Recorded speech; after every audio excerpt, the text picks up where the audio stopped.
Down goes George, that's a confirmation, instantly switches to the 16. Really could be. Let's see if they go to the engagement. Seeing Esports out. Oh, big shot.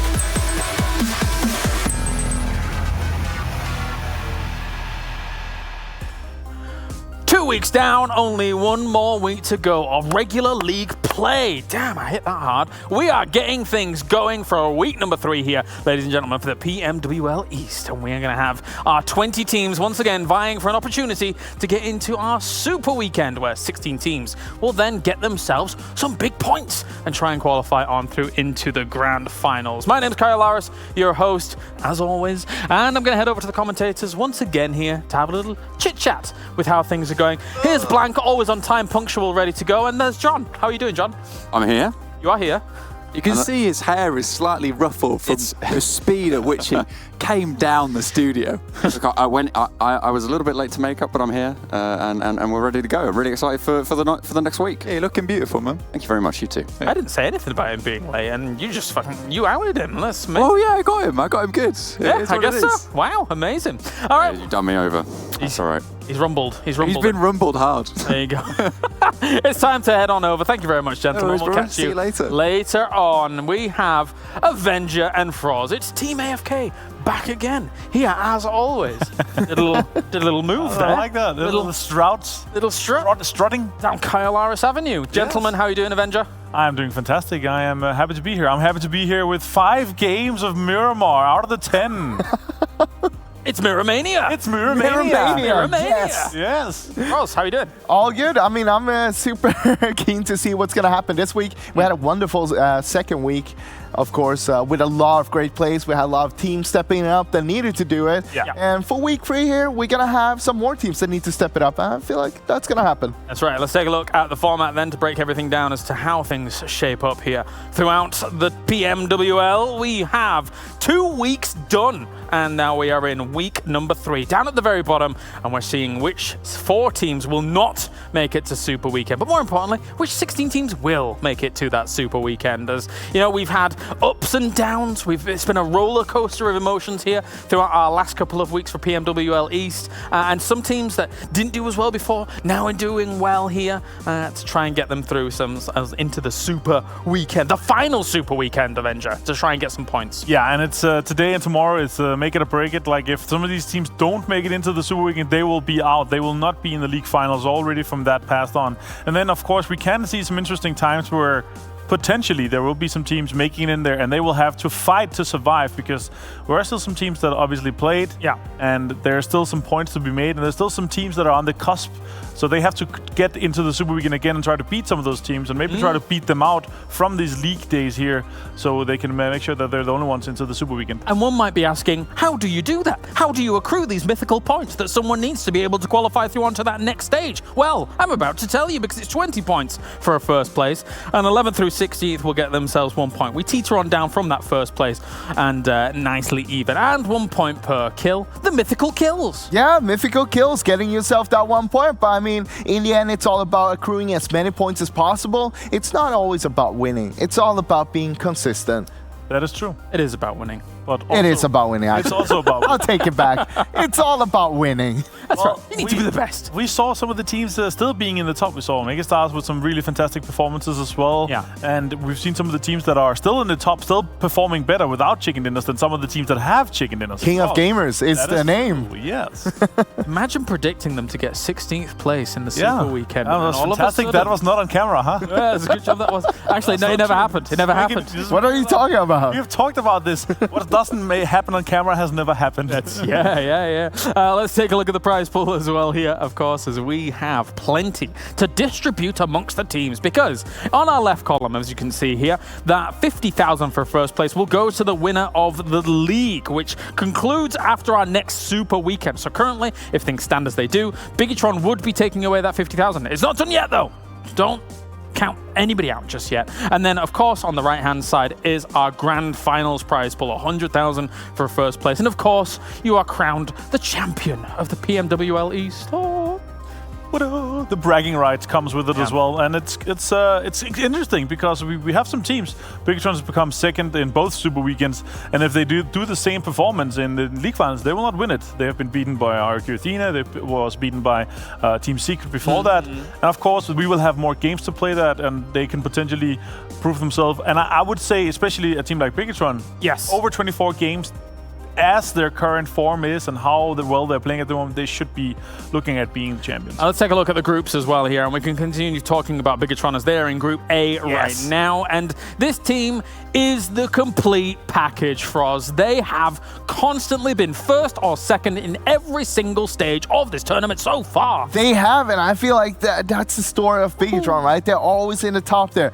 But I want to highlight a team like Box Gaming. They've been playing so well in the Super Weekend, so consistently that they're currently sitting on a third place and only a few points behind RQ on second place there. So, I mean, they got everything to play for. Also, of course, you have a team like Freestyle. We saw them popping off on Miramar, which is a good thing.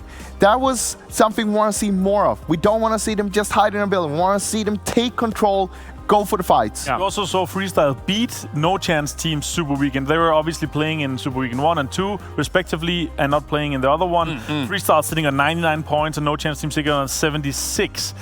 Both of them on 17th and 18th right now. That means that both of these teams, they have to qualify for this Super Weekend. Yes. And they have to play to beat some of the other teams that are in there, especially each other. No Chance Team, especially after, you know, not being able to attend the previous one, but that's by the by. Let's move on to Group B. We've got to get through these groups. We want to get to the games. It's Orange Rockets, Morph Team, it's Valdus the Murder, and it's Megastars. Of course, Megastars out of this group, I feel, was the big winner from last week. Froz doing very, very well for themselves. Definitely. They're only sitting 1 point behind Box Gaming on the Super Weekends. Exactly. So, I mean, they're sitting in a really good spot. And once again, it comes down to their consistency, being able to play so well on every map, not just one map. And that is so important when it comes not to the Super Weekends, but also to the finals.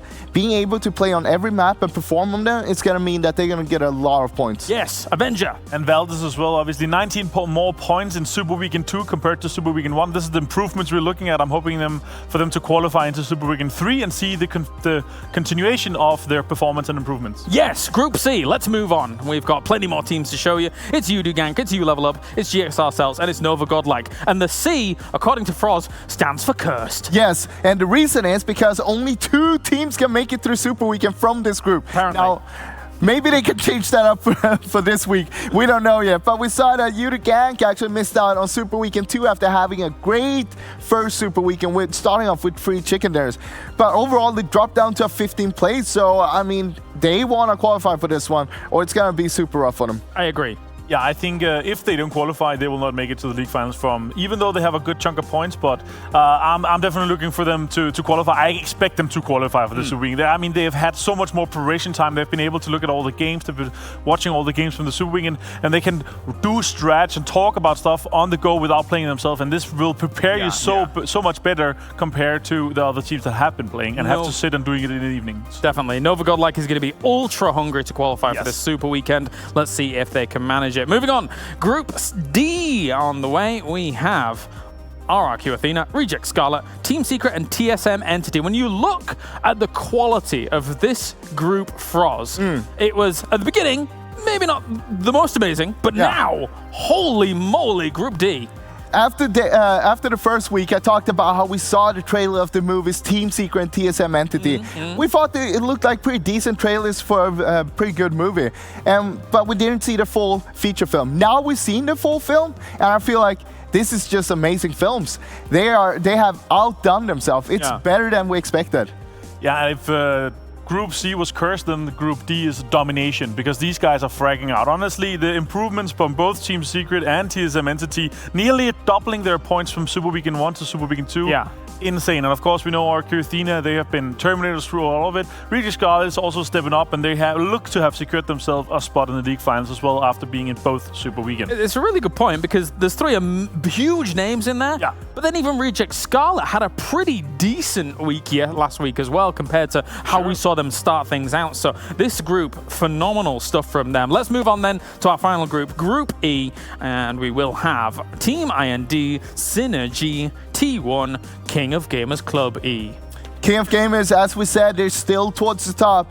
Currently sitting on 6th place in the Super Weekends with no chicken dinners, and everyone else in the top 10 has at least 2.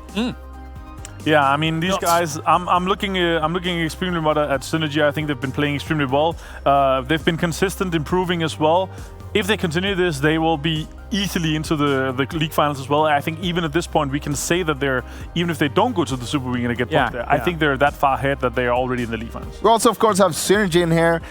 There's a reason why they have that name, and it's because they have such a good teamwork and synergy in the team. Wow. You see them time after time, how they're able to come out of a really bad situation by having such a good teamwork together, playing with each other, making sure that, hey, we're going to cover each other, we're going to make sure that we're going to get through this no matter what it is. Yeah, I mean, for this group, King Games Club is really on my mind, guys. Like, there's a way we describe performances like that in England, and we call it bonkers, mate. Bonkers, absolutely bonkers. No chicken dinners yet in the top 10. Bonkers. That's bonkers. That's bonkers. It's a good song as well. Yeah? Is it? I don't know about that one. Yeah, it's all right. It's all right. All right, moving on. We have got more to come here, of course, as well, because we're going to be talking about how actually things have gone down throughout all of this. We can take a look at Vexy, one of the guys that's been standing out for Megastars, and in general, Megastars was standing out throughout our last week, I feel. Yeah, I mean, Vexy is the guy who's standing out a little bit in Megastars, but at the same time, we see that the team is a pretty all-around, pretty good team. They all are contributing a lot, and that's why we only see him close to the 10K club there. Not really there yet with the damage, but it comes down to having such a good all-around team. Everyone's able to perform, but Vexy's the one who stands out a little bit for us. Yeah, and I think some of the plays and some of the aggressive pushes he's made, some of the clutch moments he's had is just proving that he's overall a very great player. Obviously, his survival time is lower to some of the guys that are in the top 10 at the moment. That means he's not also had as much time to obviously put some damage out. And if you scale it up, he's actually looking really good, and his ratio is really well as well. So overall, a real well-rounded player that is able to play both aggressively, passively, and strategically. The repeaks, the jukes and jives, it feels like Vexy is a very, not only is his, mechanical skill there, but he's a very cerebral player as well. He's thinking 2 moves ahead from what you're thinking. You could see it in some of those peaks, some of those 1v2s as well. Able to take out people quite rapidly. I mean, we saw that in the last game of the Super Weekend, which was the last clip that we saw there. Yeah. The very last fight when he was up against 3 guys on Bigatron. Of course, one of them was knocked, but he took the opportunity to utilize that to his advantage, taking down one and then just take the one-on-one and clutching a good win for Megastars. Yes. It requires so much game sense to be able to do that as well, and he's such a young, talented player as well, and just imagine where this guy can go in just a year or so. He is on such a good trajectory at the moment. Definitely, and speaking of someone that's on another important trajectory, it's our MVP of week 2 in Jonathan, and we can't even mince words about this. His performance in the last week was absolutely stellar. Yeah, I mean, look at the stats here. This is the overall stats, of course, but as you can see here, a lot of damage, but 33 kills. That's just insane. In Super Week 2. Yeah, exactly. Against some of the best teams. It's pretty crazy considering, first of all, you're doing this over 15 games. In the other comparisons, it's over 8. So technically it should be easier to acquire a good average. But it's just insane he's able to put out these numbers here. take a look at some of the highlights from Jonathan as well here, and there were plenty to boot when it came to the last week. A lot of times we do see Jonathan being the last man up here like this, being able to clutch it though, no matter what kind of situation it is. He just does it time after time after time. It's just so amazing to see him play the game right now. Yeah. Yeah, he's playing super aggressively, taking a lot of chances, taking a lot of flanks. This is one of the flanks we saw on Orange Rock. He's overall just playing so well. Ooh. This clutch here, us obviously broke it down. We've seen it time and time again from it. And it's just a play that just puts him at the very, very top at the moment. I mean, you can see here how he knows, okay, it's time to go aggressive. Just jumps out of the car, goes for a fight straight away. He just wants to get those kills. He needs the kills. The team needs the kills. And he knows that all of the teams wants the kills as well, but he wants them all for himself. Yeah, he's not sharing. He's like Joey. Joey doesn't share kills. Yeah. Doesn't share food either. Who's Joey? Friends. From Friends? Yeah. We're making a Friends reference in 2020? Of course. What is this? Well, you grew up with it. I never watched it. Do you know why? What? Get out. Because it Get was out. rubbish. Throw him off. Get him off. Anyway, I can't remember where we're going to now because of this weird Friends reference. Oh, I remember. Yes. They didn't even have to remind me in production. It's time to take a look at some of the highlights and the breakdowns that's coming on. They reminded me after. I don't know why. So, Martin, first things first. Why don't you, Frost, firstly scoot over? Come on. Sorry. This way. Yeah. Go on, do it. I obviously want to show here a bit of how well this was able to step up and play a bit better. They also had a very fantastic chicken dinner. And the chicken dinner play and the game overall was 16 kills. Yes. The 16 kills here was obviously a situation where they're not just sitting in the middle and have from a safe compound. They're moving constantly. They were in Severian. They were at the top of the hill. They're making some great pushes. And this is one of the pushes I want to show you guys. When they're making a push, there you can see here. We're gonna do a little zoom circle because we love that. You can see here they're outside the circle currently. Usually that's very rough. And when you have some of the teams that are inside the circle, they will put pressure on you, and you're gonna have a hard time, or you're gonna be denied getting into the circle. So let's take a look at how they actually breach and push onto this little shack here and how well they're able to do it.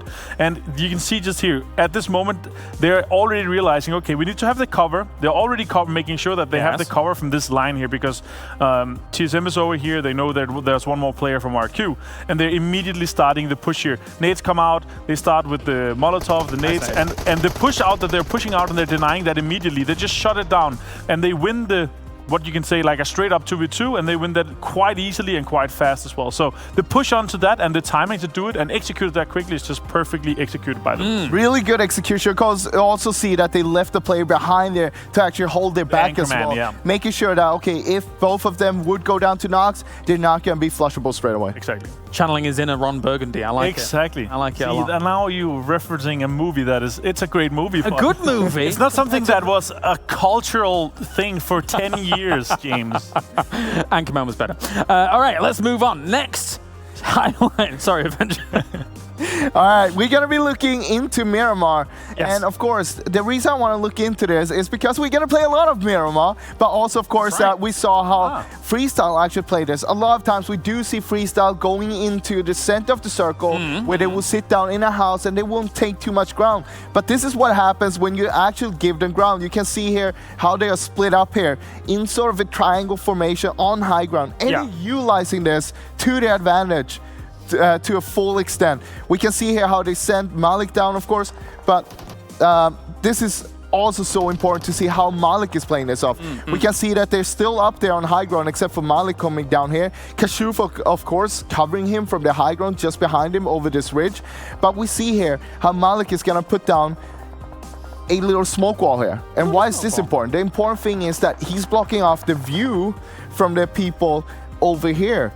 Team Secret and GX ourselves, they're not gonna be seeing him because of the smoke wall, and it's so-called a soft wall. It's not a hard wall, it's not gonna take out your bullets, but it's gonna give you the vision, blocking vision of the enemies. Straight away goes for the nades, trying to get some damage done on TSM. But remember, Kashuf is still behind Malik and holding the high ground. So he can give him the information, and we see that Malik is straight away moving around because of the smoke wall. He can move around. He got a lot of space to play there, not needing to be on just one spot. Nice. Guys. Great breakdown. This is what I broke down when you guys were eating cake. Oh. I had a choice. I could either listen to Avenger or eat cake. I would take cake. I was going to take the cake. Yeah. No, thanks. So I didn't even realize. Well, now we know. Now we know. Now we know what Avenger so said. you didn't- you in didn't the miss it. previous show. It was a good Brilliant. cake, though. It was good cake. Yeah. It was good cake, yeah. Let's take a look at the schedule then, because we've got 5 games coming at you for today, and it is Miramania, because we've got more Miramar than the other maps other than Erangel. Not for today, tomorrow. But overall, That's right, across the 2 days. Yes. It's Erangel, Miramar, Erangel, Miramar, Erangel. Fantastic. And you can see the groups that are sitting out throughout these games. yes. Yeah. So, I mean, talking about this, I want to talk about some of the teams that are really doing good on Miramar right now. We saw 3 games of Miramar, of course, during the Super Weekend, but it's just a minority of the maps that we're playing, because in 15 games, it's only 3 Miramars, right? But at the same time, you have Team Secret, TSM Entity, and T1. A third of all of their points from all of these 3 teams were occurred on Miramar itself. That means they might be super strong on this week here. Yeah. Potentially. Potentially. And of course, you at home could be super strong as well, because if you're watching in-game, you could be a part of the top 100 viewers. If you've been accumulating points throughout this entire time, you have the potential to get yourself some exclusive rewardianos. That's right. Yeah. What do you think about that, Avenger? I think it's fantastic. I think it's great that we have concluded that Frost will be disqualified for that. It's going to be What? 100 of our viewers. Oh, was he officially disqualified? Yeah. I'm a Thanks. viewer, though. No. No. You're just part of the furniture at this point. You're here. Part of the show. That's right. Disqualified. Look, you look sad, but I don't care. I'm Ginger. I'm soulless. We already went through this last show. Anyway, let's take a look at the top 10 when it comes to killers, I believe, coming in so far. G9 still sits at the top with still those 14 name kills. Zuxi's catching him up with the 8 kills. Ernie's coming in there as well. Look at that. I want to look at number 7 here, Jonathan. He got 70 kills so far. Yes. 33 of them were from this Super Weekend. So like 3 days. Yeah, that's pretty impressive. But, guys, if Zuxi gets 2 more kills and Beer doesn't get any, the Bigatron guys is going to have 2nd, 3rd, and 4th place. That's kind of nuts. That's kind of insane. But it really does show that they are genuinely the complete package when it comes to their performances, the points they've been able to acquire, and they are, for a lot of people out there, big favorites to be able to actually qualify through into the finals and then potentially even win it all. Thank you very much, gentlemen. It's time. It's our first game of the day. We are heading over to Xander and John for all of the action to start off with Erangel.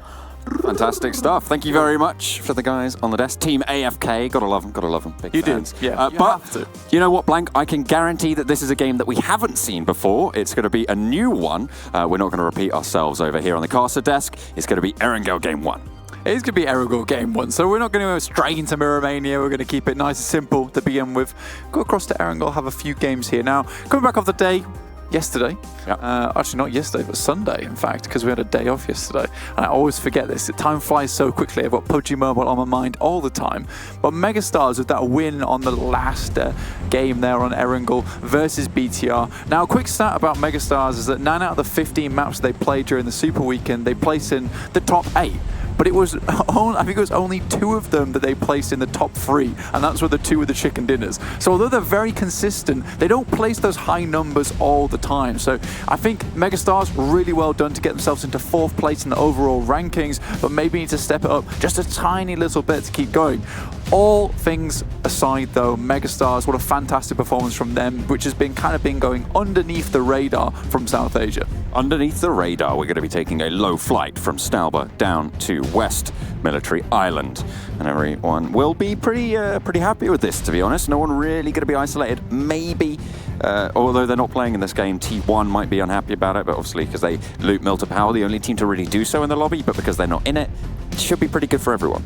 I mean, they haven't played at the Super Weekend. They're really yearning to get back into the action. And what a better start for them, coming down from Stalba down to Ferry Pier, where, you know, they can go straight down to Severny straight away, which is perfect for them indeed. So they're going to get nice looted up. They should be ready for whatever kind of circle comes next, but we'll see what happens. Obviously, we can see on a map here that Reject Scarlet going to drop into Yasnaya Polyana, and TSMNT also going to drop there. You level up are surprisingly close, but with Synergy out of the game, that that does mean that the mansion split is absolutely fine. And what a great start once again for Udu Gank up there in Severny with a northern shift on the circle. Yeah, coming back into it, what better way to start their week? Of course, it's crucial, Blank, that they actually make their way into this next Super Weekend. They are currently sat, I believe, in 15th place on the Super Weekend leaderboards, which means that they are definitely under threat of teams below them leapfrogging. Yep. So getting in, going to be very, very important. But it's important for a couple of other teams as well, Blank. It is important for a couple of the teams, specifically You Level Up, Freestyle. These teams are currently playing on this map of Erangel, and they're quite low towards the bottom of the rankings. Obviously, they are still within a shot of finding it towards the top rankings. They're getting into the league finals, so they're a little bit precariously placed, but there still is a chance for them. Udu Gank, on the other hand, though, this is really their time to shine. And I was getting messages over Instagram of people saying, do you think Udu Gank can come back into the game? And I'll answer all those now. And I think that, yes, absolutely can. They've only dropped down to 15th place. They got a massive amount of points during the first Super Weekend. If they can qualify once again and get that momentum going, get that groove back on board for themselves in this league play, I definitely think there's a big chance for Udu Gank to make it into the league finals. I think that they just need to have that same explosive power we saw from them on the first Super Weekend there, John.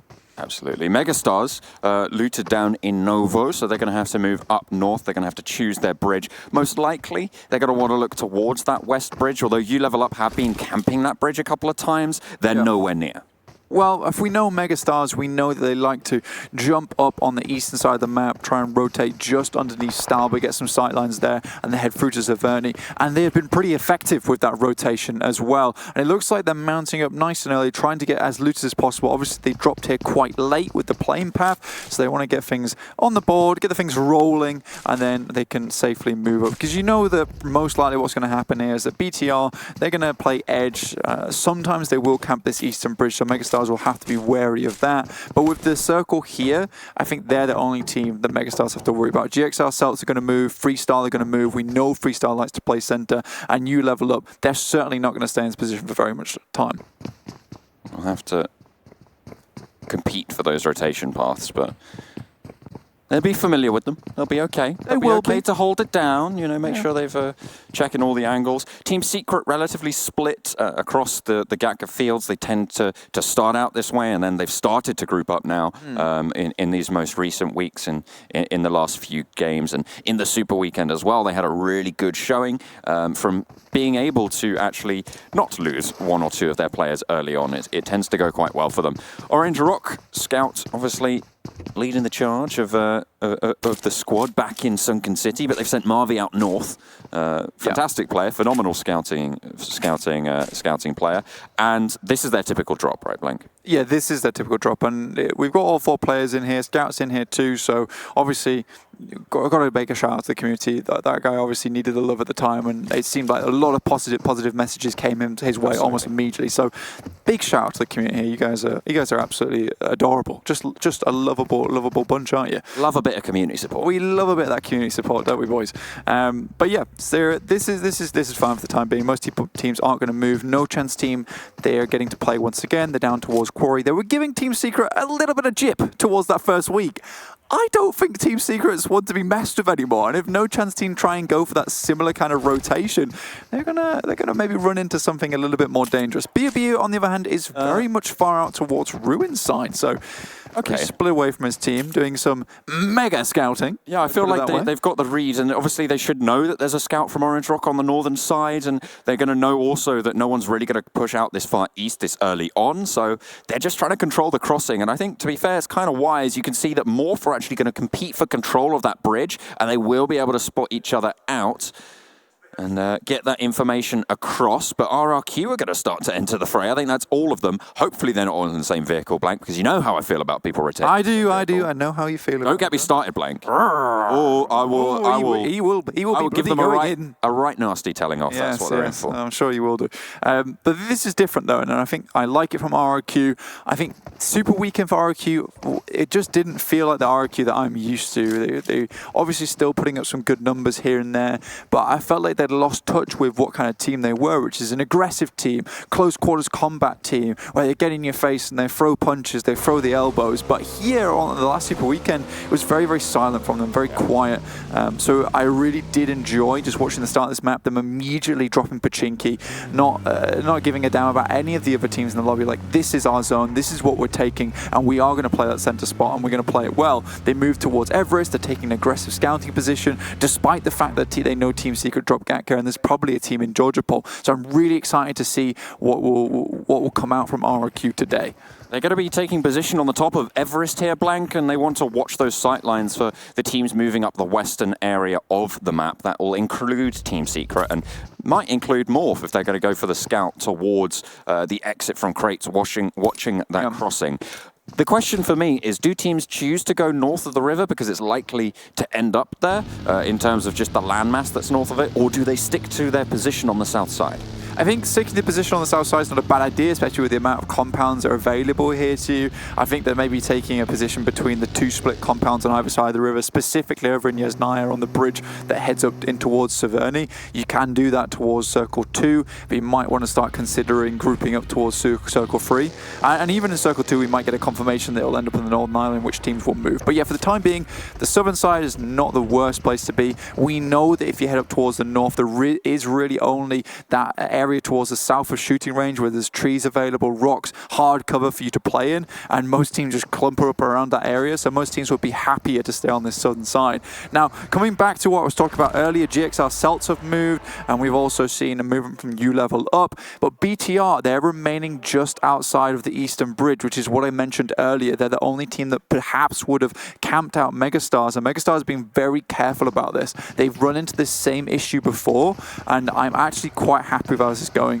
TSM Entity already taking shots onto Reject Scarlet, and the funny thing is they've actually pushed them east out of Yasnaya, so completely away from the circle. They've corralled their prey. They've completely pushed out, as you say, to control these rotations. That's exactly what we're seeing. TSM Entity, they've taken a risky mount up all forward the bit of vehicle. Don't like it, but it's going to get the job done. Sarat does get flushed. There's one more waiting around the wings, and the rest of Reject Scarlet are all the way across from the rest of their squad, so no potential to save it here. They are going to be down to 2. Webb and Urali holding from a compound across the way. Urali's got the K9. Looking for a little headshot, but I think they've spotted him out. He popped one, but isn't going to be able to get too much more.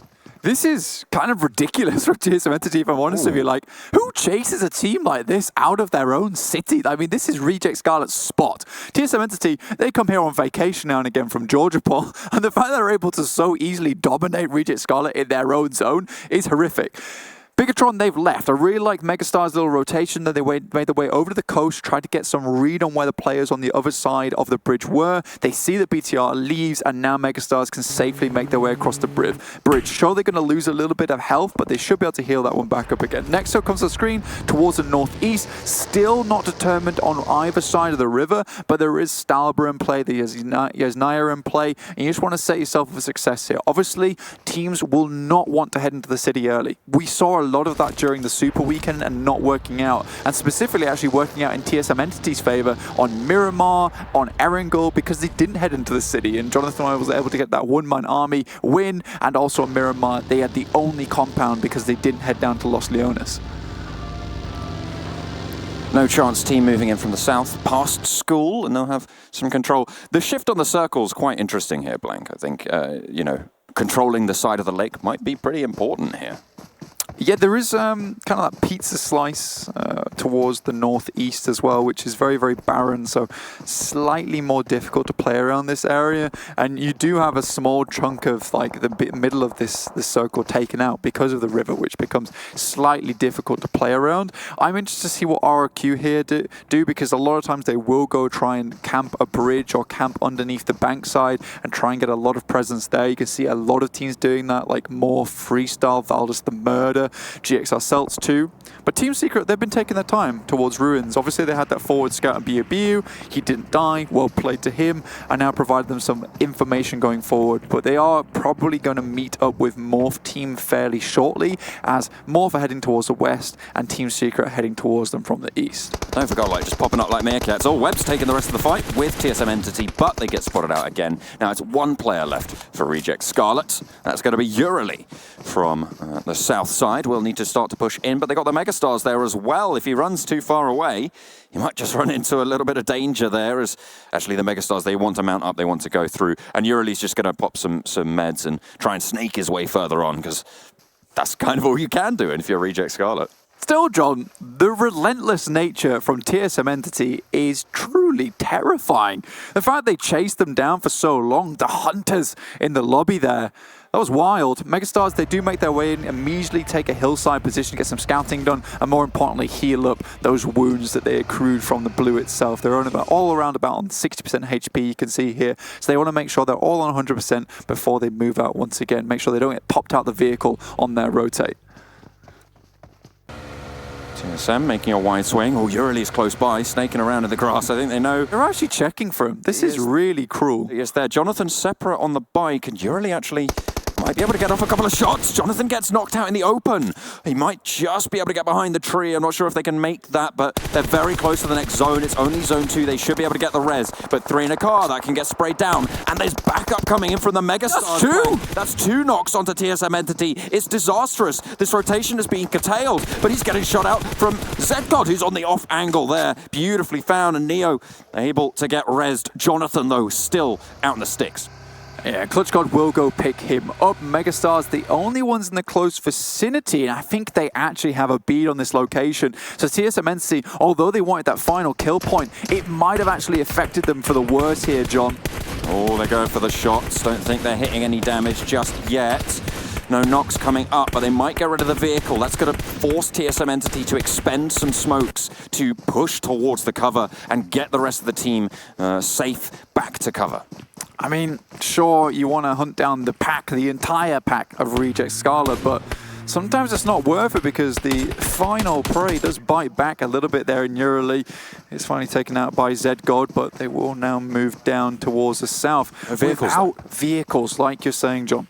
Absolutely, it's really going to curtail their power into the rest of the game, Blank, and we'll have to see if they're able to move their way through, or maybe even pinch a couple of vehicles on a compound, not crash, I guess, because they're not driving, but a compound, a slow approach. Yeah, I mean, remember, I think Jonathan was saying in his interview on day 2, sorry, where they were playing on Miramar, and they actually had to run all the way to that compound that they took for that chicken dinner in the end. So they're no strangers to padding their way towards victory, you know, getting the jog in, the marathon in this case. I mean, you know, they might be on foot, but they don't walk, they strut. Absolute strength coming through. Oh yeah, there's a lot of pride coming through his teams. There's a lot of swagger.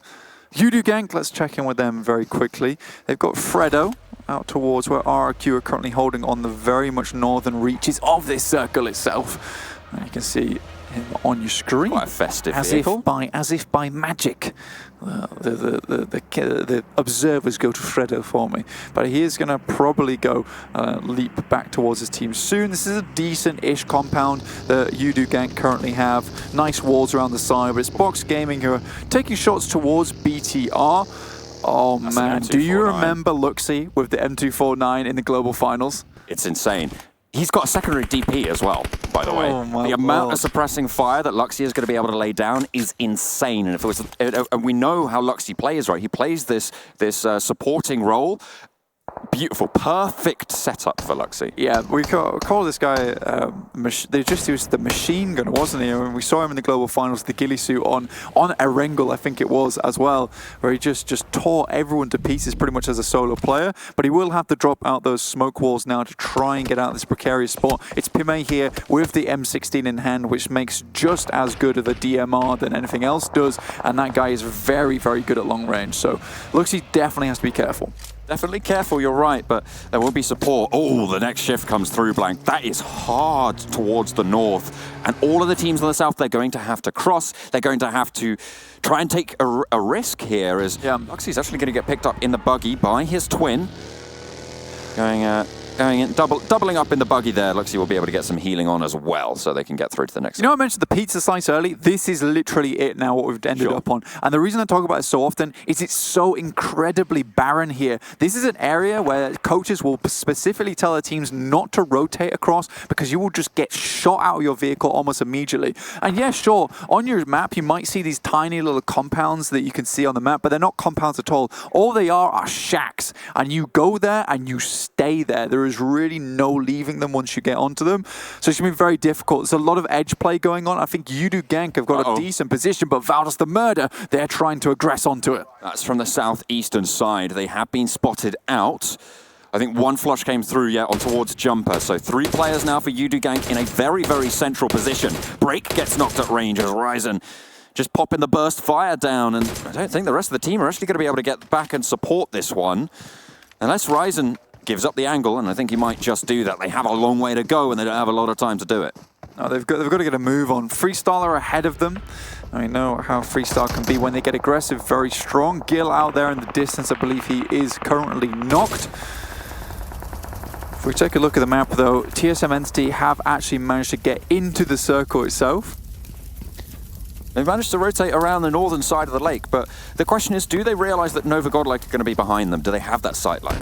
Yeah, that's the real question. Ashuf is moving out, though, and Microboy with the Scar in hand. Trying to push in close and holding it down at the moment for Freestyle, right on the outer edge. Gil's been knocked out to the northeast as Bigatron try and crest this ridge. This is the push they're trying to make here. Microboy sends down in the buggy, draws the fire. Not going to take any damage, really, as now the rest of the team are going to send out wide as well. Freestyle and Morph, both very, very close. Microboy now, he wants to go in. Okay, very interesting decision here, but he's going to go out to the end of the wall. Isn't going to get spotted out, but Barber is on the outer flank there as Zuxi and Luxy roll up as well. Ryzen in to back them up, and in come Bigatron. Microboy very low. One of them is going to get knocked. That's Zuxi and Microboy both going down now. One getting confirmed. It's just Luxy, and Freestyle dispatch of Bigatron. They tried to crash the compound. It did not work. Really well played to Baba. They're actually holding outside of the wall.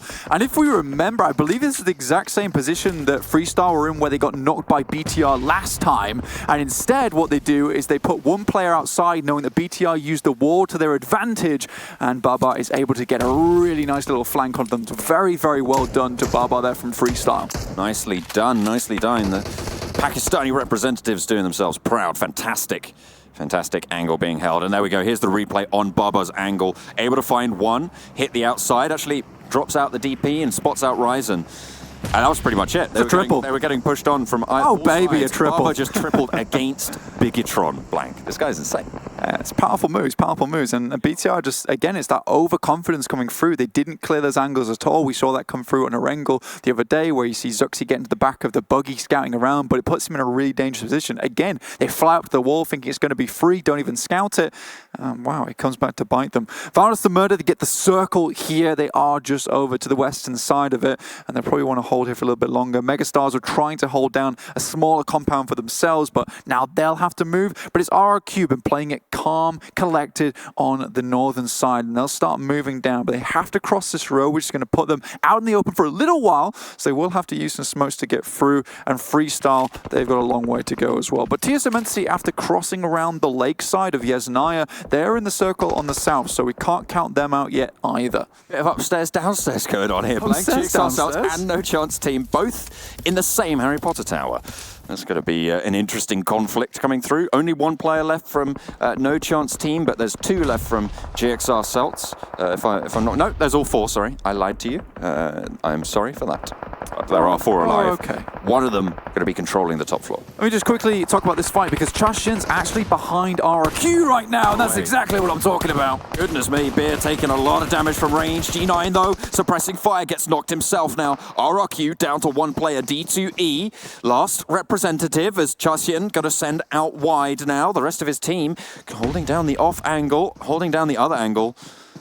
The smokes start to bloom, and looking for the res over towards G9, the kill leader in the lobby blank. If there's one guy you want to get back up, it's this guy. The rest of you level up, try and send in close, but it's D2E to hold down the fort, can't hold it. And Winter dispatches him. In the meantime, GXR Celts, they're getting peppered away by TSM Entity. I don't even know if they're still going. No, 2 players down, and the fight rages on. What a ridiculously fantastic flank there from Chashin, but it's Scout again, takes Uru, I can't, no, I'm sorry. Oh no, I nearly got there. Almost. But either we need way, someone to DM us the actual pronunciation. Please. Either Thank way, you. Orange Rock pick up a couple of kills. They are in the southwestern side, so they have to move a little bit further forwards and away from GXR Celts, away from Freestyle as well. But they want to edge guard. They want to clear them first. They want to make sure they've got the position. GXR Celts got eliminated, but by the way, KOS, who is in the bottom floor of the same Harry Potter tower, is still going. Still going out of the blue. He lives on. Orange Rock here, right on the outskirts of the circle on the southwest side. TSM Entity currently having a slobber knocker of a game already. And it's Malik. Goes down to a really well-thrown nade there from Viru, who's been having a really good game so far. Really good couple of days in Super Weekend too. TSM Entity have 14 kills, Blank. I know. This is insane. They are ramping up. There's 23 players alive. They have 14 kills. They've been taking plenty of fights, and they get the zone. Yeah, this is just wildly ridiculous, and this is what I'm talking about. They are the hunters of the lobby right now. They got their spears out, and they are just chasing people down. Valdez the Murder, they'll have to finally move, and again, it is that open ground they have to cross over. Megastars still in the game also. They had a slight scuffle with TSM Entity earlier, but decided to leave it, carry on for better days, and we know that's what Megastars do. They try to prioritize getting 4 members in towards that last zone, but look at that. Neo starting to find shots on towards him, but it's Marvi trying to take shots on TSM Entity, so it's the South Asian trifecta going on at the moment. Valdez the Murder trying to push in from the western side, but they're going to have to compete with so many other players. Jonathan finds yet another kill. Beautiful stuff. Up to 15 now for TSM Entity. They're trying to challenge Box here, Blank, and I wouldn't be surprised if they can take that crown of most kills in a game. This is ridiculously good stuff here. Balance the Murder, they want to make the way, and they've still got 4 players, remember though. You level up. Vexy's down now as well. TSM Entity, what is this game coming out from them? U2 getting edge guarded out, will get eliminated, but a knock is sent back their way. 1 player down, and they are going to have to move in just a little bit. Now you level up, putting the pressure on Valdez the Murder. Orange Rock still out southwest, but they're taking damage as well. Vexy goes down, gets confirmed. Encore falls as well. Goodness me, they're just firing out every which way. Nobody can stand up to this stronghold that they've managed to get themselves. And look at this, Neo now looking over towards Encore, who's knocked. You see Megastar's Paradox is still alive. 1 player is on the ground though, but Martin takes a shot onto Scout, and that is Orange Rock now going out on the southwest side. They did a hard job trying to get into this circle, and they do finally get taken out here. Jonathan took a forward position. He got knocked by Scout, but they were eliminated, so there's no flush coming through just yet. Megastar's eliminated. 19 kills on almost the board. with the 20. The record across both regions, Blank, is 21 kills by Kanina Power. They're looking to challenge that one out. Let's see if TSM Entity can come back in and get that title, get the most kills in a single game. That's what they're fighting for right now. Yeah, looking to say those 20 kills on the board. Jonathan back up again. We'll go for a heal, just dropping down. It's 4 members versus 2 of Valdez the Murder and 4 of You level up. TSM Entity, what a ridiculous game so far. 2,700 damage at this point in the game is unreal. 19 kills as well, which means they're being efficient with their damage, Blank.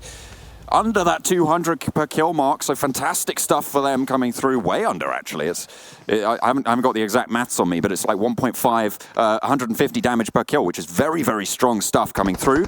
And they're going to continue to try and look for more as Valdez the Murder and You level up start to fight one another. Jiaxian tries to take the fight, but it's Valdez the Murder who get eliminated, and You level up will find 2nd place at least with 8 kills. A great game for them.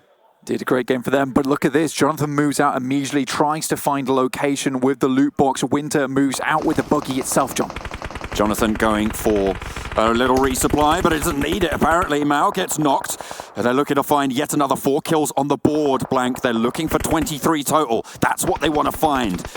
The nades raining on through as Qmao gets knocked as well. A nade onto Winter does so much damage, and they're mounting up. The confidence on these guys. Clutchgod finds the angle on the off, and 20 kills found. 3 players alive. Zedgod wants to go for the rundown. He jumps out, sends him. It's flying straight into the fray. Wasran goes down, and as Zedgod to get knocked, get flushed as well. 2 players now alive as they want to continue to go for the fight. Clutchgod gets knocked, and now I think it might just be Neo. Are they going to turn the tables? No, Jonathan's still in the fray, and they will come back in, but it's now a 1 versus 2. He goes for the spray, but he can't find it. No!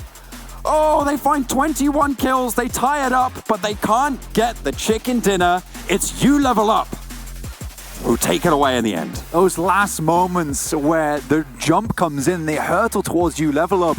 It almost had those feelings of they maybe got a little bit too big for their boots at the end there. Regardless, a fantastic game from TSM Entity, but I think that could have gone very differently at the end there. Well, it's definitely a record for the highest kill, 2nd place. Yeah. It's not a first. Unfortunate, so close, but no cigar. We're going to be heading back over to the desk to break it down.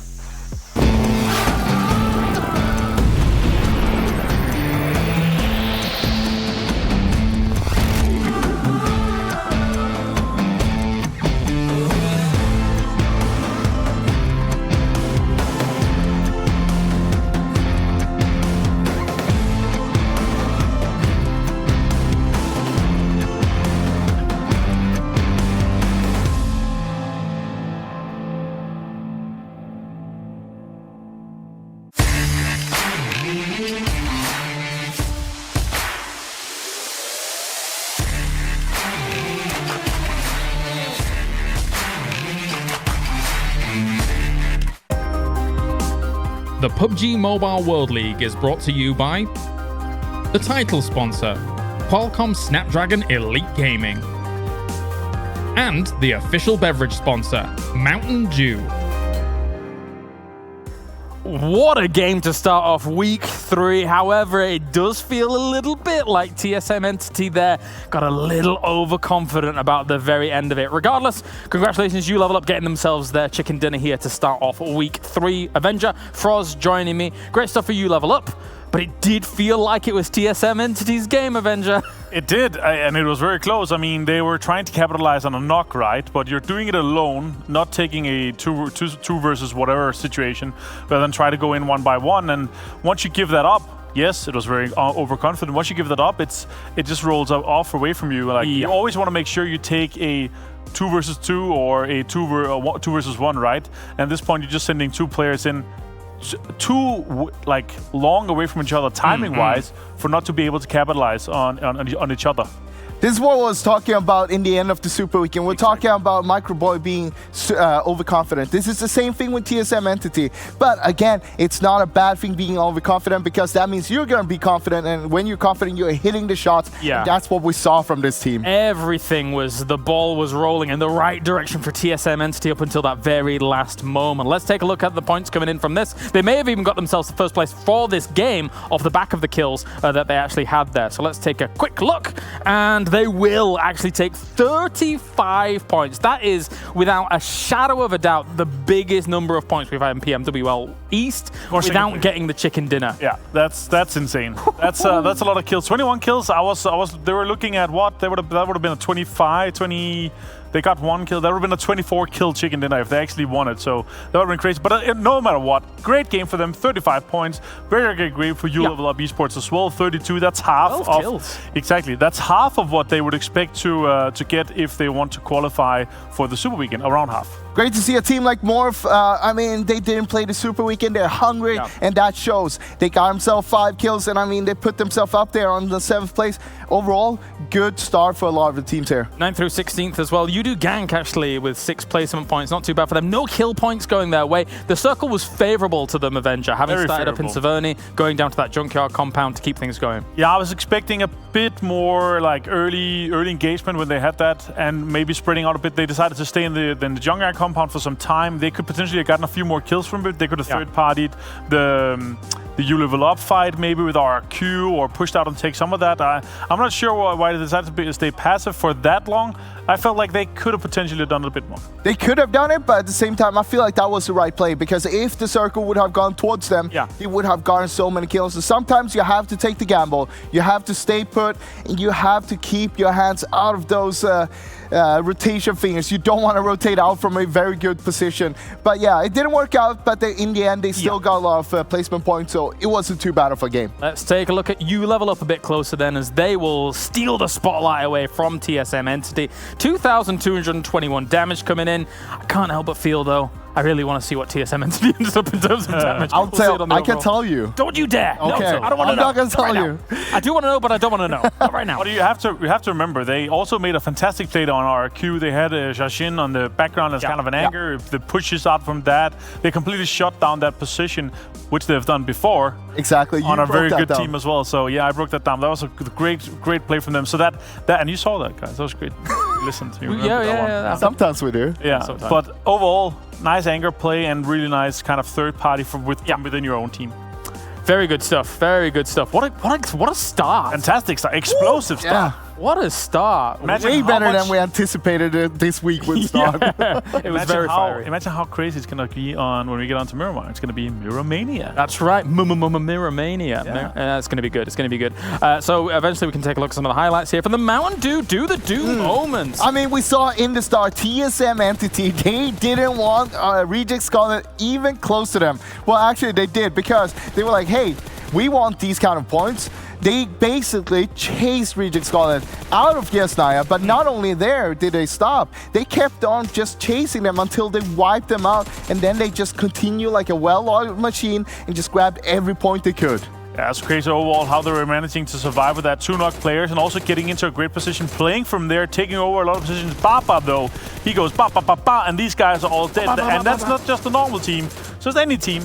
It is Bigatron he takes out that easily. Very well played by Baba from Freestyle. Do you reckon he named himself after the DP28? For sure. Ba, ba, ba, ba, ba, ba, ba, ba. Perfect. I like it. GXR Assaults here getting themselves a few kills here and there, but actually Freestyle in general, I love that they had to deal with that similar situation, but they did it in such a good way. They learned. They learned, they adapted from the last time, and that is the important thing. Perfect. Learn from your mistakes and make sure that you don't make them again. This is the charge-in flank that we saw on RQ Athena. You see the rest of the team up there by the shack, but they played that so well. Even though he got himself knocked, he made sure he put in so much damage that they could just wipe them out easily. Yeah, and here below again taking and disposing of some of the guys. Valdez, one of them. Overall, the push and the control they had from outside the circle, I was actually very surprised, but the terrain played out extremely well for them. They had some kind of uphill positions where they could prone a little bit and position themselves well behind some of these cars here. Unfortunate here, that was one of the plays trying to send it, and then Shashin also finding Clutch Guard. Again, the multiple 1v1s rather than going in as a team. Nothing says slight overconfidence than witness me, and then just driving in and just attacking as Z-God did, but it's by the by. They still got themselves a boatload of points. Imagine if he got that and he got those 2 knocks, though. It would be such an amazing play, though. You know what? I'm not too sad about TSM Entity not getting. I'm more sad about that they didn't get a 23, 24 kill chicken dinner. So we could brag about not only having the highest chicken dinner and, beat the West and all this. I mean, we already do. Yeah. We're already better than them. We're already better than them. The East is the best. But this would still be like a witness me moment. There you go. Yeah. Thanks for stealing my joke. I just did it and applied it to something that was... Okay, yeah. Let's take a look at the total damage then. Let's see where TSM Entity ended up. Frost new apparently. 3,200. Is that a new record? I've shut down. I'm not sure. I think that is a new record, but look at how top heavy it is. You have TSM Entity in the top, of course, and you have You Level Up and Valdez just below there. But after that, it's so low on all the other teams. Yeah. Good to see Freestyle with 6 kills, considering the efficiency here, 900 damage. They got themselves the 9 points. TSM Entity was very much like, you guys all want to do damage in this game? Sorry, there's nobody left for you to do damage on. But this is so nice to see from TSM Entity. Yeah. It all started with the chase on Reject Scarlet. Yeah. And with that came the confidence. And it almost went south there because we saw that two of the players from TSM Entity, Jonathan and someone else, got knocked while they were driving around by Yurley, the last play of Reject Scarlet. But he didn't get any flushes. They got all 4 back up and they played it so well. It's just so nice. It was a dirty headshot. It was on Neo, I believe, on the card. And it was like, as he was trying, like they were crossing in the cart behind the wall, the last shot hits him in the head and gets him. It's crazy to see. Again, the skill of some of these guys here is just absolutely insane. But you also got to give some credit to Jonathan. Even though he got knocked, he straight away looked for cover. Yeah. He knew exactly what angle he got shot from, making sure that he couldn't get flushed out. I've just been told something. Okay. Oh. Top players. Will it be all 4 TSM Entity? No. Oh, eventually, we're so close. Okay. 1,221 damage, Clutch God. What a god. So the only one we're missing is actually Ziga, right? Yes. And he got himself 5 kills actually and 666 damage. So I mean, Wait, so he could have been here. he could have been but there. He got less damage. That's why. Arjun had 200 more, over 200 more damage than him. Imagine seeing a whole full team up here. If they had we're won, so close. If they had won, I would have said that would have been okay. Even though Shashin's stats would have been better for this. I mean, a huge performance by Shashin. Let's not take it away Yeah. from him. But just, it would have been nice to see an entire 4-man team there. But let's take a look at one of the highlights that we actually have to break down, Froz. And I think it's probably a callback to what we probably saw. I mean, we talked about Freestyle being in the gas station, right? And how they usually play inside the buildings and just like hide, and then everything goes south because of that. But when they take ground, things happens. And this is what we're going to take a look at. Right now, we saw that, of course, BTR, they came in. We're down in the situation here. We saw how BTR came in there. Once again, Microboy was the guy who went to the wall last time with the nade. But this time, Freestyle, they are ready for this. So we see straight away here. Baba, he climbs out here. He climbs over the wall, making sure, okay, we're not going to get stuck inside the gas station. We need to take ground. We need to counter this. This is a bold play being out there because if he gets knocked, none of his teammates can help. And look at this situation here. BTR coming in here, they have a little ridge to play as well. Yeah. Anytime, Baba shouldn't have won this one. He should never win this duel, but he's just phenomenal in this situation. And also, you got to take a look at how they're playing here as well. No one is inside the gas station.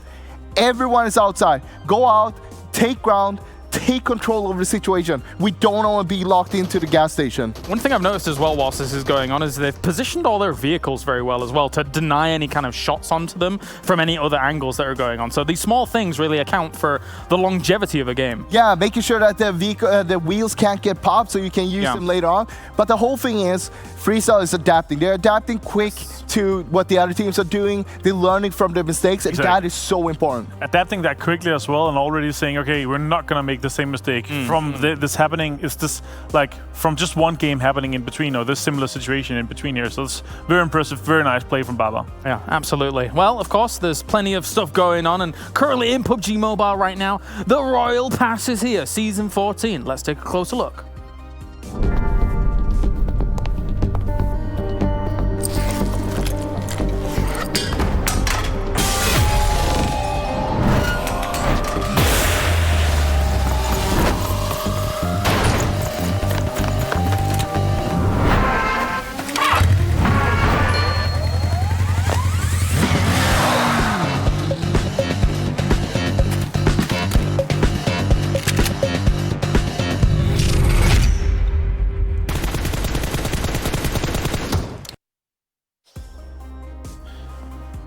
I was doing this the entire duration of that promo, and you know why? Because I want all of the items from the season pass. I want them all. Oh, that's not how you do it. Gotta grab them. Gotta grab them. You know what is important though? What is in that level 3 bag? Because she opens it up at the beginning and takes a look inside. There must be something worth it. Like an experimental weapon, maybe. Shiny. It's shiny. Shiny? Yeah. Like Pulp Fiction.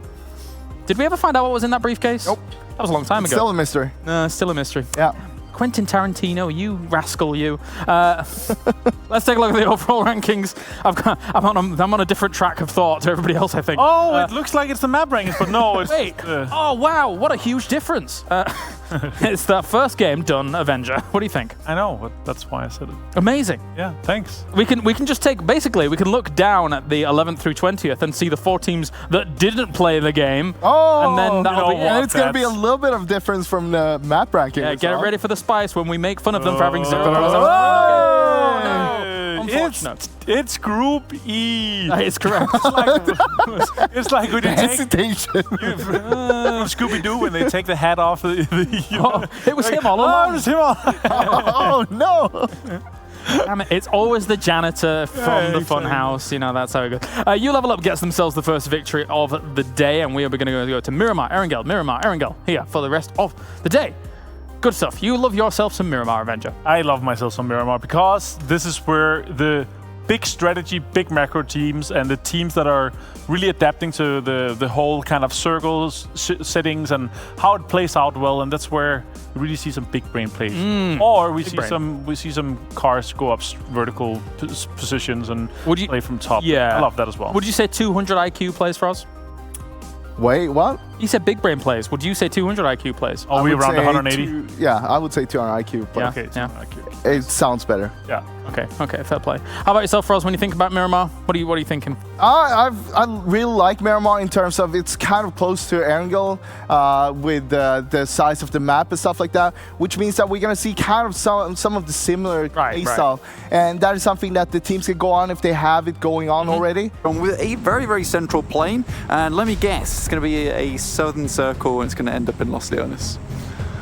Oh, okay, a prediction. Okay, yeah, fair enough. A circle prediction yet again coming through from Blank. We know it was the Oracle last time around predicting that shooting range finish in the final game. It wasn't quite on shooting range, but it was shrinking towards there. It was shrinking. Significantly. It was the surrounding. We'll give you that one. That was, you know, a solid point prediction there. Los Leones is the prediction for this time around, though, for Blank. Do you know what I'm hoping for? Yeah. Bigatron not to die at the start of this game. I mean, it's their favorite map, as we've seen so many times from that interview with Luxy. So hopefully they're going to be able to use that, you know, that familiarity, that comfort on Miramar to their advantage. But there's lots of other teams who are pretty comfortable here. A lot of them have been saying, you know, we really like Miramar because we can really flex our rotational big brains. Exactly, and I mean that's absolutely fine. Obviously, I think Group D is out here, so we will not be seeing TSM Entity on this map in particular, but we will be seeing them later on today. Not with me and you, John. Sadly, we don't watch games with me and us anymore. Once we're done with this, we're out forever. But Bigatron drop in Picardo. Back tomorrow though. Back tomorrow. Drop in Picardo. Keep it nice and center. Here's a circle down towards the southeast. Morph Gaming going to be down towards Chumacera, but this is all in all not too bad.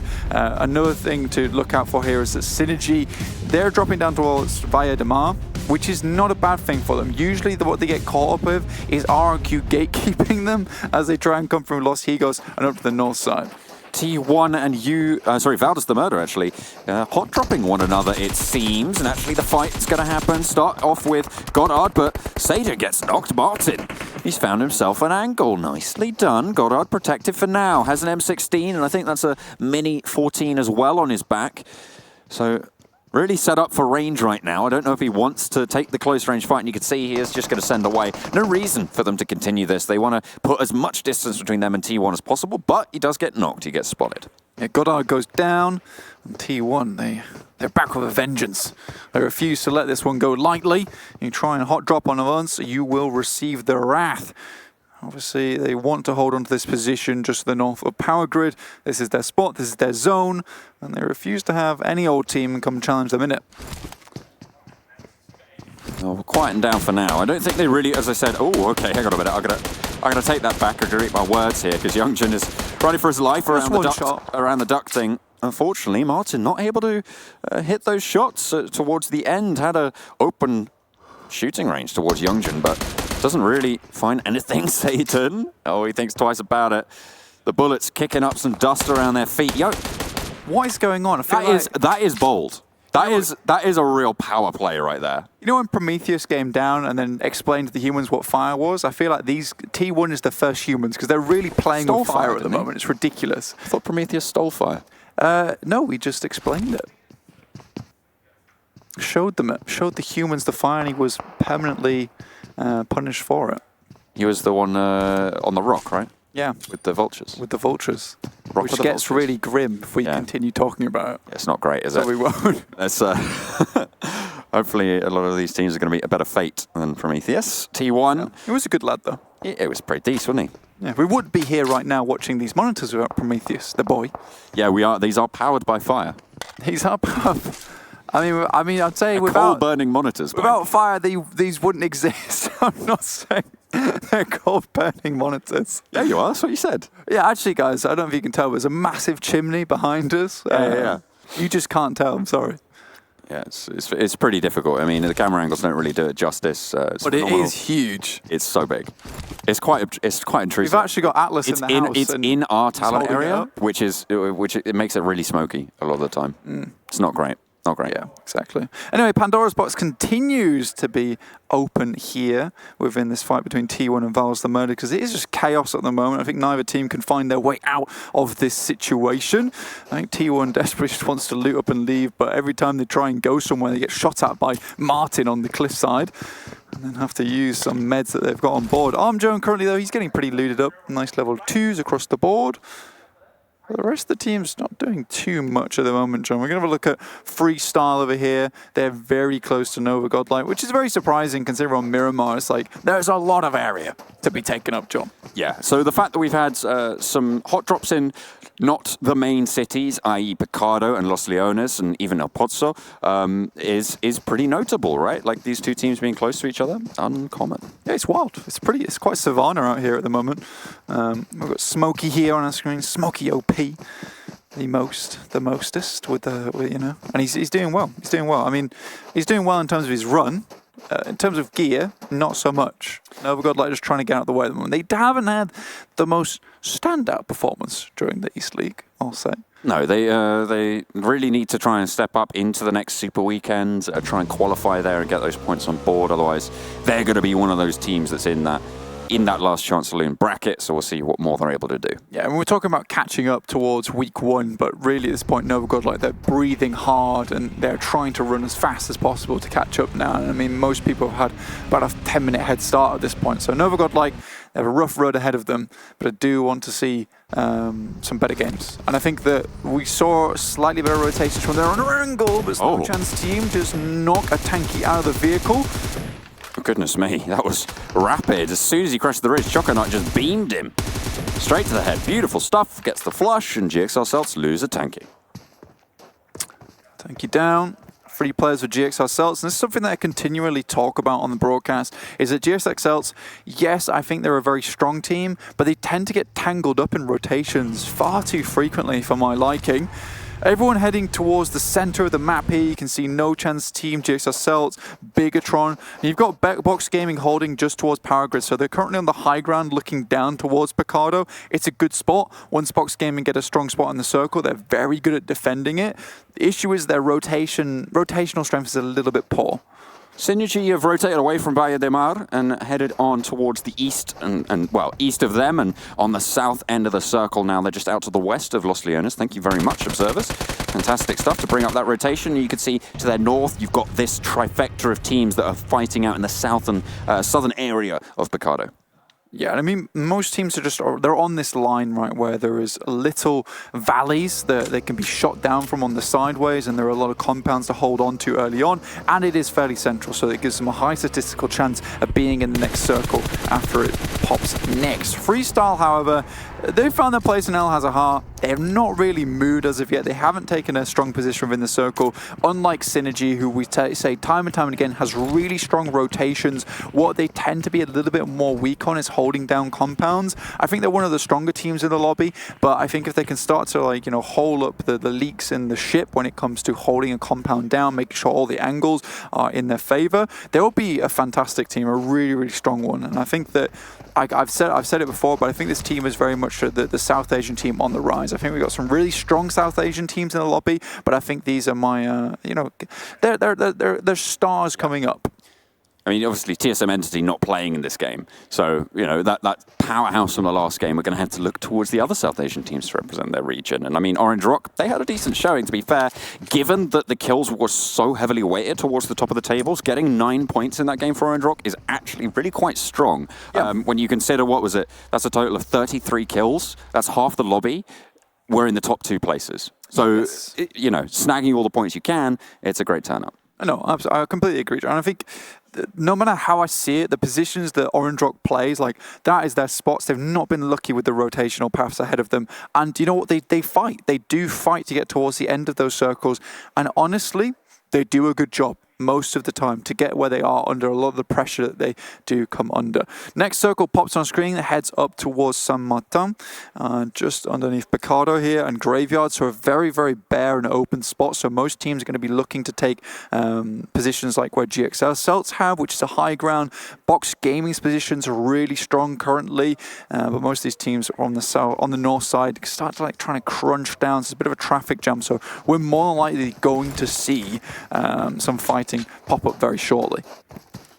Valuable real estate on the cards, Blank, and what better thing to fight for? You do gank, and to land the SKS shots at range and knock ZZP. Youngjun now gets spotted out again, but seems like he's got his bullet repulsion system active. Blank, it's very much a case of you can't shoot me. It's just impossible. You can't get it done. I don't know.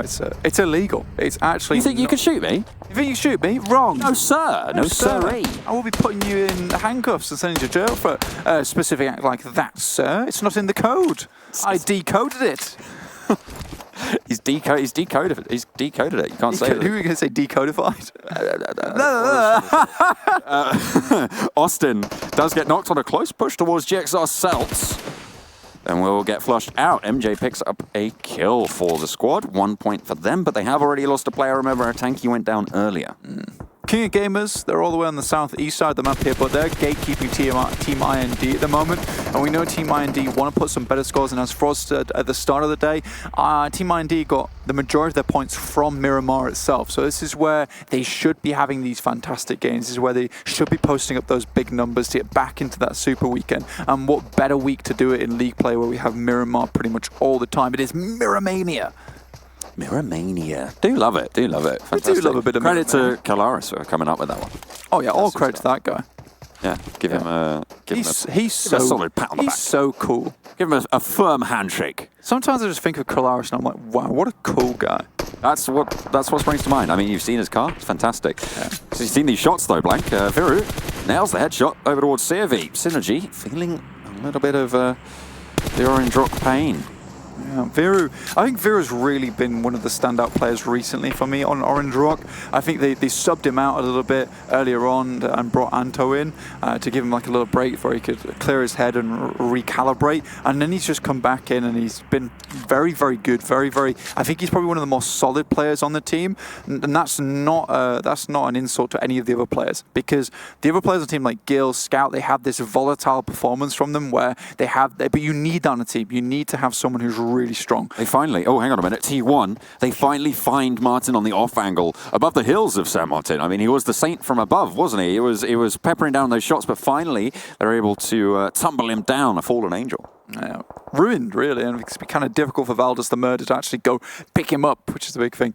Here's Louis. I think he did that. He Louis'd his way up here, most likely, right? I'm wondering if there's a pickup truck sat above him right now. I'm wondering if he's got that one. Everyone else is going to try and give it a go. Is he going to try it? Okay. He stumbled down. That's a opposite Louis. You've been guarded by the Louis. You think you're him? No.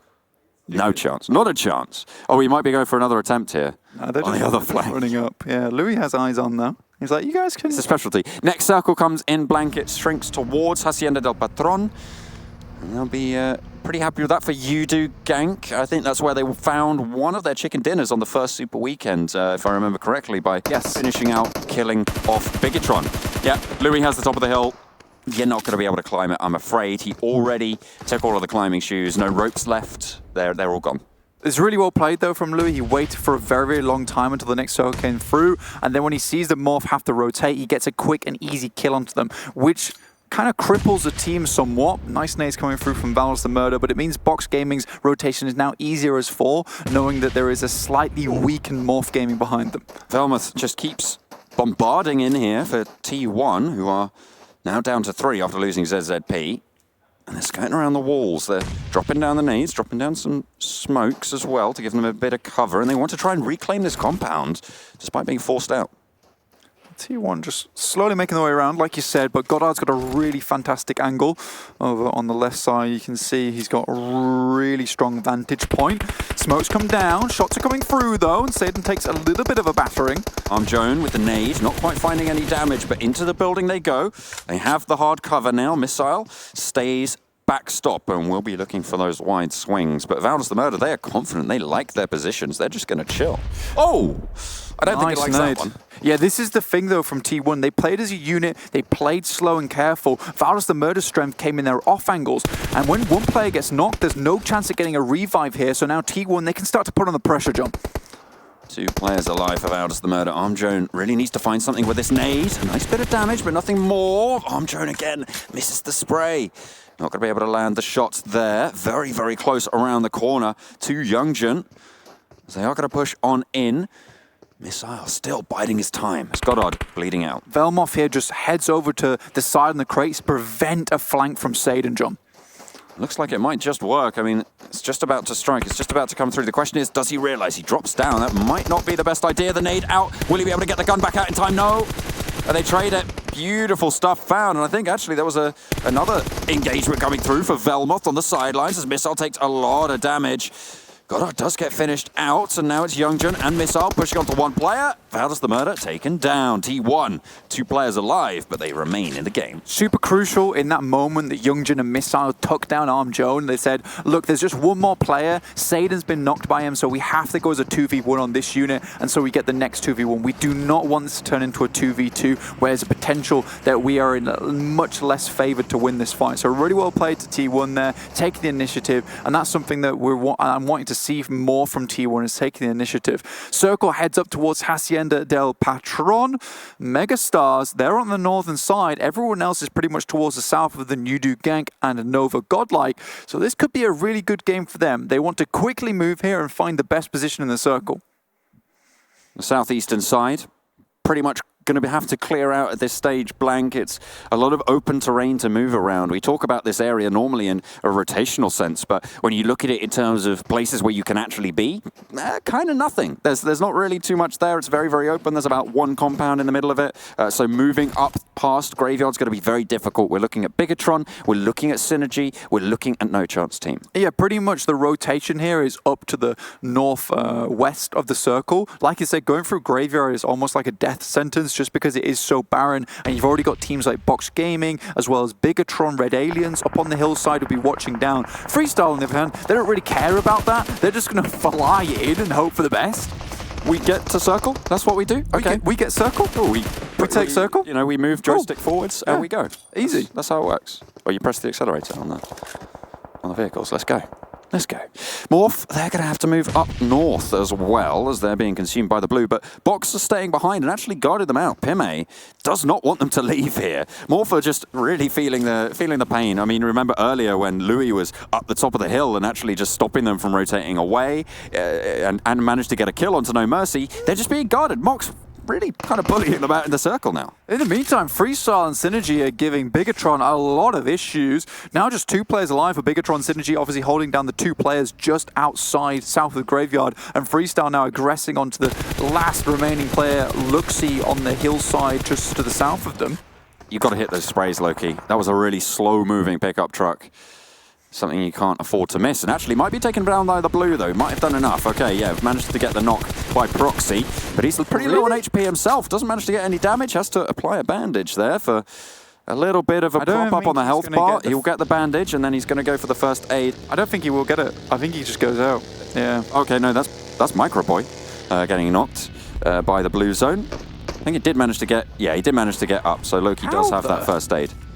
What? He had full boosters there, so he was getting the health ticks coming on over. Absolute madman. Must have hit that first aid kit on the very last moment.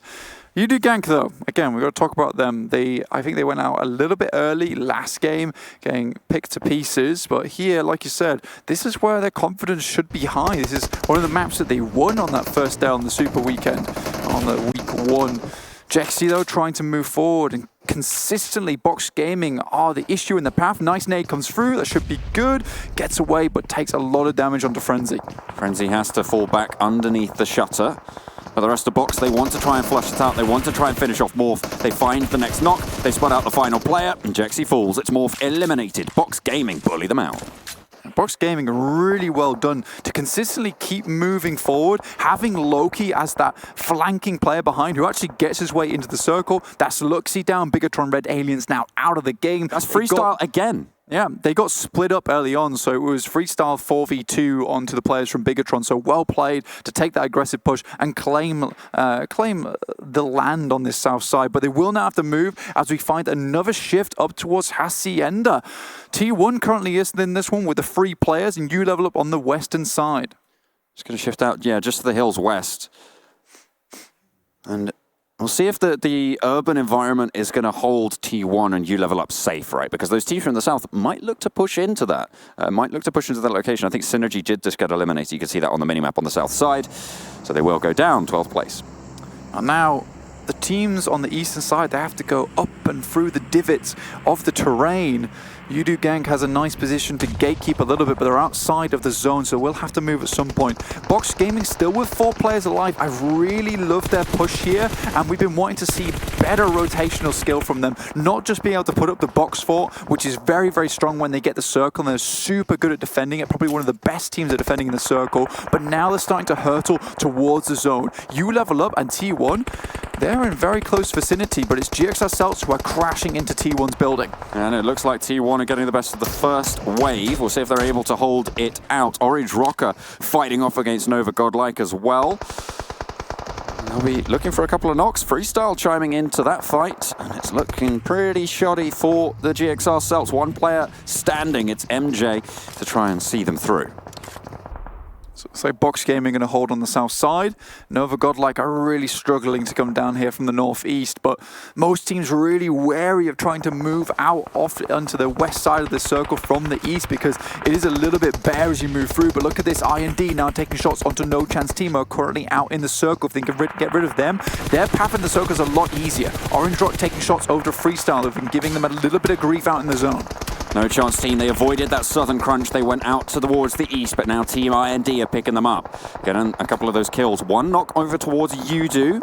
And you have the eastern side. They're challenging for the hillsides now as they have to push out west. They have to leave Hacienda itself and try and fight in the foothills. No Chance Team eliminated on the southeastern side as Team I&D get a lot of work done, but unfortunately Freestyle is standing in their way. The Bigatron Slayers really stepping up in today's games, Blank. Look at this, the tentacles from Freestyle starting to extend forward and really take zone all over the map. Rather than just staying in one specific location, they're actually trying to take a lot of aggression and claim more of this area for their own. They're even pushing out into the zone. This is crazy. They managed to get the knock onto Scout at range as well. It's traded off by Gil, who needs to leap out of the window. Malik has the angle up the top, and they have to push towards the hay bales. Unfortunately for them, it's Bubba, and he goes ba-ba-ba-ba-ba with the bullets all the way down into the valley, finding out Orange Rock. Just Marvy now, trying to make that push. But it's Box Gaming who spot this out. The third party comes through. Baba goes down. A Shuv out in the zone does go down to Loki himself. This is good stuff. Box Gaming coming with a fistful of lead, and it's all for Freestyle. Pocket full of shells. They'll be running forwards, trying to pump down the damage. But they have got the close angle. 2 players now alive for Freestyle. Loki, he managed to tuck back in, but he's cooking a nade. Tries to send it out, looking to try and get the knock, but instead it's just displacement. The position given up, but regained immediately. Malik taking fire from an off angle. Box Gaming committed to the southwest side of this circle within the zone to set up the box fort, and the circles favored them. You know, if I'm putting my money on anyone here, John, it's going to be Box. They do have a 2-2 split currently as Break and one of the other players is trying to gatekeep Freestyle. You do gank now, trying to move in from Hacienda, but Marvy still in the game. Looks for another onto Drax. The zone is going to tick away pretty heavily, but he's really caught out in a very difficult area here. Might just go down to the blue. I don't think he's going to last much longer. Yep, there he goes. Orange Rock eliminated 6th place. They managed to get 6 kills. 6 points total, sorry, with 1 kill that they got as Malik gets downed by Yudu Gang. Still a double top 8 finish here for Orange Rocks, so consistency definitely coming through from them. T1, they're on the northeast side. They're going to come in contact with Yudu Gang, but Yudu Gang have been gifted 2 loot crates, so not just 1, but 2. They're going to be loving that when the resupply is real. And look how hard the cover is for them on them. Like that is the freest loot I think I've ever seen. And I know what they just got ganked by loot crates. I'm okay with that. It's not a huge deal for them. They're certainly okay with it as well. Now they're going to start to use those to their advantage, getting the angles, getting the cover, making sure that everybody knows about their presence on the northern side, on the northeastern edge of this next circle. Freestyle finally finish their gatekeeping efforts as they do get eliminated down in 6th, but 14 points found. Massive kill points come through for them. Youngjin watches over towards Yudu Gang. T1 missile goes down. He's still trying to find shots. Drops back behind cover. Another one goes down. Youngjin from the rafters, able to find plenty of damage, but can he get any more? A nade being cooked now by Mamparang, sends him out wide, but he hears the steps, drops down. Mamparang able to sneak around the edge, pulls out the gun, wants to go, well, has to go for the fight. The rest of his team's getting flushed out very slowly, 1 by 1, but it's happening, and he needs to be careful. Oh dear, that's Jumper as well being found, and Youngjin pops the reload, able to get 1. In goes Mamparang, trying to save the rest of the game for Yudu Gank. Oh, I don't think he's going to be able to do it. Oh, it's T1. They play spoiler, the 1 versus 4 in the warehouse. Oh, it's Young Jun and you're young done, Yudu Gang. You're out of the game there, Sonny Jim. You had 2 beefy boys with the level 3s across the board, and Young Jun's had you for sillies. Oh, he's thrown you for a loop. That's so unfortunate. Managed to rack up plenty of points and managed to get 4th place as well for T1. A difficult rotation, and it pans out. They have the eastern edge as well of the circle, but with only 1 player, how much more will they be able to do? Still a very, very good position, and 3 points on the board for T1. They're going to be super happy with that after getting a couple of kills onto Valdos the Murder early on in the game. But Box Gaming, they have the box fort. The castle walls are up, and the kill slits, the barrels are slipped through them, so Box Gaming probably have a good chance of winning this game now. The Megastars have a pretty decent spot as well, Blank, but they, as you say, they will have to move. The question is, can they clear out the teams behind them, who could potentially play spoiler? If they can get the roadside, then they can start to mount up the cross. You can see there is that ridge line on the other side of the road that affords them a lot of cover, but they have to get there first, and they won't be able to do it if there's teams at their back. Yeah, currently the roads is actually probably the most dangerous thing in this game because you will have to use so many smokes to get across. And Box Gaming, their only real issue is having to fend off 3 teams at the same time.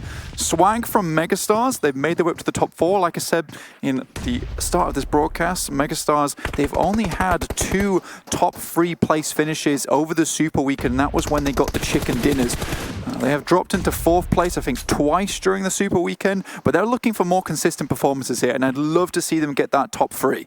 You level up. Remember, of course, they won the chicken dinner last round, and now they're in the top 4 yet again. This is a really strong game, a really strong start to the week for them, but Megastars, they're getting spotted out, and here's the box fort coming into effect. Yeah, the U level up team doing very well, getting towards that level 99. I don't know what the coach has been doing, maybe feeding them some rare candies, but they're feeling very good about themselves.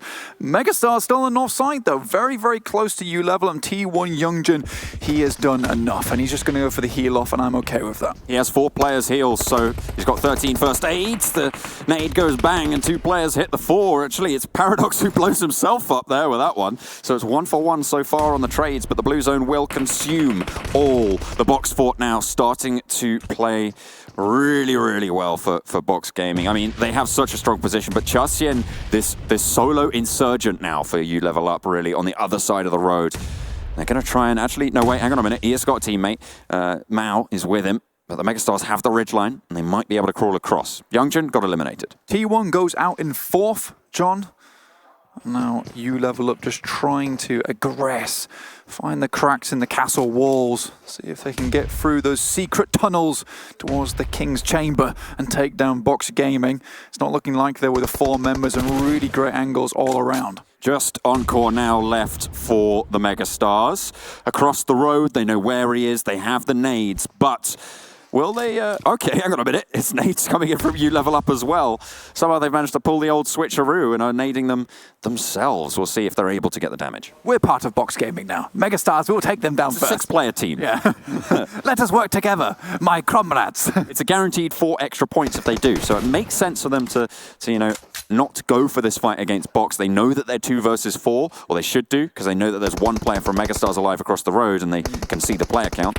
We'll see how many more they're able to rack up. But already, they've had a phenomenal start to this week. They've got 4 kills, and they're guaranteed at least 14 points on this game.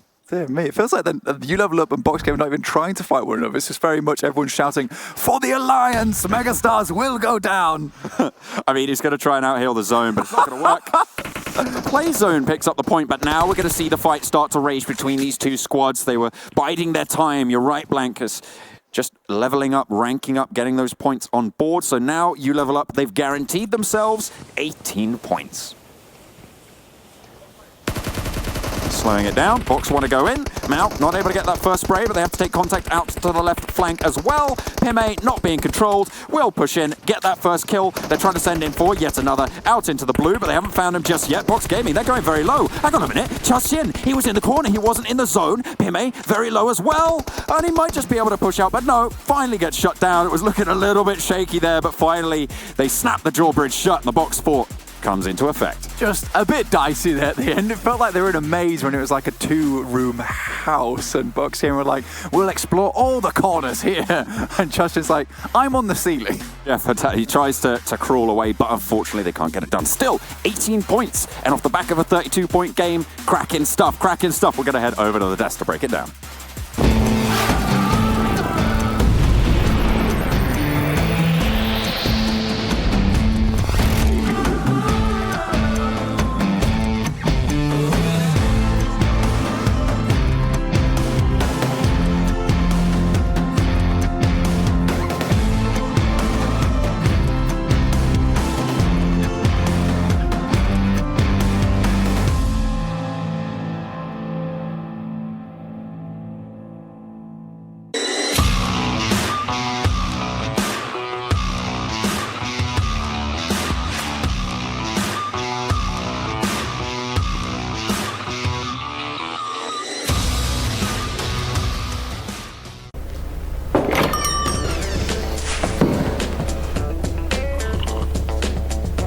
Where's that hot spring? It's right around the corner.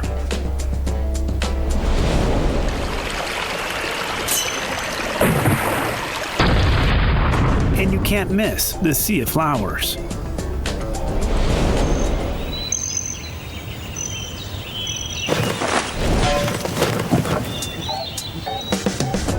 It looks really exciting. Why not have a try?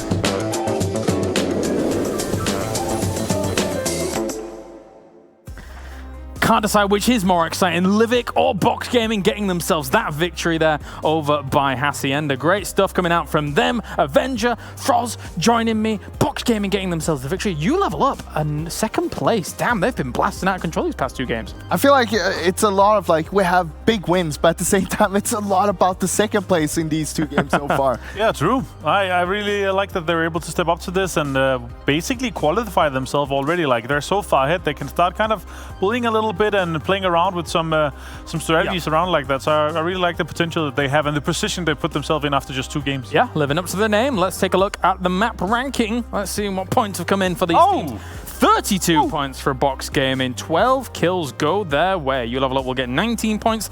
T1, 16 points for us. Yeah, T1 getting 16 points, and I was talking about how good they were on Miramar, and this kind of shows because they lost 2 players early on in the game. Yeah. They only had 2 kills by them, but then they just stepped it up, and now get himself 8 kills together with a 4th place. That's not bad at all to start it all off. That's fantastic, and they clutched 2 times defending that building, the red brick building.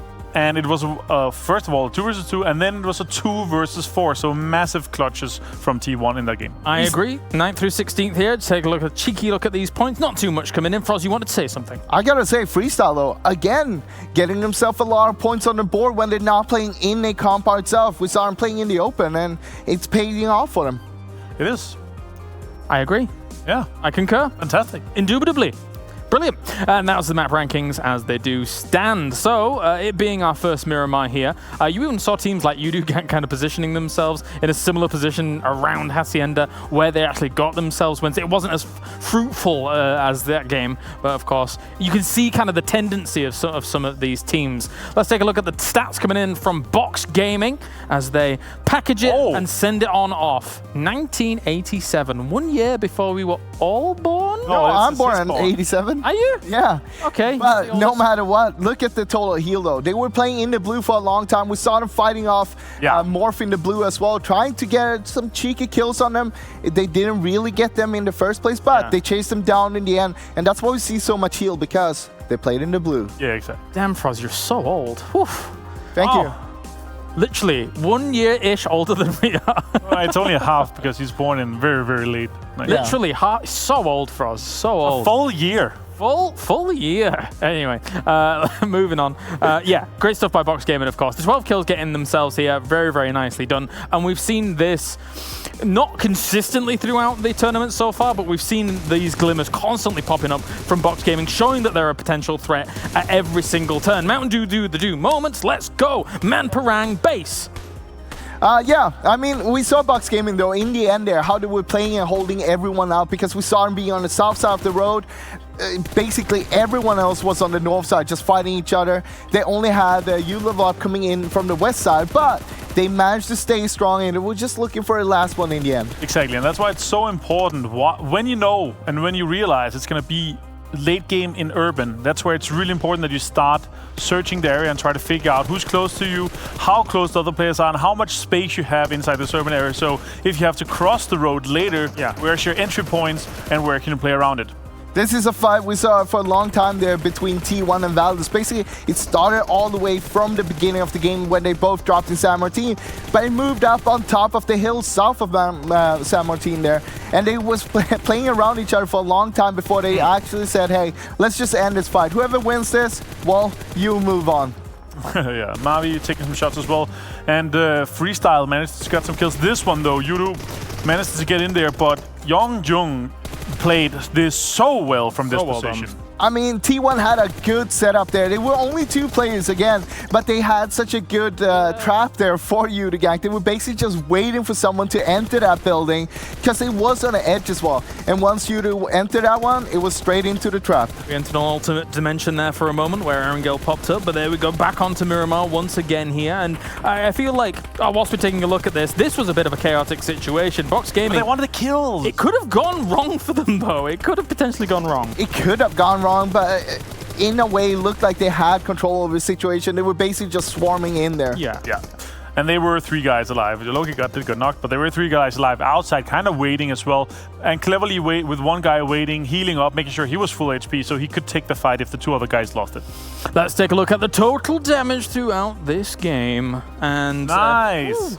Pretty even. Box Gaming with that 1987. We have T1, 1,551. So it really does speak to how you were talking about it, Froz. It's a pretty decent map for them. Admittedly, it's a pretty decent circle for them as well to get things going. I mean, yeah, sure, it's a decent circle, but that's also one of the hardest things, I feel like, when you get the circle on top of you. Sure. Where do you play from? Because once the circle pops away from you after you chose a place, that's when you start doubting yourself. You start second-guessing yourself. And that's kind of what we saw with Yudu Gank in the first game, right?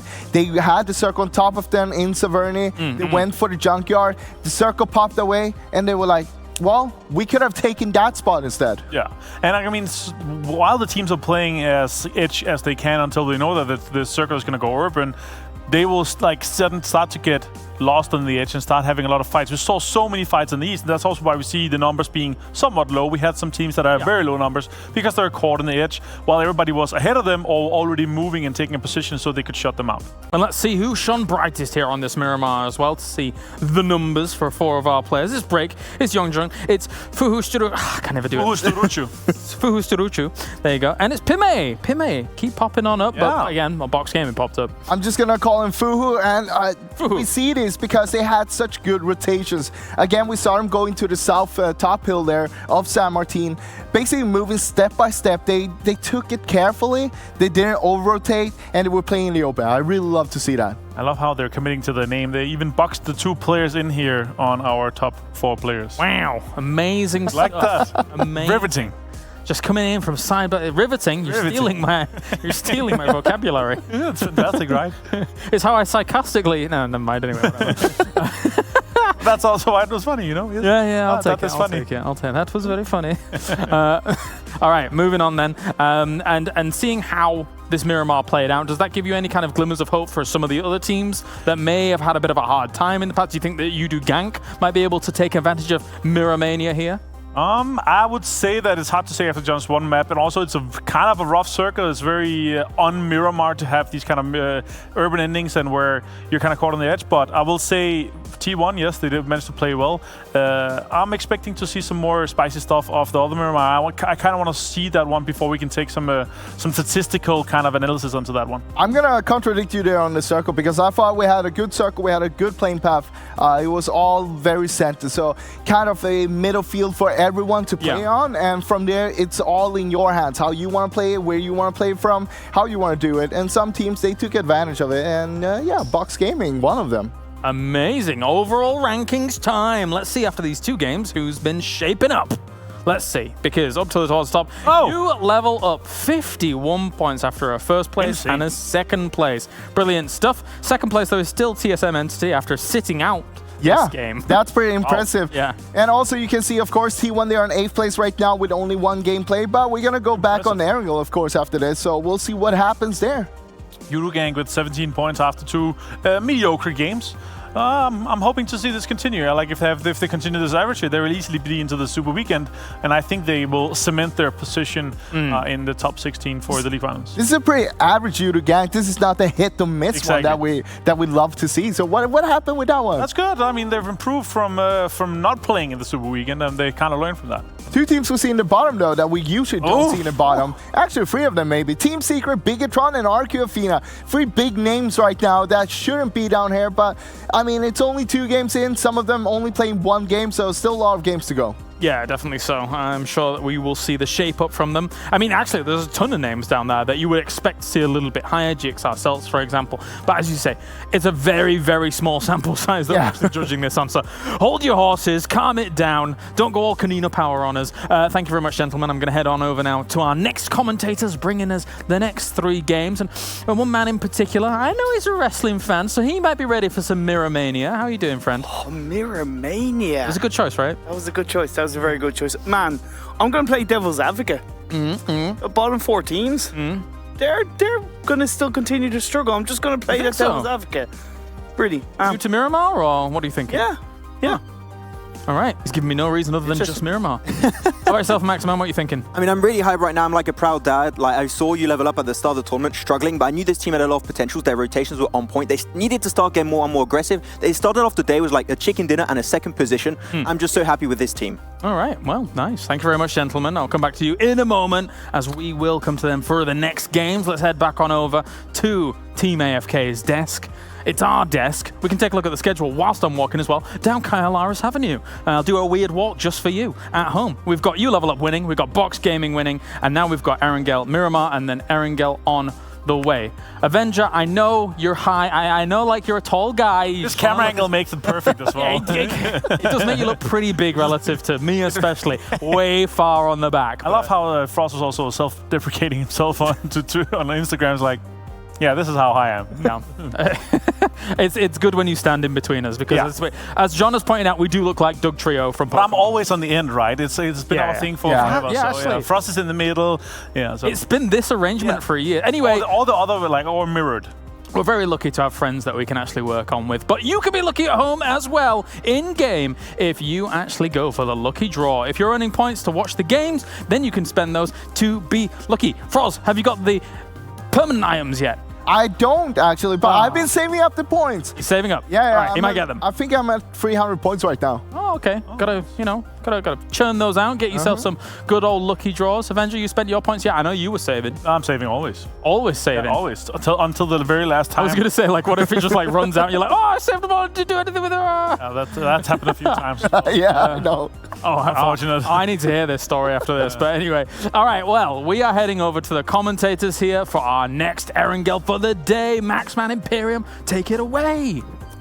Thank you very much, Team AFK. 2 games down today. 3 games to go. What a start. TSM Entity only 1 game played, but still find themselves in 2nd place. Yeah, 3 + 2 = 5. Good job, man. Thank you, thank you. I gotta say, normally I'm the one that's bad in math, but I actually had to write that down, to be honest. Don't judge me. But you actually did. I'm not joking. I did. But going into game 3, we are missing obviously a couple of teams like Yudu Gank Level Up, Nova Godlike, and Celt. So what I'm thinking is that T1 will drop by Milta Power depending on the playing trajectory. Yeah, because T1 has been a team that has always been very, methodical on how they choose their dropping locations, especially on Erangel. If a team is not there, if they're not in the lobby, well, that's going to be free real estate for them to take over for themselves. But ladies and gentlemen, game number 3 of this 3rd week is going to be underway. It's going to be Erangel once again as we start towards the Primorsk area, as we'll be going up north on the eastern side next to Kameshki. A pretty good playing path, and now, of course, we'll force one team in particular. Well, a few teams to potentially go over to TSM Poliana. We know them already. There's going to be TSM Entity. Also got Reject Scarlet to like to go in that location. And, what I loved about the overall results after 2 games, and I know it's only 2 games, is the fact that the 4 teams who haven't qualified for both Super Weekends are in the top 16. I know it's not much, and there is a decent bit to go. It's just that kind of little bit of, will it happen? Will we see all those 4 teams battle out for the 16th spot, so to speak? It's definitely interesting to think about. Is it possible? I mean, definitely, like, some teams have been putting some... Is it possible? Number 3, you won't even imagine what the answer is. I don't know, just a little clickbait action right here, but that's fine. Ladies and gentlemen, we're going to have, of course, a few teams going for their very regular drop-in spots. You're going to have Team ING going for military base, Megastars going over to Nova on the eastern side. Nothing really surprising, I do have to say. And you just talked about T1, and we will be seeing them indeed going towards the area next to Milta Power, which is a location one which they played a lot. They played there, especially during the Super Weekend. Yeah, some, up and down, really locations there. I think they struggle a little bit rotating away from Milta Power, but I'm still really intrigued to see how they can do going into this game. And this playing path and this phase 1 circle, not very complimentary, Imperium. It's not necessarily complimentary, but what is interesting is that it's a similar phase 1 circle that we saw in game 1. It's a similar circle that we've seen in multiple Erangel games, so I do feel it should be somewhat business as usual for a lot of these teams. Even the playing trajectory, it's fine. It might create a little bit of craziness on the southeast, but when you really think about it, it was the same for a lot of teams in game 1, so it shouldn't really be too much of an issue. It's the teams that struggled in game 1. They've got to really come back stronger in game 3. That's what we're hoping to see. Let's pan on over to RQ Athena. They're going to be in Pachinki. No team's going to contest it whatsoever because that is RQ Athena's compound. And they are in Circle 2, so they've got nice rotations. In one team that I think has a really good potential of rotation, that'll be Orange Rock. They're already sending a scout up north. They could try and catch the position up north. There's a lot of room to take for. North is like where you want to play this early stage. Yeah. No, you're dead right, Max. Playing up and towards the north of the river coming into phase 1 because it does occupy a decent bit of water on the water line past Averny. So yeah, definitely playing on the north of the river will be very accurate indeed. Freestyle, a team that we've seen become more aggressive over the last couple of days, and I was talking to the leader, Freestyle Black, after Sunday's games, and I kind of said to him, hey, look, is the passive play style something you're kind of doing on purpose, or is it because of the fact that a few of your players are playing with a higher than normal ping? And he said part of it is because 3 of the players are playing with higher ping. I said, well, what was different today? Because they were a lot more aggressive on Sunday. He said, well, we were being constantly told to be more aggressive, so we started to be more aggressive. And I just said to him, yeah, don't change, just continue to be more aggressive because it's working out for you. And today, they're doing that. Yeah, exactly. The first game, they got 6 kills. Not really looking at position or anything, but they got 6 kills on the first game, and they also got himself 8 kills on the second game on Miramar. That is way better than all their games they've been playing so far. So definitely, if they can keep on going with this kind of play style, I think that they can potentially try and qualify and get themselves to the third Super Weekend. Yeah, exactly. They just genuinely seem to be evolving, not just in terms of how they're dealing with the teams around them, but their own confidence, their own mentality, their own play style. And they've been the thorn in the side for BTR on a number of occasions. Let's go over to Yasnai Polyana, TSM Entity, also with Reject Scarlet. They like to drop there all the time. It's their main dropping location. But I'm really intrigued to see, actually, this time around, that TSM Entity and Reject Scarlet both drop actually very close in the compound, which is something that you like to see them spread a little bit all over Yasnai Polyana. Here they're very close, which will be, emphasizing more early game fights and just little breaches versus D2 teams. So I'm a little bit surprised, but TSM Entity, they saw how close they were, so they're just going to leave the scene and try and get away, potentially mainly over to the western side. Yeah, we did see Reject kind of tickle TSM a little bit, but nothing too crazy as a quick Molotov gets thrown over in the direction of Reject, just to send that tiny bit of a message. It doesn't need to be much, but it's kind of like, look, we have you in our sights, as a couple of shots are being fired up, I believe, from the members of Reject. So far, so good. And then looking over in the other areas of the map, you have, as normal, Team Seeker, No Chance team on the southwest coastline, Team Seeker rotating past Gaka, heading towards the Everest mountainside, so they'll be looking to maybe occupy that north of the river compound that is very strong outside George Paul. Well, I thought that TSM were going to leave it, but it actually seemed like they want to get some business done. With Reject Scarlet, Yurli's got a little angle. Grenade will be coming out from Z-God across the smoke. It will be a blind one. Just go pretty close, but that's going to force Yurli away from the fight. But I got the impression right now that what we're seeing is Reject Scarlet putting a little bit of a blanket all around TSM Entity and get the fight. Great grenade onto Neo, going to force him away from that tower, and he's going to go in the building down below. Those grenades are getting better and better as time goes by. I love it. Eastern grenades are the best. Don't at me. I genuinely agree. The grenades from the Eastern teams have been pretty damn incredible. And when you're looking at Team Seeker, yeah, of course, the longer they in some way engage in this fight, the longer they're leaving getting into a prominent position in Phase 1 Circle. But we know from talking to Jonathan, from how they performed in Game 1, when they get a couple of kills early game, they start popping off. Game 1, 21 kills. Incredible performance. And that was off the back of what was initially a squad wipe onto Reject Scarlet. So that's why they're being aggressive in the early parts of this game. Yep. I'm going to talk a little bit about rotations. One team specifically, that's Synergy. We talked about how important the northern side would be. And Synergy is a team that like to go, really good points of interest, especially center circle, and just spread out, get a lot of room under control, which you like to see. So that's what they're going to try and do this time around. As on the eastern side of Roshog, two teams will have a little bit of a clash. That's King of Gamers and Freestyle. But Freestyle, they're going to be the first team actually trying to cross over. I believe Kashrif made it also on the bridge. He does make it over. There you go. We'll follow with the rest of the team. A little bit risky, but the timing was just right to allow Freestyle to make it over. It was all good in the hood. And talking about Synergy's rotation, I think part of why they also executed that so well is because of the fact that we don't have Celts playing in this game who do like to land in Milta. And even though T1 have landed in Milta Power, T1 aren't the team that rotates as quickly as Celts, let's say. So there is automatically more space and more confidence from Synergy to rotate in without any trouble. Yeah, it will make things a little bit easier for T1 in the early stage, that's for sure. I'm also wanting to see Megastars and Team IND rotate a little bit earlier because you never know, there could be some teams on the edge. Got No Chance, Team Secret, Box Gaming, even Bigatron, but they still left early. So, by this time, we know that Bigatron, if the circle's not on the bridge on the east, they're going to leave it very early on. So that Megastars know it by now, so that'll make a really easy rotation away as we pan on over to the fight where Scout is going to be caught out in the open versus Synergy. But Scout has got himself a building down below, but Synergy, will they commit to it? I mean, it is a 1v3 fight so far. They got Member a little bit further away, but this is a compound you don't want to really rush into if you're not sure it's just a one-man army. But we did see the other members of Orange Rock just take a couple of shots towards the direction of Synergy. Did connect on the survey a bit. That gives a little bit more space for Scout to disengage without getting caught out. He does have the DB28. Might be able to spot out that member of Synergy. Indeed, Survey gets knocked down. I mean, didn't they see him in the compound? He's going to be able to take shots on that location. That was a very risky move. But Synergy normally will be able to get Survey back on his feet and remain as a 4-man squad. But Scout now, this might be a location that if they can just full send another player over to make it a 2-2 split, that would make things a lot easier for Orange Rock in the long run.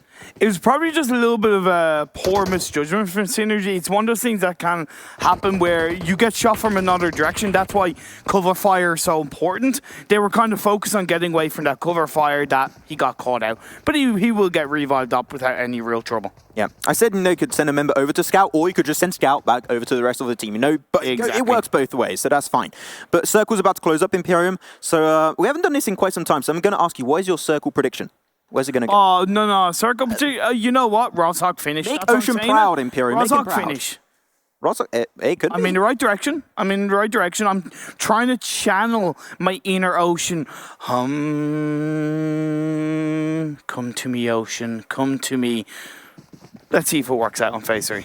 I was scared for a second there. I was like, what the hell is he doing over here? Yeah, Orange Rock, they're going to be leaving the scene. They know where Synergy were localized earlier, so they're going to go on the slope down on the side of the mountain to make sure that Synergy can't take those shots while they're rotating, which I like to see. But no, Synergy are one of the team I mentioned earlier. They like to go pretty central. They're going to be also one of the very early teams to rotate forward. I want to see the same response on freestyle.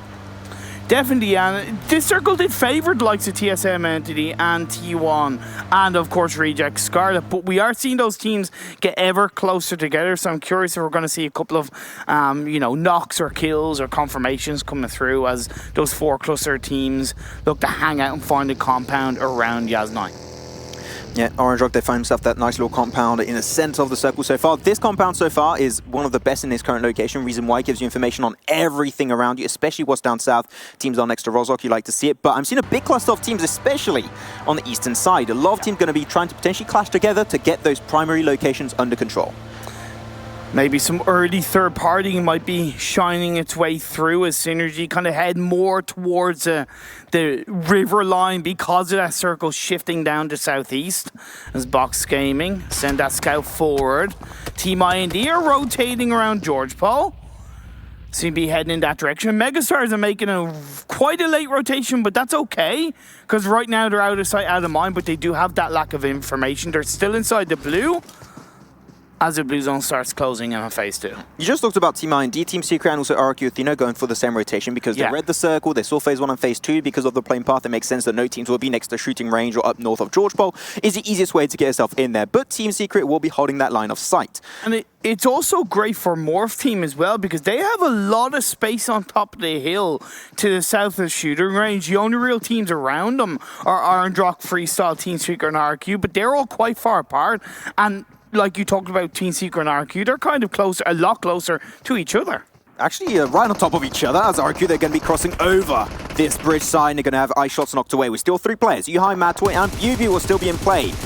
But now they're getting sprays down onto B11. B, unfortunately, no way of him moving away easily from this location. Still able to take a few shots in the grass, which you like to see. The car does explode and will be taking G9 down with him as RQ Athena again absolutely battered and eliminated in last position. I mean, they had to cross over. I said it, Team Secret had a great position. Easy fight for them. It nearly went against them in Team Secret. They survived by the skin of their teeth, but at the end of the day, they will keep going as a full squad. So good result for them. Good team fight. As they will keep on going. As we pan on over to, you see these cluster teams, right? Box Gaming, BTR, Synergy, TSM, T1, and Reject Scarlet. What I find interesting, although it makes sense, is that TSM didn't make the call to push out of Yaz9, and I think that was off the back of them hanging around on that fight against Reject Scarlet for too long early parts, and realizing that if they moved out, at that point, they could have gotten caught out. So great IGLing from TSM. Because there's a lot of points of interest, especially on the western side. You've got the bridge, you've got the plateau, you've got the few compounds also next to the fields. Like, if you move, a lot of teams will know where you are. Knowing where you are, the circle hard shifts down in the southwest. It's not as central to Rozhok as myself and Ocean would love to see, but either way, it's definitely in that direction. And what is also hard to play around with is that there's a lot more river in play on this phase 3. You got Watertown, you got Ruins. Nobody's in those locations right now. Megastar's going for a rotation that they do really time and time again. That's going to be, rotating on the eastern side of Yasnaya, up north, and potentially try and get where Freestyle or Synergy currently are. But a lot of teams already did that call. There's not really a lot of easy entry points up north. I think Megastar's doing that move maybe a little bit too late, and now they might actually struggle to find a position in circle.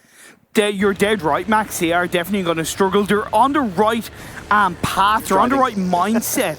But with Reject Scarlet close by, you got T1 ahead of them. And then when you look inside the circle, Freestyle, Synergy, and King of Gamers, it's not going to be easy for them. We're having a race between Reject Scarlet and Megastars. The first team to get to the edge of the circle could gatekeep the other. I'm intrigued to see how things will be following suit. I was hoping for an anime reference of some sort with that battle. Running in the 90s. Yeah, okay. Is that good? Yeah, that's good. You know, hey, look, you gotta please your anime weeb audience. You know that, Max. You know. Oh no, that's not in the anime though. Was it not? Okay, no, they don't do that. Okay. Okay, so Reject Netflix Scarlet. adaptation.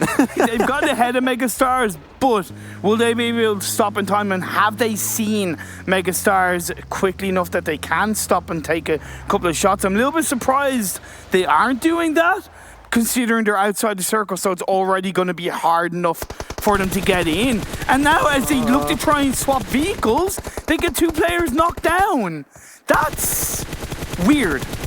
I mean, they just caught out in the middle of a rotation there. They also were trying to get another car under control. Yeah, I mean, Reject Scarlet got destroyed because they had 3 members in one car. They're like, we're going to take the bike. When you have a team on your tail, you don't change cars. You continue going. They could have stopped in the compound and punished Megastars on the rotation. Yes. Definitely a little bit of a poor decision made by ETR. Either way, BTR looking to push back Freestyle. Malik managing to get out of that burning vehicle, but he does get knocked down. Yeah, Bigatron and Freestyle. This fight has been never ending. One time it's Bigatron. Mix of Megastars and Bigatron. No, Bigatron won it once, then it's going to be Freestyle to take it the other. So far it's a one-on-one in this trade-off, but of course, Baba Malik knocked away. Going to be a little bit hard to go for those double reses, so I think that this is not a res they want to pull up. A few shots coming out still from Freestyle to try and stop Bigatron from pushing any further. But yeah, Baba, I think they're going to both go down. When I think of Baba, there's like a children's nursery rhyme that goes like, Baba, black sheep, have you any wool? Yes, sir, 3 bags full. That's what I think about when I see Baba's name, but, that's just a glimpse into the mind of Imperium right there, Max. Thank you for that little bit of knowledge, Imperium. We really appreciate that. But you know what? Zuxi, he's going to be slowly pushing on forward towards Freestyle. We're going to pan over to another fight of Megastars, and now Servi getting pushed by Megastars. It will be a 2v1 fight. Maybe this is time to send the cavalry over for Synergy and try and join up on the fight, because Servi so far, he is not going to take this fight well in a 1v3. He does get one knockdown, turned into a 1v2. Actually getting a little bit of an upper hand. I guess a double actually followed up with that with the rest of Synergy. Now, Schreider helping out from a distance. It will be a 1v1. They could potentially get rid of Megastars despite them having the advantage on this breach. We saw Synergy get a 2v4 in a previous Erangel game, so I've no doubt that they can easily come back and take back the location that Megastars tried to breach. But as of course, we could see some third party coming through at the hands of BTR. Servi does indeed get knocked down, so that's going to be at least Megastars trying to take some form of control, but in comes the cavalry, Max. Yeah, they sent Ted over with Schreider.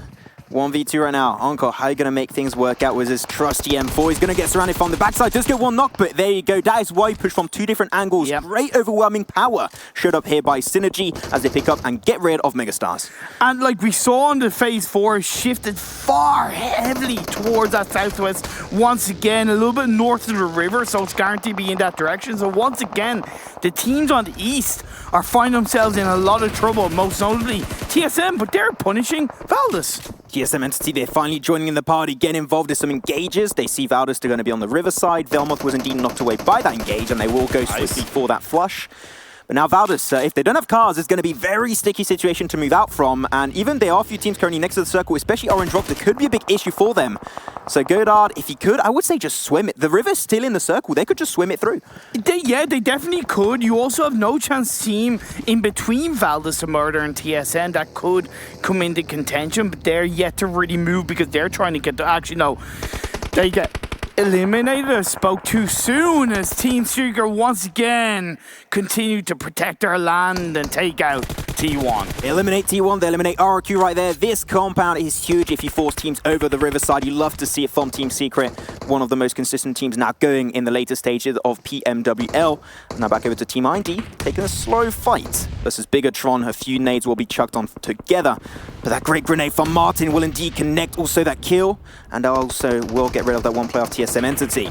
Valdez now, they've got to run downhill once again, which is never a good thing in PUBG Mobile, but Godard able to fight well from the low ground, gets Naya and will swiftly go for the flush. TSM Entity kind of crumbling down, really struggling to take this fight. Z-God going to be now left alone. He's the last remaining member. Jonathan will just be left behind. They can't do anything of that, but Valdez, despite that weird position, they win the fight. Yeah, but it was also Orange Rock helping them with that little bit of third party. We saw Scout taking down Jonathan, so a little bit of revenge off the back of TSM last week, getting the better of Orange Rock a couple of times. But it's Team IND look to get the revive onto Kratos. They'll continue on as a full squad. BTR to the north of them, but BTR have Morph right in front of them. Yeah, Bigatron are sandwiched between Morph and also Team IND, and depending on where the circle might shift, that could be spelling desolation for Bigatron.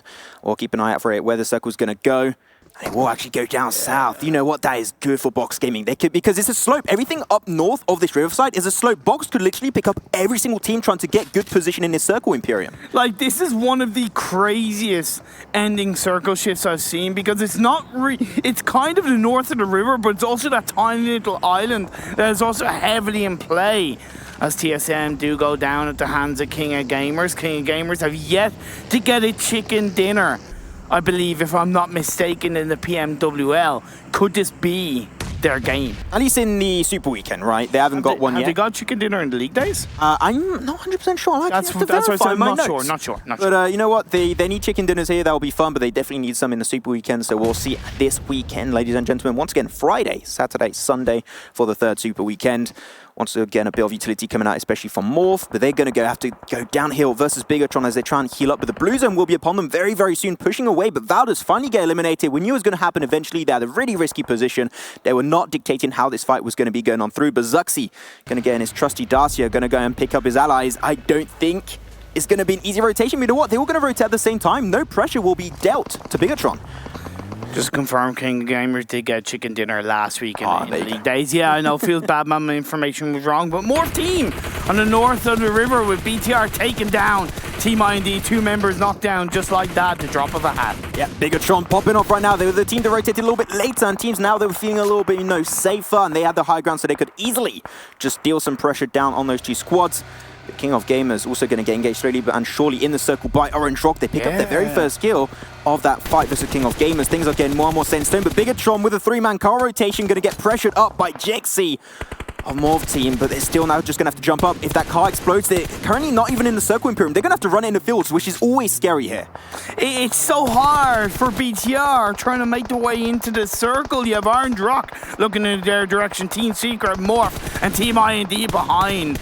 They've got very little utility because they've yet to really pull out those smokes that would definitely give them that wall of protection.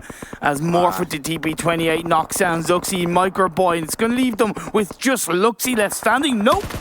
Just as I say it, they get eliminated. Yeah, there was no way. They were just surrounded by so many squads. You had Team Secret, Team IND, Morph team. There was just no way, Jose, they were going to survive that encounter. Now 5 teams remaining in this game, but 9 kills ready for Team Secret, looking to go for double digits. 7 kills for Morph team, also a team that needs to get some good results here. They need to qualify. They haven't qualified for any Super Weekend. They've got to channel their big boy power. They've got to channel their big boy plays, and they're doing it right here, right now, as they look to try and keep themselves protected against Team Secret. But Team Seeker, they're jumping, they're moving up and down, they're looking for those pixels out of place. Yeah, Morph a little bit on the dip over there, so grenades could be huge for Team Secret as they just roll closer and closer to Jexy, the last remaining player of Morph. They go for the spray. Mad Toy, the Madman, connects the onto Frenzy, and now it's only one player that they really have to take care of. And once that's done, they can just rethink about positioning himself in the circle. But all the while talking about circle, the next shift went right over in the favor of Orange Rock. So now Box Gaming will actually have to make their way across the bridge or the river to get into the circle from the south side. Jexy takes up 1 kill already onto Team Secret. That was on Bubu. Now down to 1v3. And that car already exploded, so really can just hide behind it without really having to care about any kinds of explosion. But time's ticking, the blue zone's starting to close in. Team Secret realize this and they have taken control. They've given over control of the circle to Orange Rock because they focused a bit too much on Morph Team. And I know that Jixie's going to be the first in the blue zone, so he's going to have to move away very, very soon. Nice break coming out from Yai with the DP. Going to connect and 1 kill onto Box Gaming. Box still has 2 players currently in this one. But actually Loki is going to be the only one actually standing. That res is going to be very hard to pull off. But here it is. The rush is going to be coming out. Jexy's still alive with just a few... Oh, okay, I take one back. Scout will be connecting the kill. Getting rid of Morph in 5th position. 4 squads still remaining. We've got Orange Rock looking pretty strong in this game. They look pretty strong today. They've been consistent enough with their results, getting 9 points and 6 points respectively in the first 2 games. As Scout gets a knockdown onto U-High. They want to take control. They've only got Box Gaming and King of Gamers as well as Team Seeker around them. Here it is, a sprays coming up from King of Gamers. Box Gaming getting absolutely battered, and they shall go down. 4th position for Box. And now 3 teams still in play. You have King of Gamers with Soup 77 remaining, and Team Secret versus Orange Rock. That's going to be the big fight breaking out here. But look at Orange Rock, still up as a full squad, right in the center, in between Team Secret and King of Gamers, but it's only just Soup left standing, so realistically, it's a 4v3 with Orange Rock on 10 kills. But really, Soup doesn't have to move. Team Secret, though, they slowly have to try and gather a little bit more land, so really, technically speaking, Soup 77 could still take this game. And because that circle is kind of sloping down, it isn't really favoring any of the teams. It's coming down to that utility push that Orange Rock are putting towards Team Secret that is giving more control to the boys from India. I'm scared of one thing right now. Orange Rock are not taking enough control, I think. They're very packed in one area. That's going to be only putting 1 point of pressure down onto Team Secret. They know where they're going to get shot from. If they still have some smokes remaining, Team Secret could easily respond to how Orange Rock are currently localized. As a grenade comes out, very close to the area right there, but not going to get the knock just yet. We did see the circle shifting up north, so it is in the favor of Orange Rock. They're the only players inside the circle, but they are a little bit more clumped together than I would like. I'd love to see Scout or one of the Orange Rock players sending themselves around or forward. I know there's that thorn in the side of the last player, King of Gamers, but at the end of the day, to maintain control as a full squad in these final circles is so important. And you look at Team Seeker, they're rotating around, trying to get that low ground, because low ground in the late game is more important. Yeah, we'll see, but I just have to mention 10 kills for Orange Rock and also 10 kills for Team Secret. They're looking to potentially get 40, even maybe 15 kills in the long run on this game. I like how Alshots is playing this one. He's going for the low ground. You just mentioned Imperium. He can't really get peeked out really easily from Orange Rock, and he's going to try and get a sneaky angle. But does Team Secret know about Soup 77? I don't think they do. They know there's at least another team, because they know they only have 3 players up. Do the maths, there's at least 2 other teams around them. That's why they're being careful. That's why they're not sending it fully forward into the circle, but having that spread to get that information so you can react. I think he spotted out the last maining player of King of Gamers. And that grenade might be a little bit short. It will be indeed. Soup 77 has been scouted out, and iShots has got the information now, but the circle is closing up. He's going to be in the blue very soon. That grenade will have alerted the attention of Orange Rock, though. Let's make he's there, that as a point, so they know in some way he's there. As iShots gets a shot off towards Ruru. That's nice play from iShots. He's doing incredible work, but he's got to go try and create that space as he gets a knockdown. He gets it. Done almost a double on Scabby. Solo can barely see his HP right there. But the angles, this is what I love from Team Secret. They got so many angles of point of pressure. Trees are not enough to hide behind. If they get one, they're looking for second. Team Secret still has 2 players up. Madto and iShots doing some work as a 2-man army, but still Soup 77 from King of Gamers, as I mentioned, still in play. But iShots trying to move on forward. Why are you taking the buggy so late in the game when you know Soup 77 is just around the corner? You're asking him to get knocked. I know he threw that grenade. I don't know if he exactly knew he was there, but at the end of the day, with the kills that Team Secret have gotten onto the members of Orange Rock, I think they've done enough to maintain the control coming into this final moment of the game. But in saying that, Mavi throws an incredible grenade to connect onto Team Secret. Yeah, that res will be extremely hard to pull off, and Soup 77, the man that I said, you got to be careful about him. He is still lurking in the shadows. Welton waiting for that golden opportunities to strike, but not a lot of meds remaining for Orange Rock, I believe, because Scout has been low for an extremely long period of time, and same for Viru. Hopefully things will go pretty good for them, but that smoke will be slowly taken away, and when that happens, the fight will definitely be breaking out. Team Secret know that Soup is there, but do Orange Rock know exactly where Soup is? Of course, with the circle favouring the downhill area, the Blue Zone's going to start closing in, and Team Secret are going to keep on going with U-High on a sliver of health. I can't believe they got the res onto U-High right there. That was huge chunk of a game, and I think he even had a medkit. Yeah, he actually had a medkit. You know what? That's the perfect timing to use a medkit. No need to wait because of those pills or because of the energy drink, and that's fine. But ladies and gentlemen, this is the 3v2v1 as the circle is now pushing. They're going to be moving out of their point of interest. Nice. Orange Rock will get the nice initial knockdown onto U-High, leaving Team Secret down to one player. That's going to be Mad Toy, going to try and heal up against the Blue Zone, but that is not going to work out. Team Secret, third position for them. And now King of Gamers, Soup 77 still in play. It will be a 1v3, but Orange Rock, I don't think they know where he is. And plus the low ground is going into favour of the prone down snake of Erangel, Soup of King of Gamers. They get the information, they go for the spray, multiple angles held up by Orange Rock as they take this third chicken dinner of the day. Orange Rock, they fell a little bit off the surface of the earth, but they are coming back and strongly as they secure this win. Huge place on them. It's amazing how much a couple of days break, so to speak, can do to your mentality as a team, as a player, and it's important that they came back swinging in this league. Yeah, 3. Swinging was 12 kills, that was huge, but we got a lot of great players. We're going to break it all down. Over on the desk was our awesome desk analyst.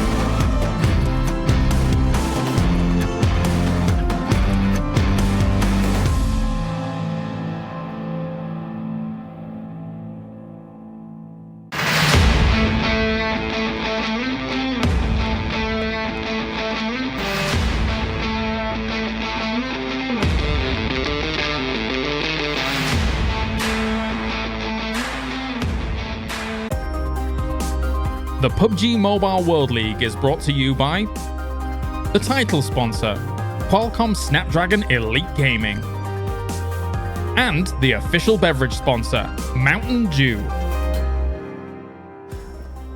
It's about time! Damn, Orange Rock getting themselves back on the map with a chicken dinner here on Erangel. Brilliant stuff for them. I was scared towards the end. It could have gone a little bit south, going up against Team Secret as well as King of Gamers, but it's not to be. Orange Rock is back, baby. We've got Avenger, we've got Froz, we've got Orange Rock, we've got them taking the win. Finally, they are back. I mean, we've been waiting for this since, what, week 1 when we saw them just popping off. Since then, it's gone a little bit downhill, but looks like they're on the track to come back. Hopefully they're on the track to come back and being one of the contenders we were setting them up to be in our first week here. I'm looking forward to see if this continues. They're already in a position to bully the rest of the teams and play more aggressive now because they're already really comfortable in terms of points after this big win. And it sort of feels like that's where Orange Rock has thrived during the tournament, right? They started off kind of hot, and then from there, they continued being hot. And then when they had that little kind of slump during the PMWL East, things didn't really gain traction for a while. And now we're back. Maybe they can ride with this. I would say, though, when them having like such a good start so early in the week here, I think we're going to see great things with them. Yeah. So they also need to make sure once we get into the Super Week, they continue this kind of great start, like getting out fast and like getting the ball rolling, and the snowball effect will be really good for them, I think. It's going to be a hay ball rolling because we're on the Erangel now. Frost. And Miramar. Wow. Something right there, yeah. Big stuff. Big stuff. Let's take a look at the map ranking quickly. We've got Orange Rock up towards the top. Smackaroni. 32. That's right. Yeah, exactly. Were you stealing everything? You're like, oh yeah, riveting, smackaroonies. Yeah. You gotta be quicker. You lose, you lose. I guess so. You know the best thing is that smackaroonies just doesn't mean anything. I don't know why I say it. No. There you go. Just say stuff. It's like all the other time. You just say stuff. That's all right. That's the host role. You say whatever you want, and people aren't listening to you anyway. So you got 21 points coming in from Team Secret in second place. King of Gamers. That was almost a little bit of a cheeky upset there for us. Yeah, I mean, he almost had it in his way as well. We saw him how he was playing it super passive. We saw that iShots was almost getting him with that nade, but in the end, I mean, Soup, he prevailed. Yeah. Also, we saw him, of course, snaking towards the end there. I was looking at him like, wait, he's still got the backpack. He's still got the pad on. The pad is just totally yellow. Yeah. Everyone's going to see him, but he took it off in the end. Yeah, it's very good, very wise. I mean, you don't need a million bullets in the late game, Froz. You don't need any of this. What I'd like to see from Soup there towards the end, though, was when he was pulling out the nadir, he was basically just checking, make sure, okay, how far can I throw it? Can I reach them, or do I need to get closer? He was trying to look for that all the time, trying to get to the winning moment there. Yeah, this is actually one thing that is extremely important that we haven't talked at all, I think, is managing inventory. Like making sure you are always running the optimal inventory so you quickly can dispose of stuff so you can get rid of your backpack and lay low for as long as possible if you need to prone. So managing inventory on top of doing everything else they're doing is just another skill that will prove that they're very good mechanically. Especially if you've got a level 3 backpack, inventory space is quite generous, but you still want to be able to have the amount of utility you want. We've seen how many smoke grenades come into play later. Let's take a look at the stats of Orange Rock as Frost talks to me because he wants to say something. Yeah, I want to talk about, I think it was Team Secret we saw that was dropping stuff as well before they started snaking, but they were dropping their meds. We saw we saw the first aid kits, we saw the med kits. The problem is they didn't move away from them. That means that they are sticking up higher than your head is, and it's easier for the enemies to spot those kind of things, and they're gonna try to nade that. 1,900 damage coming in for Orange Rock, and they've got to be pleased with this. They've got to be very pleased, considering, again, we've spoken about or alluded to it before, they've had a bit of a rough road lately. Right. They had a few podium finishes when it came to the Super Weekend before, but it wasn't what we expect from something like Orange Rock, the Usurpers, the guys that Bigatron has said, these are the guys we're scared of. Yeah, exactly. And I will say, like, the kind of mental reset you can get in one day, it's very great, but you also, if you want to be a contender for the very top, for the top 3, you need to be able to reset in between days. Or like in the league finals, they are going to be playing there, they basically got qualified for it. They're going to have 4 days. If they have a bad day, they need to be able to reset from day to day, or even better, from game to game. Mountain Dew, do the do moments. Let's get it going for our second Erangel of the day. I want to talk about Orange Rock though. We saw them doing really good through the first part of the season,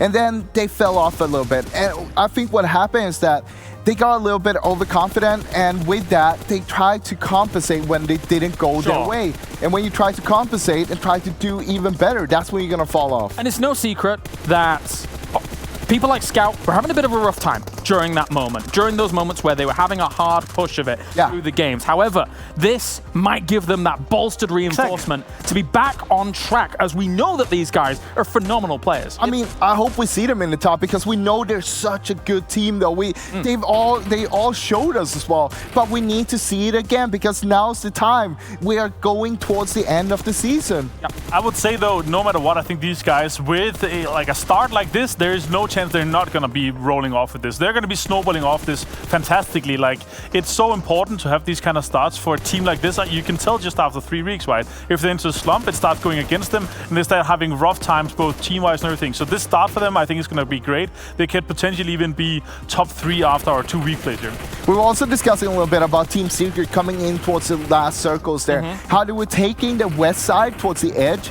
I feel like they didn't go far enough inside.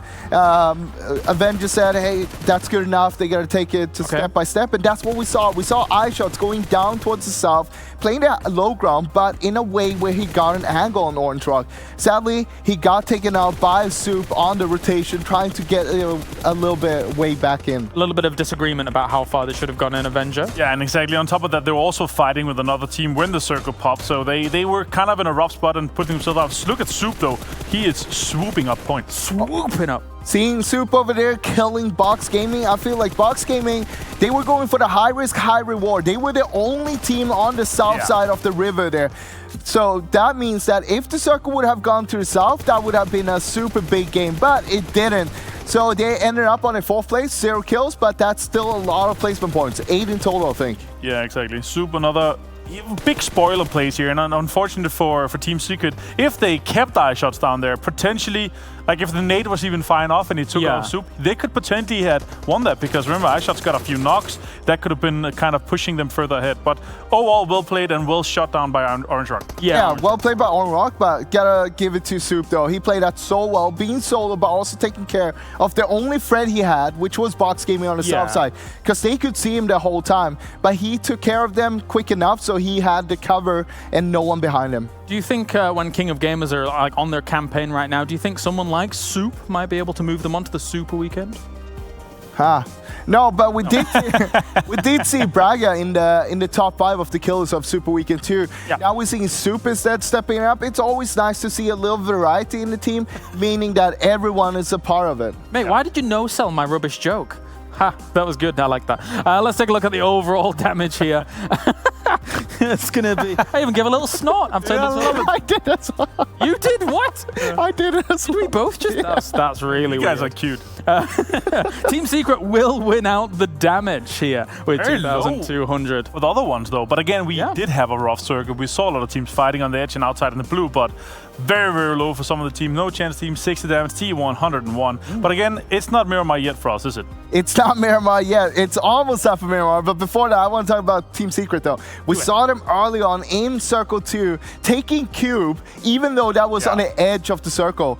And I mean, it paid off because a lot of the teams go center, right? And we see that if this is the circle and a hard shift up here, everyone's going to be down here because that was the center of the old circle. Yeah. That's why we see a team like Team Secret, they don't go for the center, they play edge, and then they just adapt on the move. I liked your visualization of that. That was Right? really good. I it looked like a box. with illustrations. Imagine that. It looked like a box in the beginning. I was like, oh, box game. Imagine if we had some kind of tool that we could draw on. That would be amazing. Let's look at our head-to-head, though, between Orange Rock as well as Team Secret here. The two big performing teams from that game. And very close when it comes to damage done overall. Team Secret, though, in the past couple of games especially, has been able to catch up with Orange Rock from our first weekend going into the next. Yeah, I mean, for Team Secret, it was all about last week, how they all started off popping off.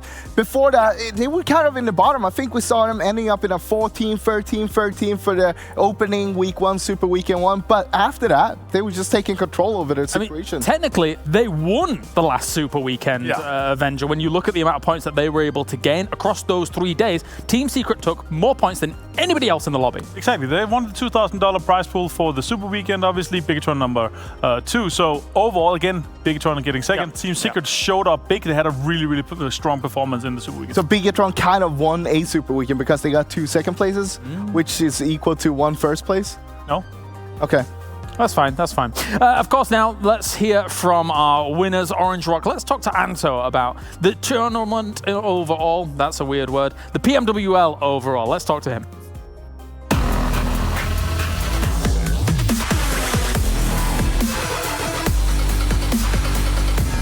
Hello, ladies and gentlemen. I'm Kyle Aris, the host for PMWL East, and we are talking to Anto from Orange Rock here.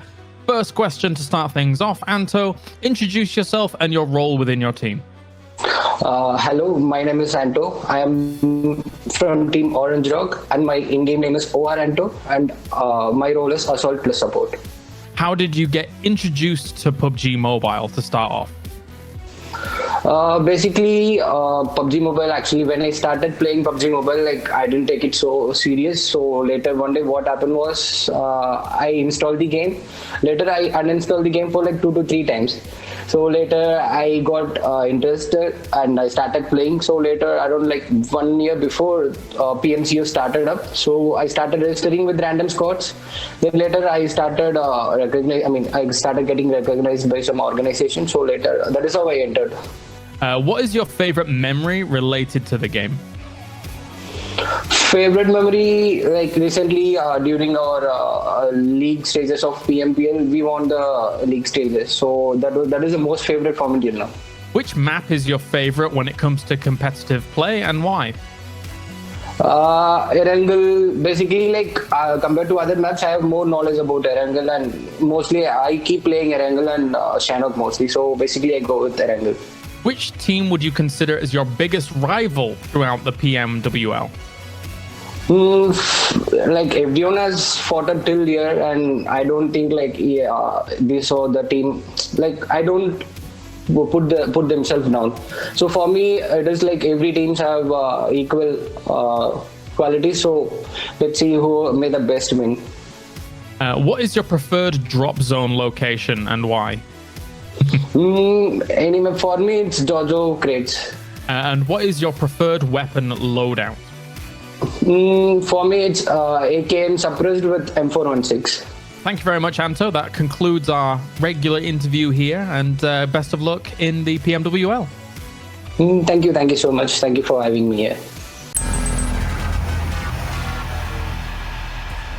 course, that was Anto. We haven't had much chance to actually view Anto in the roster of Orange Rock, unfortunately, but still part of the team, still kind of having to be playing with the team and kind of showing the same mentality as the team as a whole. We can take a look at the top players from this game and see who's stacking on up. Mad Toy! Woof! Give him all the toys. Nice. And 7 kills for Scout. Good to see. 600 damage. That's a lot of steals, honestly. Like you extremely efficient with damage here. Or you just let your teammates do all the damage. You get the last shot. Guys, I got him. I got him, guys. I got maybe, him. Soup as well, obviously, after all of that big performance. Great to see Jakesy up there, though. Someone from Morph, because we see Morph struggling. They haven't been in the Super Weekend yet. But, I mean, looking at the performance today, it feels like they want to be part of it. And they're looking to do a good job here during this week play. Imagine if our, like, the 14th, 15th, 16th team, 17th team doesn't qualify for the Super Weekend and they actually have a shot at it, or no Godlike has a shot at it. That would be sick. I mean, right now, I feel like anyone still got the chance. Nothing is done yet. Nothing is written in stone. Even if you haven't played in Super Weekend, you still have the chance. But if you do, if you're a Morph team or Nova Godlike, you've got to blast out in that last Super Weekend for sure. Let's take a look now at one of the highlights, breaks down, as we do have something. What is it? It's something. It's me. Frost, get over here. Get over. I was waiting for the telemonstration call out. That's what kind of. That's where it activates. But yeah, in the middle, you know. All right. So I want to point out something very spectacular here. Okay. Let's look at the play. It's a very short clip, so that's why we paused it right here. I'm gonna first explain what's going on here. So we're on. If you again, the zoom circle is perfect, right? So we look up here. You love zooming in. On I love it, right? So. Right now, Team Secret is holding a position that will that is basically a gatekeeping position to make sure that they have their back safe once they run towards the circle. Right? We saw this happen, and T1 they're sending it towards the cube compound, as we call it here. 3 players, 2 cast, and they're making a play here. What you don't see right now that I want to point out is that over here in this area. Is that we have Yuhai is sitting over here and waiting as well to support because iShots and BBU has made a call. All right, there's some players coming in. We need to defend the compound, and you need to help. And basically, I will play the clip for you, and we'll see if you guys can catch it as well. Frost has watched this, so he's not left for this. So here in the background, we saw now he's within the distance. He's sitting right back here, and he's actually gonna be knocking one of the players from T1. I think it's Satan. Long shots. Very, very long shots. Insane support. And that is one of the finishes. The shots are gonna come off, and that's within 5 seconds they are disposed of. Yuhai, he killed Satan, as you see up here. Let's zoom in so you guys can see it. Yuhai. Nice, great. Satan. I want to point out one thing though. If we play from the back here actually, because we saw when they crashed here, you can see that how they're commandeering his segment. Yeah. Okay, go on then. Go on. Oh, not double. Sorry. BUBU is actually playing from here, and we're gonna see how when they crash here on the side here, they have. BUBU is basically shooting from there all the way over there. Of course, you have Yuhai taking care of that, but then you have iShots. It's such a good hold from Team Secret, making sure that they got every angle covered. We've actually seen in the past, thank you very much for those breakdowns, guys, when holding this compound, the tree across the road is actually a location where early game when there's a lot of teams alive. It's an anchor position. Yeah, if people want to try and kind of crash into that compound and deal with it, having someone near that tree is actually an amazing spot to try and stop people from crashing in. You also have sort of a wall behind you there as well, a little ridge line. So that means that you're going to have back cover, but he also had a vehicle on top of the tree as well. So he had a lot of cover to work with. Let's look at the overall rankings then, see how things look after these 3 games that we've had today. It is You Level Up still in first place here. Orange Rock, though, with that victory, 47 points. Are Orange Rock back? I hope so. Yes, they are. I mean, this is what we see right now, but they're not stopping here. They're going to keep on going. I'm sure of that. But, of course, good to see You Level Up after 2 games. They still haven't played a third one. Same with TSM Entity being 4th place. Morph team in 5th place, doing pretty well for themselves so far. Let's take a look at our 11th through 20th as well here, as we have a few teams that have not, of course, played 3 games yet. So they're going to be trying to catch on. Bigatron Red Aliens and No Chance team here in that 14th and 15th spot. A little uncharacteristic for Bigatron Red Aliens, but everyone has their off days. Exactly. Very great to see from both You Level Up and Orange Rock, though, guys, because 47 was actually our week 1 qualifying point. So I would say already at this point, they already are qualified, so congratulations to those guys. In our week 2, it was 59 points, but again, it can be anywhere in between that. But with only 2 and 3 games played out of the 8 they're going to be playing, they're easily going to be able to qualify. But with that, though, they are sitting in the bottom of the Super Weekend leaderboard. That means that they can start bullying the other people that are down there that they don't want into the Super Weekend here. All right. Well, thank you very much, gentlemen. It is time for our next game. It's Miramania, baby. Let's go over to our commentators. Miramania back on the map once again. Imperium, our second game on Miramar today. Let me make a reference. Go I just want to know who's going to have their Miramania moment. You won't get it. I don't get it. Indeed, I don't get it. There you go. Boomer Zoomer right here, ladies and gentlemen, but that's okay. It's going to be Miramar once again coming up.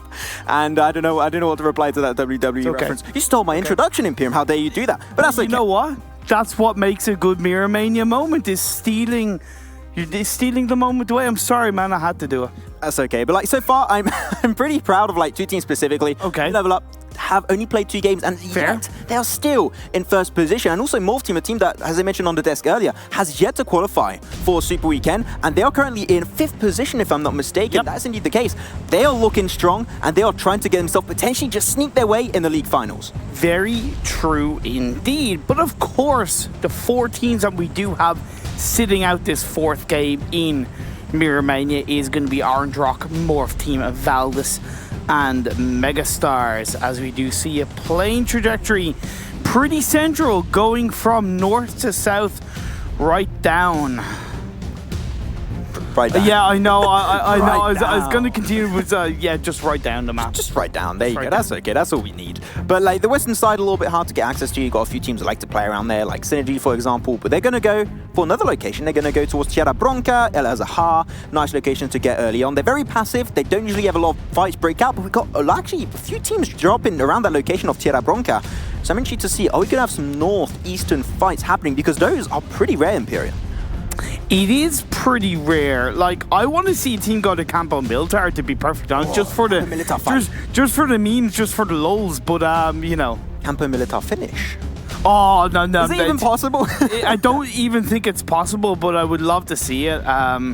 Miracles do happen. We have had some pretty crazy circles, and you are dead right. We are seeing a couple of teams really clash up and towards the north, and we see phase 1 down by the southeast towards Puerto Paraiso.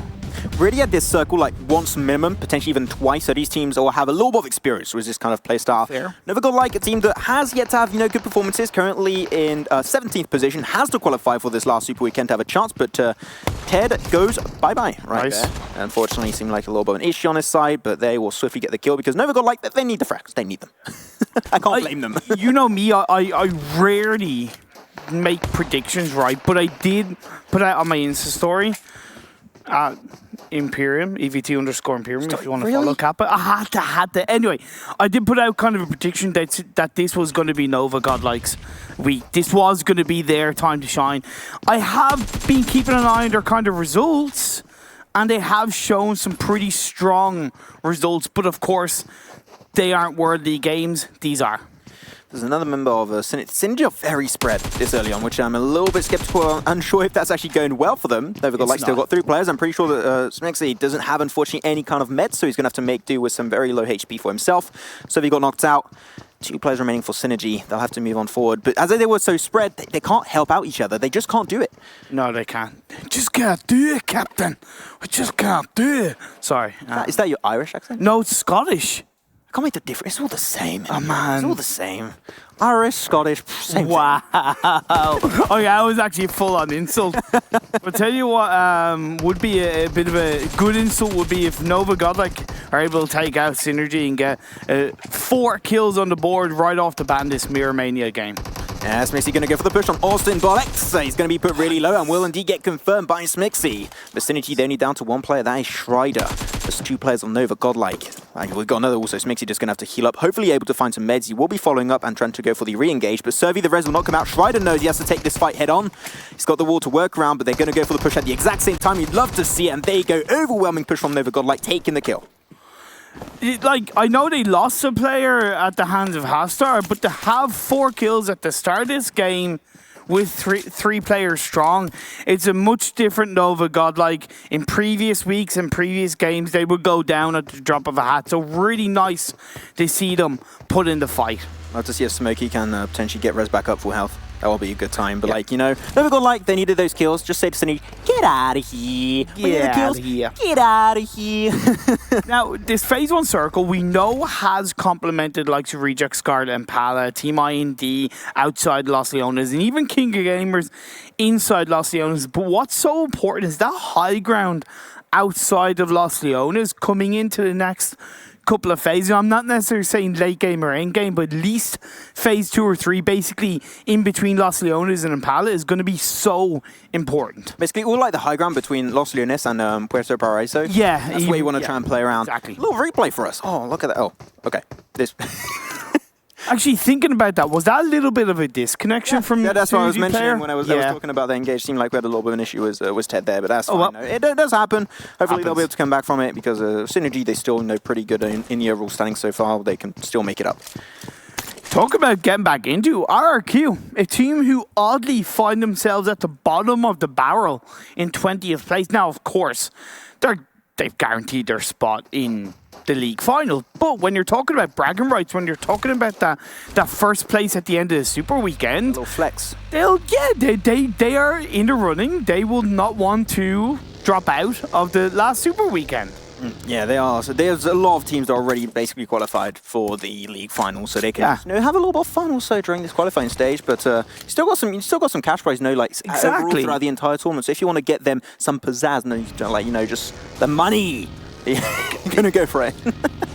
I don't know. I love the way you were trying to find any other way to say prize money than actual prize money, like. Yeah. Trying to find just a little bit. I wanted to increase my dialect, my vocabulary for a bit. Wouldn't expect anything. Vocabulary was Maxman. Welcome.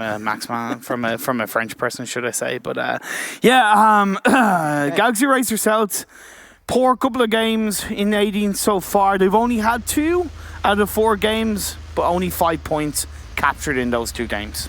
Galaxy Racer Celts, they're going to go for an early rotation. They're so far next to Trauma set out on the western side. They might encounter Team IND. They're going for a location that you mentioned earlier that could be pretty good. They want to go for the high ground around Los Leones, which is what they're trying to do. But Galaxy Racer Celts, seeing how things have been going so far, I think they might want to play a little bit more passive, a little bit slower. So playing the edge would definitely help them emphasize that play style. So hopefully we're not going to see them get early game fights because they struggle in those early game fights, I do have to say. Plus, as they're coming in from the southwest coastline, they should know that Team IND drop down by Los Leones, so they should be aware that they could be in the direction where Galaxy Racer Celts are heading towards, as you do see Jonathan with the Golden Morado. See, that's the Miramania belt right there because it's golden, so if you win the Miramania game, you get the Golden Morado.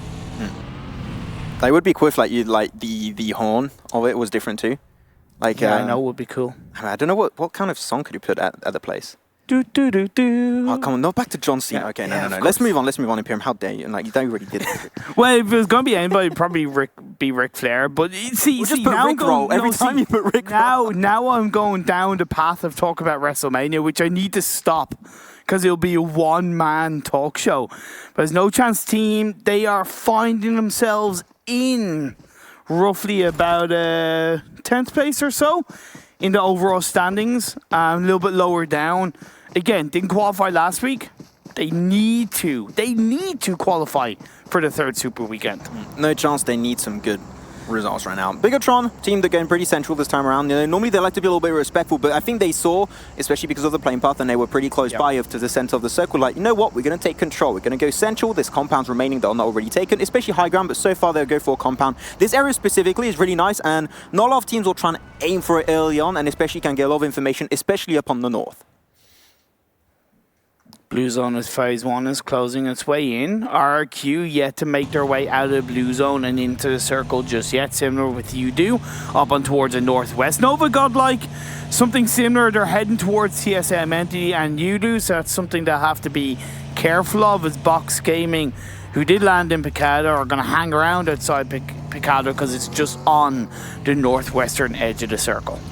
So what would you think actually, Imperium, of like going the inside Los Leones? Because it's still a big chance, you know, because how competitive settings work is going to be moving away from the water eventually towards phase 4.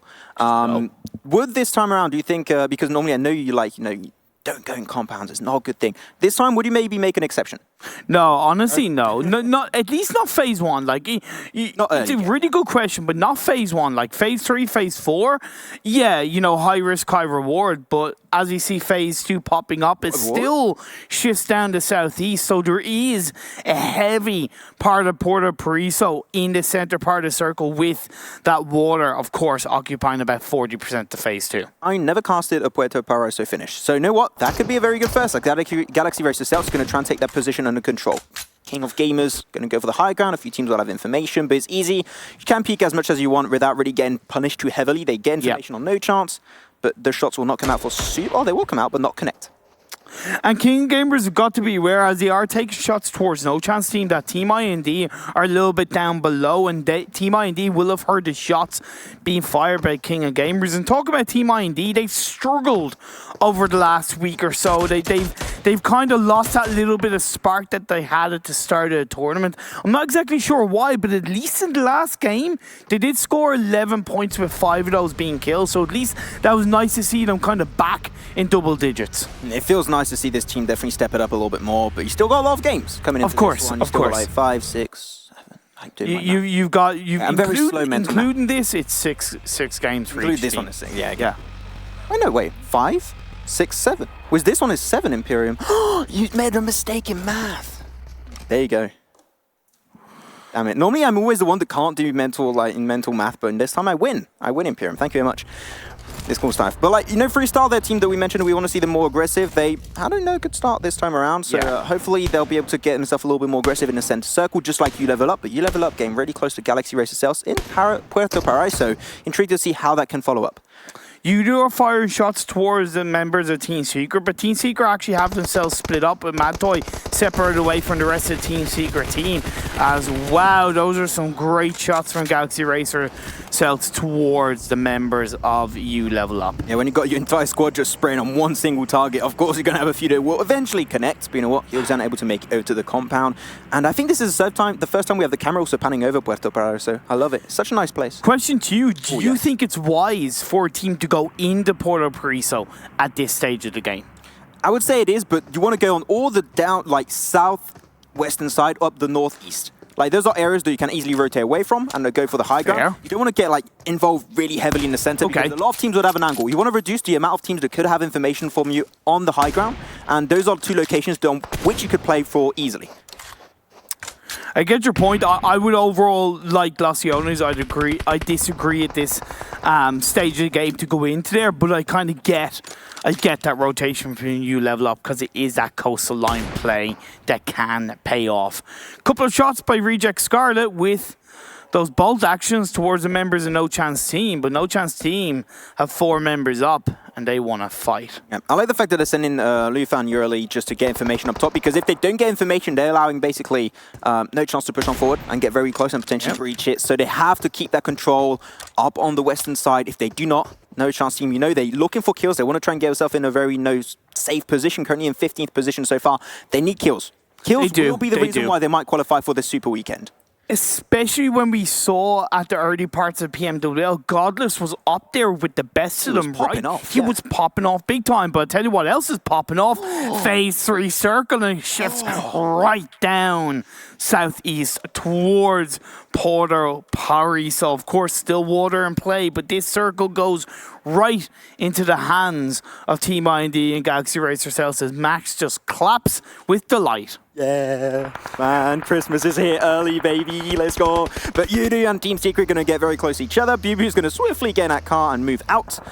And Yudu, I think, will be a little bit slow. Wait, where's Bubu going? Okay, he's just going to be continuing by and trying to get away from the spray of Jumper. Jumper gets the angle. We'll go for the early spray, but Bubu just barely going over the landscape and will be able to escape the grasp of Yudu, as Yudu got Fredo knocked away, but the res will normally come out. Like, look at the amount of teams outside the circle. You got No Chance Team. It's a rush. You got BTR, you got TSM, you got Freestyle, you got Nova Godlike, Box, T1. All those teams are going to be vying for any kind of spot on the north side of this Phase 3 circle. I'm scared for Yudu. They're taking, especially Drax, he's pushing out really out there. Does get the car explosion to Break. Now Break, he's locked down in the fields. If he doesn't have any smokes, it's going to be pretty hard. Takes a few nice shots with him, I do have to say. But the entirety of Box, they know this is maybe not the great fight to take. They're not going to go to Break, but they might just take different positions on the mountaintop to stop them from spraying down onto that one player to allow him to just retreat to the rest of Box Gaming. If I was Box Gaming, I would actually say, hey, Break, you stay there. We're all actually going to rotate into the circle. But as you see, Reject Scarlet go on to BTR. It is going to be a trade each. Luxie knocked down from BTR, and we see Lufa knocked down from Reject. We have a little bit of a split coming out from Reject Scarlet. Not anymore. They get 2 knockdowns onto Lufa and Sarah. Now Yurali and Webb going to have to move out. No Chance team going to slowly try and join the mix. But Bigatron, they want to get over to Luxie. You don't want to abandon your brother over there. And they'll all try and pull off the res indeed. But Reject Scarlet, the 2 other players, they're trying to move out. The reses will not come out. It's just way too risky on this edge of circle. Yeah, it was that little bit of a juicy third-party action for No Chance team that helped to push back Reject Scarlet and get that knockdown onto Sarah. But now as No Chance team look to have that 2-2 split pushing forward on the edge of the circle, they could even engage even onto the members of BTR. BTR's going to be very careful about this one. They're slowly getting over to that one extra player to go for the res. But Godless is just holding the angle very tightly, stopping anyone from really peeking too heavily over the corner. But the circle is still going to be closing up on these squads, forcing UD, Team Secret, TSM Entity, Box Gaming to get into the circle. The north side is an absolute cluster so far. A lot of fights could potentially break out. It's like a game of Sandhawk. Sandhawk and Miramar, there you go. Intriguing circles indeed, having intriguing fights coming up. But Drax is just pushing on the compound of No Chance. He's going to go for a little bit of a 1-1 fight. Goes for the spray, jumps behind. Can he get the spray? No, nice headshot to finish it off from KOS. And now Jumper will be following up. But still, I wanted to see the synergy coming out from Yudu. They're just going 1 by 1. You're not going to win the fights. And now Kaz is trying to hold on. The Blue Zone is going in. That's going to be a grenade by Choco Nodex to take down 2 members of Yudu Gank. Yep, big lack of synergy. Unfortunately, you're going to not win many prizes. And as I say that, Yudu do indeed get eliminated. Yeah, very unusual. I mean, they had a good position. They gave it up, but they just rotated in such a weird manner. They were not going to get anything out of that. And we did see the next circle actually go back down towards the southeast. It did move like a little bit north, so there's less water in play, but it is still definitely in the southeast of this map. Puerto Paro, so you love to see these intriguing circles. I think definitely this tournament has been the one where we have the most interesting circles throughout the entire season of 2020, and many more to come. That is for goddamn sure. Bigatron slowly pushing on forward, looking for T1. They have a few angles held on up, but they're just mixed up with Box Gaming. It's a little bit of an intertwined fight between T1 and Box Gaming, but only one team can potentially come out of this fight. Gotta give credit to No Chance team. They've been taking on team after team. We saw them onto Reject, we saw them onto Yudu, we've seen them onto BTR, we've even seen them onto T1. This is a No Chance team we're used to watching. Godlike, he has enough of the shadows. He wants to be back into the spotlight. And he get rid of Zuxi right there. Nicely confirmed. 7 kills so far for No Chance team. They're better games since that first week. We saw them absolutely popping off. Yep. We need to see some good No Chance team action as they take a nice little bit of bot action with the M24. Can he connect onto Pime? Or even Loki. The long distance sprays will confirm. Get Pime even lower and lower. But T1 are still in the corner. But I think T1, they know the fight is breaking out with No Chance. They want to try and potentially sneak their way out of it. I love that about Godless. He doesn't care if he gets hit with a couple of bullets. He'll prone down, he'll get back up, and he'll start shooting again. He just won't give up. He won't let his team down. He's not going to turn around and desert them. No, it's them, not you. Ah, God damn it. It's cool. Good effort. Team Secret get eliminated in 14th place. 13 teams left. Got to give credit to Team Secret for, not TSM, for their rotations to avoid all that action and get into Porto Paraiso on the north side. A lot of smart rotations, yeah. I do definitely like how things are coming out. T1, despite having so much action over there up on the northwest, actually still remaining as a 4-man squad. Has no chance, got a little bit of high ground position. They're going to be spraying absolute hell down on this team. Getting a little bit of pepper spray onto T1. Says that P1 get confirmed, the car explodes. T1 absolutely struggling in this engagement as Box Gaming do also get eliminated. A lot of teams are going to die in the north, which is what's happening still at this point in time. Yeah, there was also Team I&D putting pressure onto T1 as well, but credit to T1. They're down on the side of the dip. They're at least a little bit protected, trying to get those revives off after pulling out those smokes. As the Blue Zone closes in on Phase 4, Phase 5 is going to be ramping up. Will it go north towards Porto Paraiso, or will Will it go down the south? I'm actually going to say it's going to head towards King of Gamers and RQ. Two teams who have positioned themselves very fantastically coming into this late game. Yeah, especially like King of Gamers. They're positioned late game, like they read the circle pretty well, or they got the circle magnet. I think it's a little bit of 50-50 split between those two things, but No Chance still got the high ground under control. They're now in circle for the first time in the last few phases. They can start and relax a little bit and see where the next phase will indeed take them to. But yeah, what is it? Yeah. Just BTR, they're still holding on. They have 2 members strong coming in. They're going to go into Puerto Priso and actually split up 1-1 just to try and make their way in the north, but No Chance team onto T1. The pressure just doesn't let up. You can especially see the big fight between Bigatron and TSM Entity happening. Nova God also pretty central in the compound, getting a lot of information on teams uphill. The circle's going to go once again, and it goes on the coastal line. Puerto Paraiso, baby. Some intriguing and finishes will be happening. But King of Gamers, the circle, they're going to have to go downhill. This could be the golden opportunity for RQ Athena to pick up a lot of frags. Well, because they're doing it early, they might be able to get away with it.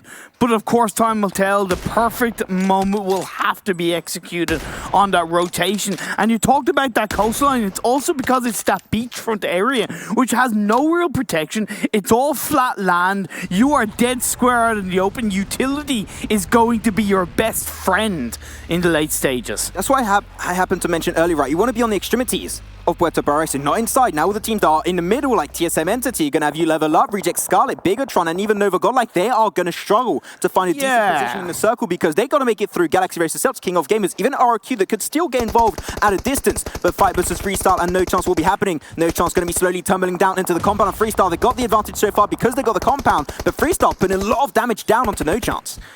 Both of these teams are outside the circle. You haven't got long until this blue zone starts closing in. Don't forget, we still have 12 teams up or so, which means that even if one of these teams do survive, there's a high chance they're not going to get a lot of placement points, as we see Choco Nudex putting the pressure on. Oh, we saw Choco Nudex got himself a nice double grenade. He got one on Yudi earlier, got another one onto Freestyle, and now he's looking for more bloodshed onto Freestyle. But actually, no, I take that one back. He's going to be leaving the scene entirely. He does not want to get involved. He's going to be tumbling down the kill, leaving Kashif behind. But maybe he can go for the backstab. He's going to get the angle onto Choco. No, Sakar's going to be Fumi, has to jump out. This is the opportunity for Kashif, and there you go, it's thrown away. But that's okay, right? Because now No Chance team are under more pressure as they crash their way into the warehouse. But Galaxy Racer Cell says, this is our warehouse. You're going nowhere. Still a great game from No Chance team. No Chance are like, you know what, if we're going to do a breach, a last second breach, we're going to do it in style. And they tried their best, but at the end it was just a little bit too much for them to go downhill and a little bit hard to execute, but that's okay. But the circle's still closing up around these squads. Now, because you mentioned it, we have so many teams still alive, 10 so far in this game, because there are so many separate buildings remaining in Puerto Paraiso, but it's going to be ending up very soon. And this is just a golden game for RRQ. They are looking to capture this Miramania moment. They're the only team on the southern tip of this circle. Grenade being thrown out by Nova. Godlike, they're still up as a 3-man team. A few nice shots, you know exactly where Team ID currently are. They're all also packed in the same area, but King of Gamers, they can't push easily on Team ID because all the teams down below on the coastal line, they have easy shots and insight on where this team is currently trying to push from as Reject Scarlet get taken out. Now down to single digits. 9 teams still in this game, but Bigatron, was that one player, is still alive, gonna have to run it out versus Nova Godlike. Things are interesting, but it's still gonna be a little bit hard as Bigatron unfortunately get taken out. But the circle shift is, boy oh boy, extremely harsh. It's split 50-50 by the road, the hillside, and the coastline. Now, of course, that coastline is good for protecting the teams down south against the likes of King of Gamers, but RQ have to try to eliminate or get rid of the likes of Freestyle, Galaxy Racer Cells, Nova Godlike, TSM, and you level up before, I don't know what happened, before RQ can hold on to that safe Southside position. Yes, Clutch God be like, I'm not going to give you the honor of killing us. I'll do it myself, you know. It's okay. But Team ID, yeah, the high ground, they got a lot of smokes because they've been playing really, really passive for the entire game. So those smokes could definitely give them a lot of coverage versus King of Gamers and even the teams down below. But that circle is actually working out in favor of both King of Gamers and Team ID. And RQ for the first time in this game actually having to move up in the southern side, away from their compound. They are going to be in the open from now on. But what I love about RQ is that they have G9 across the road on the northern side of that road towards the high ground, getting information as Nova Godlike trying to hold on. You level up, taking out 2 members leaving them just one left standing. Freestyle still in this game into the top 7. I mean, Jackson and Winter, those two guys of You Level Up are doing so damn good. And I can't wait to see what they can do into this Super Weekend, hopefully. The Freestyle still, rushing on forward was their last player. Trying his best, going to put himself on the side, but we're going to have now Ultron. Galaxy Racer Celts taking a big fight up north, still trying to move away from Puerto Paraíso. It's extremely hard. We mentioned it. All the teams that were in there, they are going to have to take a big fight and might all die out at the same time as they move on forward. But now here it is. You Level Up pushing into the compound of MJ. He's the last standing player so far in that specific area of Galaxy Racer Celts. It's going to be hard on him, but can he make the plays happen versus You Level Up? But that's okay, because the other two members of Galaxy Racer Celts are actually inside the circle, so this is okay. This is actually helping to create space for Galaxy Racer Celts. It might be worth it to just lose one member if you make sure that you can't get hit from the back and get rid of You Level Up. Definitely could be a stonker performance. But MJ just put himself a little bit into the Shaxx area so far, but here it is. Rox and Atanki slowly coming down with the other players, making sure that they can take this fight versus Jackson. Jackson confirms one, actually is going to go for the instant kill confirm onto MJ, and now he has to refocus his attention over to the circle rotation. But nice comeback from Ultron, come in from the shadows, picking up the kill and eliminating You Level Up in that one area. That's exactly what they had to do, right? Sending those two players forward, keeping two at the back, but it comes down to these final 5 teams. King of Gamers, can they capture a chicken dinner? You got RQ, you got Galaxy Racer Celts as You Level Up get eliminated. Yeah, it was just a matter of time because you had one player that was just trying to tank up the blues. At the end, it was still going to be a kill for Galaxy Racers. As Team ID also get eliminated. They had a lot of pressure on them. I am not surprised whatsoever. But one scary thing this game that's going to be happening in Imperium, that's RQ Athena as a full squad. Popping off, the team is aggressive. If they get to the late stage, you know it's not going to be an easy feat to take it away from them. And all the while, the circle actually centered up. We do get rid of King of Gamers, and it comes down to these two teams on the south side of this road. Can Galaxy Racer Celts finally claim another chicken dinner against RRQ? I think they definitely have an opportunity to do so, but I like what G9 is doing so far. He's going for a really interesting angle, going uphill to make sure he can potentially deny them peeking outside the road. Yeah. Grenade coming out, connecting pretty heavily onto RRQ and D2E, and even B11 a little bit lower. But those grenades are going to be pretty impactful. But both teams so far, they are in circle. And the grenade comes out, connects onto Rox, nicely done from Ernie. But this fight is a little bit of stalemate, coming down until they get really a bunch of extra knockdowns to fully commit to the fight. And that's the thing, right? Because it's on the side dip of the road, you can't flank around. The only person that can do that is G9, which is exactly what he is doing. He's yet to go into the circle, but at least if he makes his way down, it could be that surprise attack. G9 looking to cook up a grenade down the hill. It'll go. Will it connect onto Ultron? Not quite. Running it down from above, trying his best. But it seemed like RQ trying to go for the res. They want to really get back as a 4-man squad to take the fight 4v3, which I do appreciate. But given that time, Rox was indeed able to get res back up on his own. And G9, they're going to go and peek a little bit high. You got to be careful. Have they heard G9 earlier? They heard a grenade, but he hasn't taken any shots. I don't think they know he's here. No, because that grenade could still look like it was from the south, the other members of RQ. Definitely trying to hide their location. He's just waiting for them to be a little bit too unaware, peeking up a little bit too high. That smoke, once it dissipates, he could get an angle onto Ultron potentially. But things are not very sure. We have no idea who's going to potentially take this game. The circle is closing up once again, and they're still forcing RQ a little bit up north, but it's still not in there just yet. Oh no, Ultron. He's going to be peeked up. He's going to get spotted. He's able to get away from G9. Ah, G9, that was that one opportunity. Oh no, why makes for it? Connects the headshot, bolted for G9.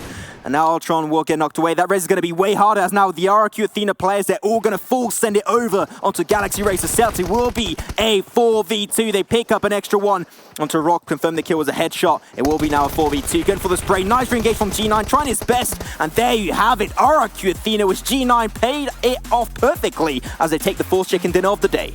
Two teams who had two very different games when you really think about it. RQ were untouched, unannounced for most of that game on the south side of the circle, whereas Galaxy Racer Celts did get into a prominent position but had to face a lot of pressure coming into the late game. So great game by both teams, but it was that golden knock by G9 that was the instant push for RQ to come in and claim this chicken dinner. It was very close. He went for the spray, missed it, but actually made up for it, connecting it through the smoke. That was a risky play, but at the end it did pay off perfectly. They got the knock, and at the end it just full send it. Great place from them. Of course, we will see what the analyst desk has to say after this quick break.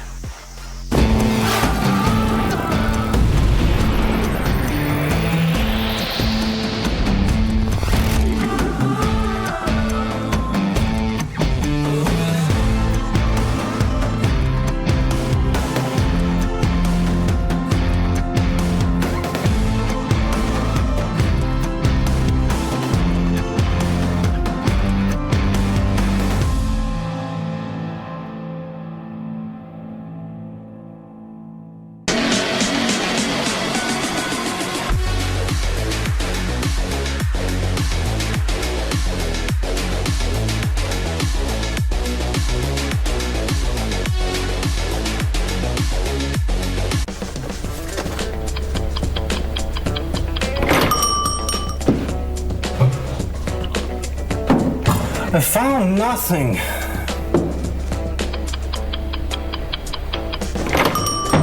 My teammates weren't around!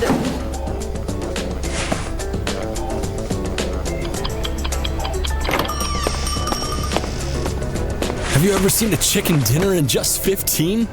Wow, it feels so good! One more?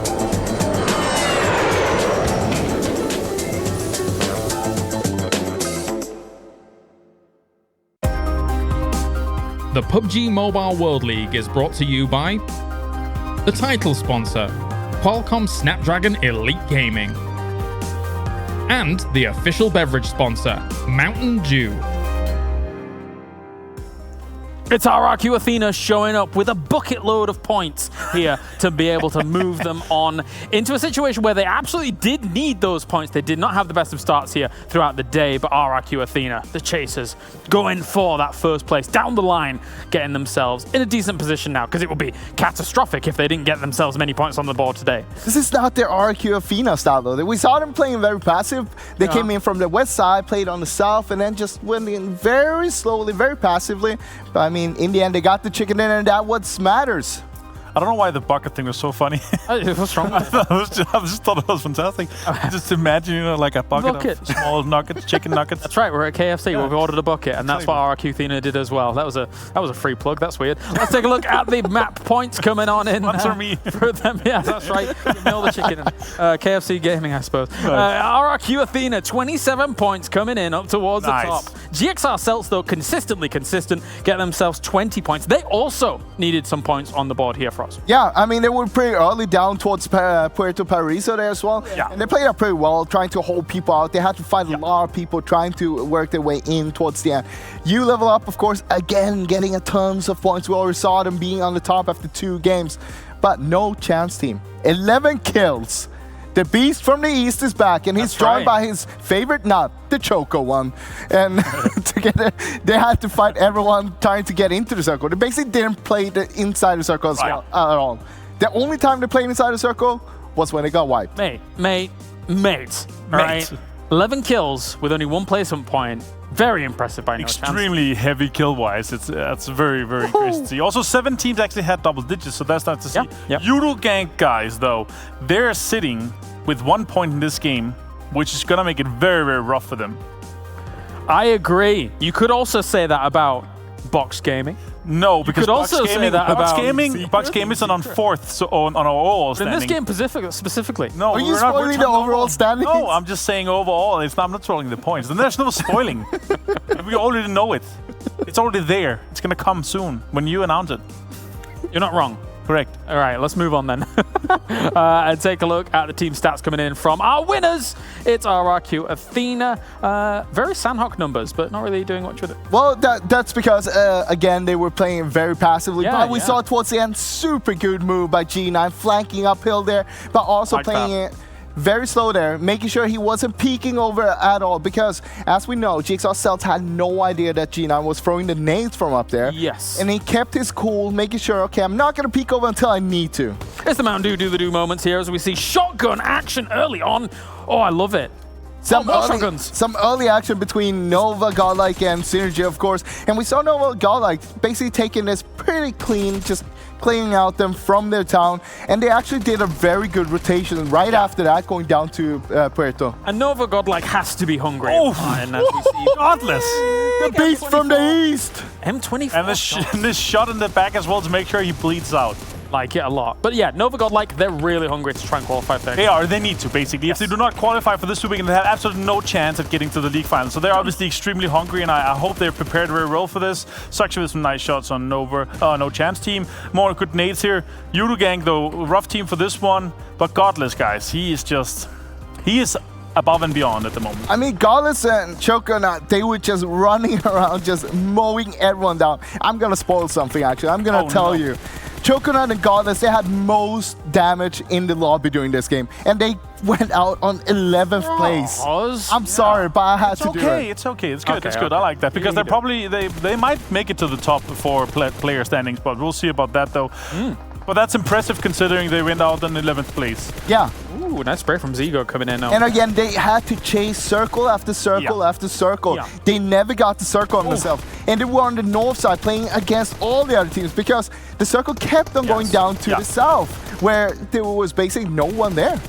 Exactly.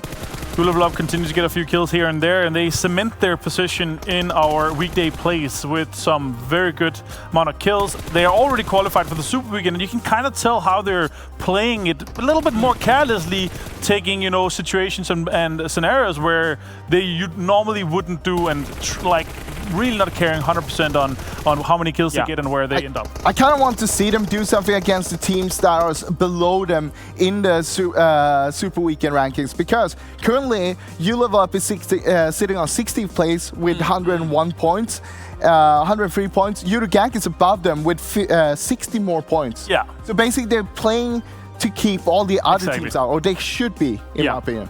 So, like, I like that. So when you're in this position where you potentially can make sure somebody else doesn't qualify, you have to target those that are the closest to you in the standings. Yep, absolutely. Let's take a look at the total damage then and see who is able to target who when it comes to damage done. It's No Chance Team.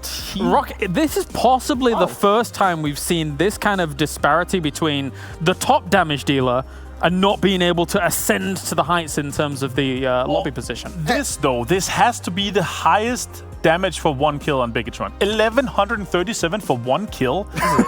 That's insane. That was one guy. One guy. Didn't we have 900 something with 0 kills? Yeah, that's also pretty insane. Yeah, it's pretty insane. Bigatron was fighting a raid boss. They took it down at the end.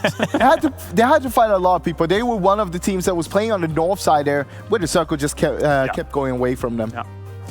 Cool stuff, cool stuff. Very cool to see as well, No Chance Team kind of blasting as they did. I really like to see some of these teams that are trying to get themselves into a better position for the final to actually, you know, push themselves on. But look at our top players then. Has Froz spoiled most of it? Oh no. Just a little bit. Okay. Froz spoiled it. We can talk about Ultron and Winter though. Yeah, let's talk about that. 6 kills for Winter. Again, showing up big. Yeah, it's pretty big to see that. And I mean, Ultron as well, of course. Being from GXR Cells, we saw him being early in the circle, but... I can hear your hesitation. You just want to talk about Choconut and Goblin. Yeah, he does. I'm not talking about it. Do it, Froz. Go on, do it. Talk about them. 19 minutes survival time. That's not Froz.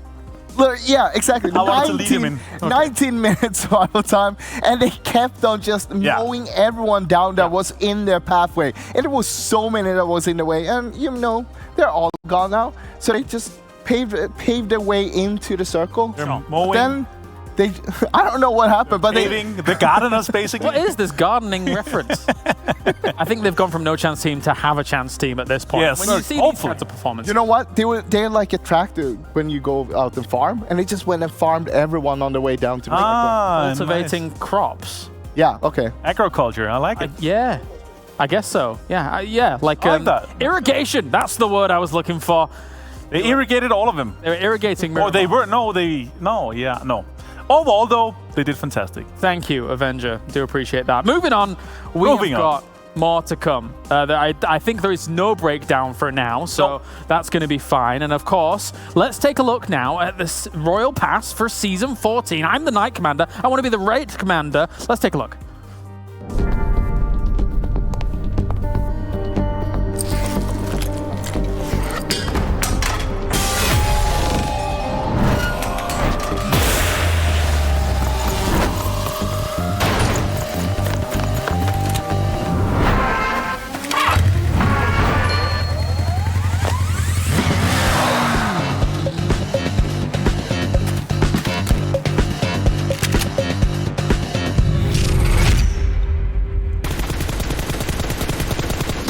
I figured it out. I know what's in the level 3 backpack. What is it? What's in it? A 6x scope, and that's why she's so mad. She had the M16, but no scope. It must be a 6x scope. The scope is not shiny. Unless the sun was coming in from specific angles, hitting the mirrors inside the scope and then making it shiny. There you go. Yeah. Perfect. Okay, nice. That's exactly what it's it. Froz, any thoughts? Nope, no thoughts. No. All right, let's move on. That was too big of a brain move. Frost could not comprehend such information. 200 IQ, as we were mentioning before. It's you level up towards number one spot. They have a game as well to go. They might top the leaderboard for today. TSM Entity moves into second place, 47 points. However, of course, Orange Rock is tied with them. It's just the fact that TSM Entity has had way more kills throughout the day. Way more kills indeed. I mean, that is pretty impressive to see that amount of kills. Currently topping it, of course. They got one more than you level up there. And we see that TSM, they were struggling a little bit here in the last game, but I mean, it doesn't matter if you can put out this kind of result. Yeah, want to see the bottom 10. Yeah, okay, yeah, I do too. You know what? Okay, mine will do. Thanks. We've got oh my god! Red Aliens, they are done for today. A very uncharacteristic day for them. But again, that's insane. Everybody has a bad day. No. Let's just take a look at that. 17 points in 4 games. That is by far the lowest they've ever had in 4 games. That's true. That is true. That is insane. That is okay. low. Yes. Theory, guys, ready? Theory here. Theory. They might want to have a break before doing the league finals. I mean, honestly, and then watch everybody else play. But then you lose out on a lot of money. No, but sitting out for that and then having like 4 or 5 days extra to look at strategies, analyze everybody else, and like counter-strat them for the finals. What if you lose 50,000 because you're doing it? Then you win 100,000 from the other one. I know you're always thinking about the positives of a potential situation. Yeah. You might be missing out on a lot. Okay. let's be real. We got one more game. It's going to be Erangel here, and then tomorrow it's Miramar, Erangel, Miramar, Erangel, Miramar. So Miramania strikes 3 times. Fantastic. Yes. Like it a lot. I'm ecstatic. Yeah. We are getting word that we have a rehost, so we'll just spend a little bit more time before we actually get into this Erangel. I'm happy for that. What have you taken away? Actually, I know what I've taken away from this Erangel. Northern circles, which no southern plains either. We can take a look at our top 10 damage dealers. I will say though, I am happy that we're getting some different paths and different circles. Let's talk about it after this. Yes, let's look at it. Loxy on the top. I want to talk about G9 though. Look at him, 90 kills. Despite that, we saw that they had a pretty not their like normal. Why are you mincing your words? What is this? I don't know. No, go on. What about this though? Pikachu only had 17 points today, but Loxy's on top. Yeah, he is. Yeah. Imagine that. Yeah. I think he was on top before. No, that was G9 actually. You're right. They just had 1100 damage and 1 kill. Yeah, you're right. You're right. Do you want to talk about the circles? Wait, is the game ready? I just want to talk about the circle. You said a lot of northern circles. We just had the most southern circle you could ever have, more or less. We're hearing different. We're getting different information. Yeah. He's trying to fend it off. He doesn't want to. Fantastic. Sorry, did you say something? I was listening to somebody else. You talked about in my head. Talked about the northern circles. That's what they're called. Oh, okay, nice. It's not production. It's the voices in my head. He's totally not listening. No, I'm not. Martin, say something. I'm not listening to Frost. No, I'm ecstatic here for the last game of the day. Obviously, Erangel. We will have some teams that have finished their 4 games already, so they're sitting out. Big Turn is one of them. Kind of surprising. Sure. And everyone else from Group A is not playing. One thing I've liked. That's true. That's true. One thing I have liked, Frost, from our games today is that we've seen no southern circle, no southern plains, no southern circles, no southern plains. Yeah. And they've all been relatively decent plains for a lot of these teams. Right. Down the middle. So how have the circles been? Very northern. Very northern. Very northern. Just like me. Circle in the last game was very southern. Yeah, I would say that Miramar circle is pretty much as south as you can go. Like it's the edge of the southeast. It has a lot of water in and stuff. What about the grassy pastures? Oh, okay. That's fine. That's true, actually. Okay. Both of the thing is military game now or what? To balance it out. We haven't had a military game since week 1. Has it really been since week 1? It's time. It's time. For South Plain and military circle. It's time, yeah. No, I really want to see. I want to see a military circle because now the teams have played so much against each other. Sure. We had a few in the beginning, but that was before all the teams actually got the patterns of all the other teams. Now we know, of course. And why are you poking? And Bigatron is not playing, and they won the majority of the military games. So now you just want to punish them for not playing? No, anyway. It's fantastic. Now somebody else is going to take it. Okay, I get you. You know, okay, so everything stuff. This deathmatch segment has been pretty slow and weird. But sorry about that. We can actually tune in with some of the players as we make them go fast, make them answer some fast questions here to see what they think here for the PMWL.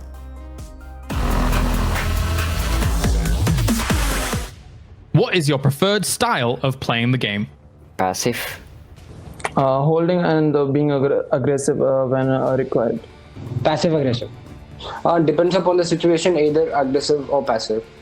Strategically. What is your favorite in-game skin? The Fool. M4. I'm not fond of skins. I don't have much skins and all. In-game skin, Glacier M416. Glacier M416. M4 Full. How many hours per day are you spending playing PUBG Mobile? 5 hours. More than 14 hours. 8 to 9. Around 8 to 10 hours. 10 to 12 hours. Who do you think will win PMWL East? We will win. Any of the Indian team. Megastars. No idea. The Meta best team win. Synergy. Who is the best player in the world at the moment? You Hike from Team Secret. Nothing as such. Jonathan. Paraboy. Synergy Ted. What is your favorite food? Martabak from Indonesia. My favorite food is rajma rice, which is an Indian spicy dish made of rice. Momos. Dal bata. What's the most annoying thing to happen in-game? Flashbang. My mate MJ keeps on fighting with me. Car glitches. Parachute glitches. Teammates crying. Which weapon should receive a balance update or change, and why? Cruiser. It's way too overpowered damage. I don't think any weapon is such. I'm happy with whatever we are equipped with. I don't think so there is any weapon like that. Most probably QBZ in channel. Maybe recoil might be little low. DP28 because it's too much overpowered. What is your favorite movie? World War Z. I don't watch much movies. Avengers Endgame. There is a Tamil movie named Vanakkam Chennai. Zindagi Na Milegi Dobara. It's a Bollywood movie. What is your favorite activity outside of gaming? Playing football. Listening music or coding on various apps. Playing football. Other than gaming, I used to play cricket. Reading.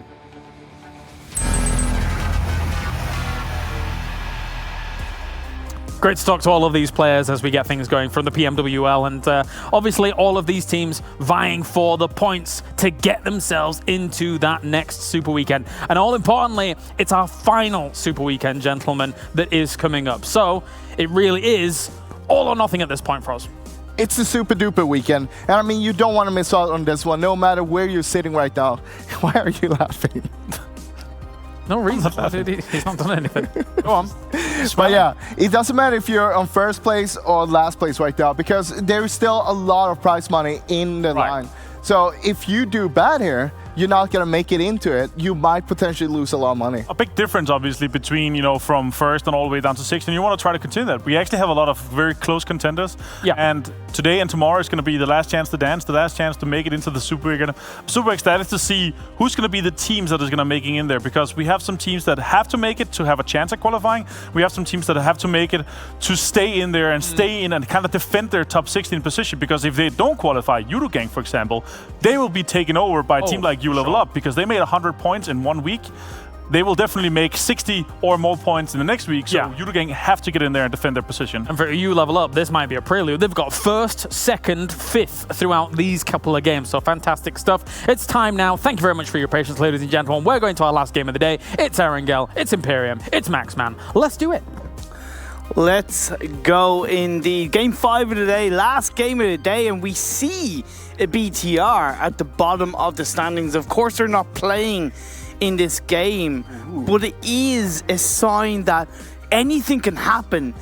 Results can go anywhere, and of course, with teams playing for it, let's see where it goes. anything can happen. You love to see, you know, even though your team is at the top of the standings, can still end up being at the bottom if you don't try and put those results in. But here we go, and it will not be a Southern Playing Pass. You know what? We were talking about it earlier, well, at the desk they were talking about it. No Southern Playing Pass, no Southern Circles for quite some time, and apparently since the first week, we haven't had any military-based circles. I'll have to verify how true that is, but that is mental if that's the case. Like, as far as you know, we've had Southeast circles, but we haven't had a military circle since week 1. Of course, the teams that are not playing in this last game, should I say, is going to be Group A, so Box Gaming, No Chance Team, Freestyle, and BTR. Indeed, indeed. So BTR, they're going to be locked pretty low, basically, at the end of this day. So no way for them to change up their scores. Of course, because we are focused on the western side, that means that TSM Entity, they're going to go for George Bolt. That's where they like to go. Reject Scarlet, apparently attempting the long drop towards Yasnai Polyana. They might go in Rozhok as just a middle ground, but Valdez, they're going to go for that area themselves. I thought I was pretty interested. Even T1, I think that T1 might not want to go over heavily to Milta Power. They might want to rethink how they want to approach this game. TSM Entity, anytime they have dropped in South George, they've been relatively uncontested, but this time they've Nova got like a North George, which shouldn't be too much of an issue, but Morph team are on crate, so that could, of course, we know TSM Entity, but just an interesting that they have a team that will be contesting, especially with this phase on circle being so far east. Well, the last game of the day will be a repeat of what we had so far on Erangel. No Southern Playing Path, or no Southern Phase 1 circles. That is nice, you like to see it. Orange Rocker, I think they're going to go for the location, which has a great amount of control earlier on that, on 2 games ago, actually, on Erangel, that was played by Team Secret. They got like T1, they got also RQ Athena, if I'm not mistaken. Imperium, you can confirm me that. But those are 2 teams that definitely struggle versus this position. This position is great early on, but it's not in circle. So they're just going to go there for purely loot, and they're going to have to think about rotating, because all the teams are currently localized on the western side of this circle. So some fights could potentially happen and break out in the early stages. I'm not gonna lie, like, I'm a little bit bored with these kind of circles, to be honest. Like, sounded like Kermit there. Where's Kermit? I'm kind of bored with circles. I'm bored with the circles. And you're my Miss Piggy, yeah? Anyway, damn. Okay, you kind of you ran into that one, but yeah, no, I'm a little bit bored with these kind of eastern circles. But of course, anything exciting can happen, especially when we have a good few teams on the west due to that playing path. So like one easy rotation should be for you. You don't have any issue whatsoever rotating on these kind of like, you know, eastern circles on which you're getting bored now, Imperium. But they can easily rotate, you know, up north of Stalber, even down south of Stalber. No team that really had time to set up really location up in Yasnai, even though Reject Scarlet are slowly arriving there. They had a 2-2 split to set up their location under control. You'd like to see it, but T1, they really want to get over to the eastern coastline. I think they might be going for Milta Power, which is like their new home now, but they're really going for that long area, and I think it's a little bit risky in the early stages. Normally I would agree, but because BTR and Freestyle aren't playing in this game, 2 teams that do like to loot and play around the eastern side of the map, there's technically more space available to both rotate and loot up. It's why, for example, Galaxy Racer cells have no problem heading towards Milta. Of course, the more time they spend rotating in the early parts without even looting up, you know, the longer it's going to wait before they actually rotate into a position. So we'll wait and see if it works out for them. We also saw rotation coming out from Synergy going pretty central next to Mansion. They already took some really good fights. They took some versus T1, some fights versus King of Gamers. They most of the time came out on top. That's a location with which they got a really big amount of history. So Synergy, looking forward to a decent and very passive early stage as they set control and put a big zone around them to stop teams from rotating close to them. But we're going to go to Valdez. I think that Valdez, they feel a little bit lonely now in Rozhok since that first week. Like, no, we missed it when T1 came to fight us over here. True, but they have been caught up by King of Gamers previously in Erangel, so that's something that they'll have to be aware of. And even when you look at Orange Rock down south there, you have Level Up and RQ also close by. But I love the fact that Level Up are rotating actually considerably early after they got some initial looting done. So that's great play by Level Up. Of course, in these 3 games today, they've performed exceptionally well. Yeah. There's going to be seeming a bit cheesy and a bit like, no, just a really bad joke, but like, you level up has really leveled up. Like, okay, I'll give you. Thank you. Because it's true in a sense, because like so far they're in first position with 66 points. They're huge, like point amount ahead of TSM Entity in second position.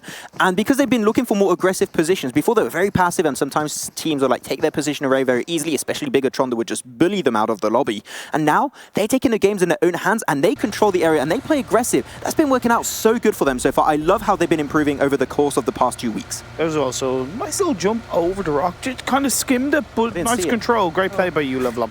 Great play. To touch upon what you said, you know, it's all, and I've said this before, it doesn't matter if you have a strong position inside the circle. It doesn't matter if you're great at rotating. That will only get you so far. If you can't defend your area inside the circle, if you can't defend your great position, you're going to get pushed out. You're going to get taken out. So that's where I think you Level Up have evolved from that point of view.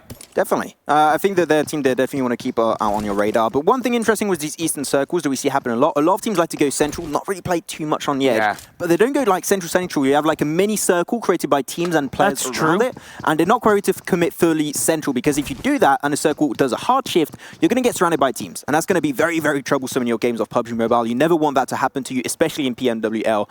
So you avoid that. You just have a little bit of a circle. But RQ see rocks a little bit of an angle. Will they scout them out?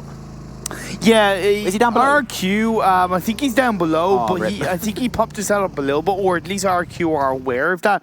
RQ landed Pachinki, but they've actually disengaged away from Pachinki quite early on, which I absolutely love. You know, of course, you don't really want to stay in Pachinki, especially when it's on the edge of the circle as it is, but because they've rotated earlier than what I have seen them done before, they have gotten plenty of space now as they make their way into shelter. I like the idea of having rocks actually in shelter, because you're never going to go like visit deep into shelter, see, oh, is there an extra player somewhere? And also that makes it that if the circle moves away from Milta, which there's a big chance of that happening, you got one player set as an anchor already pretty central in the circle and can just send it over. And when they're actually during that rotation, just send rocks outside, put pressure on teams around them to make sure you can actually get to shelter and just pick him up along the way. I think it's the original way to do it. I've never seen like teams really do that right now in PMWL. It's interesting, and I'm intrigued to see if it's going to work out.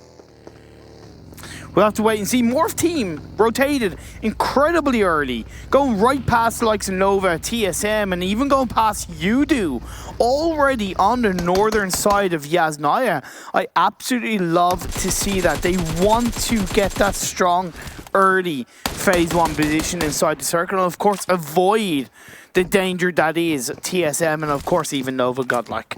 You Level Up, they got really close to Milta Power. I think they should have known just that there is going to be a team around it. That's always going to be T1. So maybe the research not quite there on where teams like to drop around Milta Power, but they still will be able to make it out unscathed. That's completely okay. But they're very split, getting very close to Synergy. And as I mentioned, Synergy, they like to play very spread. So far, they got a 2-1-1 split, and a lot of teams around them, they could lose a few players because of that. It's going to be scary for them. And because we're used to seeing more of these eastern side circles, we are seeing teams start to rotate and evolve to those common eastern circles.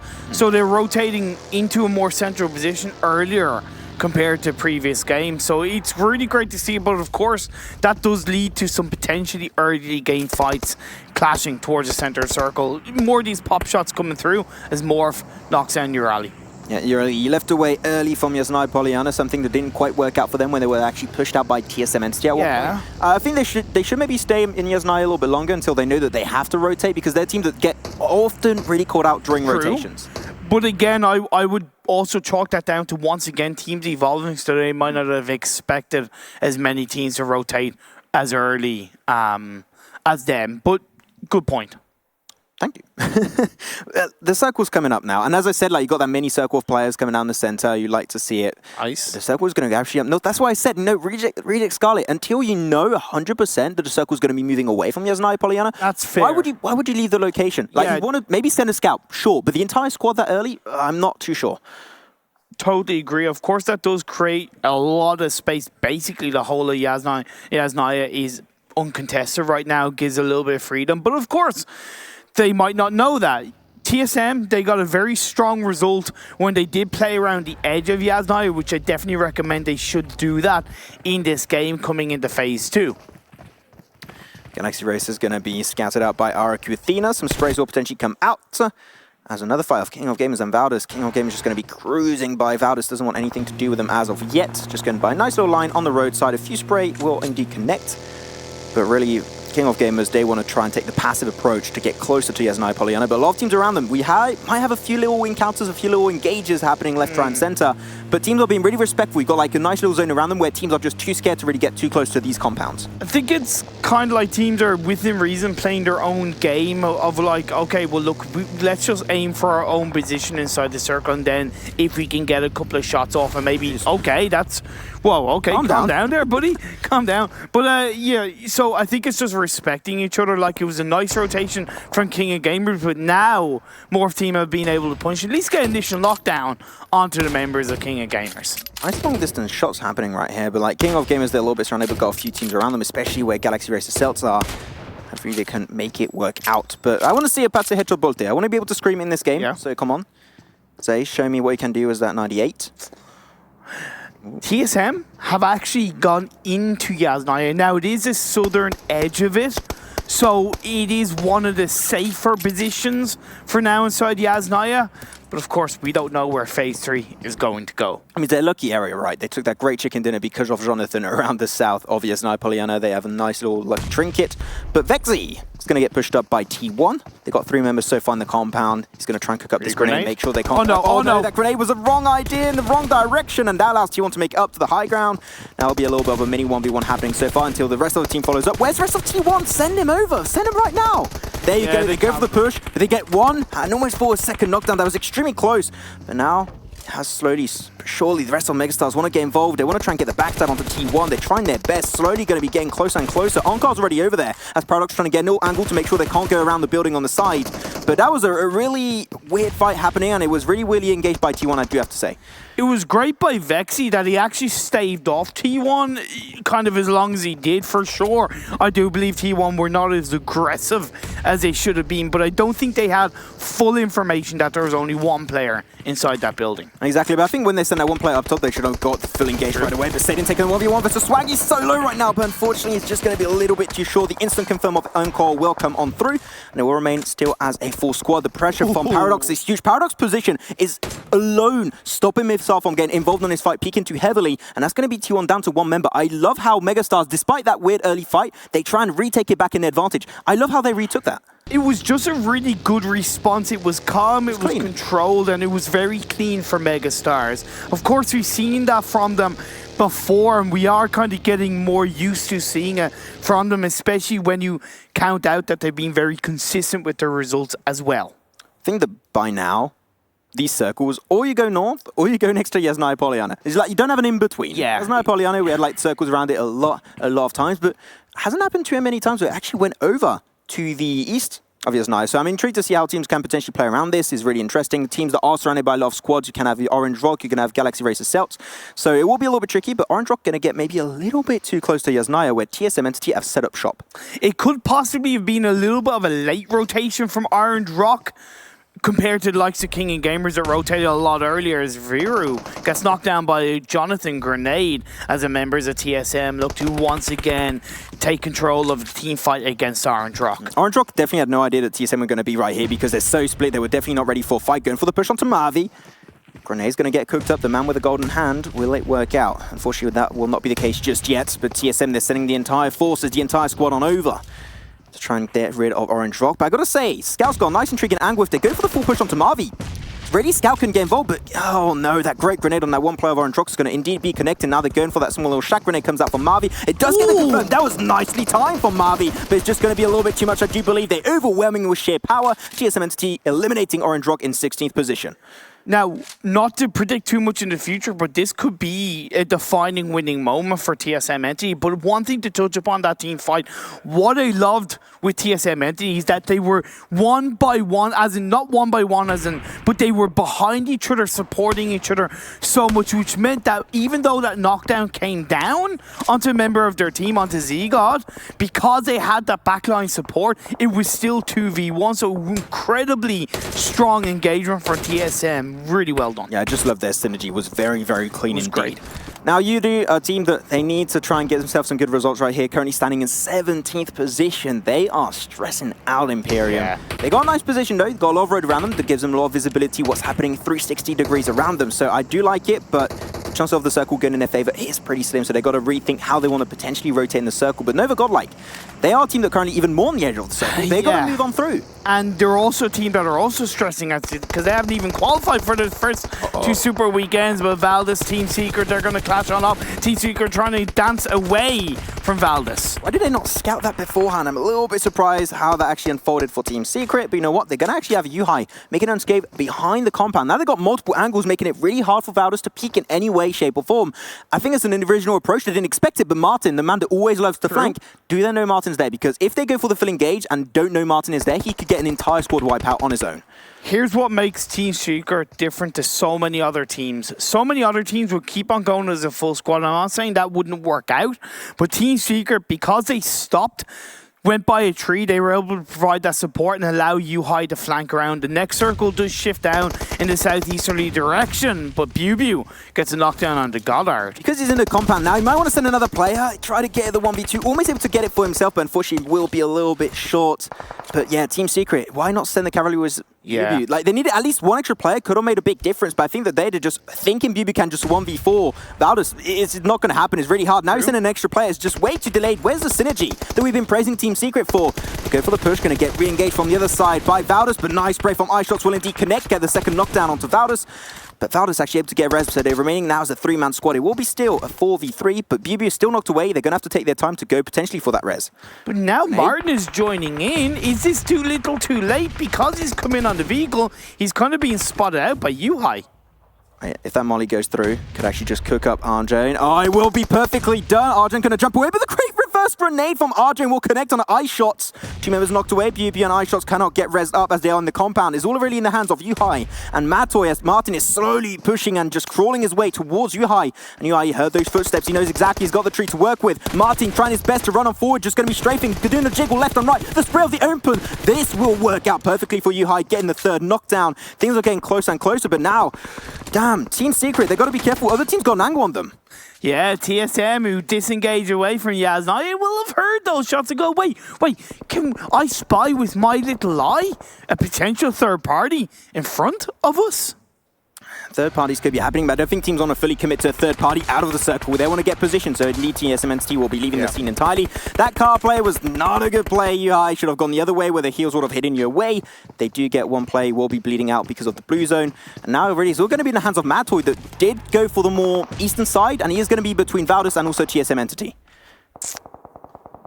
Morph team, Synergy, inside Mansion, which is quite nicely located inside the circle with a lot of open field around them. So if one of them can take control as the blue zone starts closing its way in, that could definitely set themselves up very nicely coming into this late game. Of course, the longer they leave it, we talk about this all the time, the higher the chance they potentially can get third party by another team. I mentioned this earlier, Synergy got a lot of, history with this area. This is the Synergy Mansion.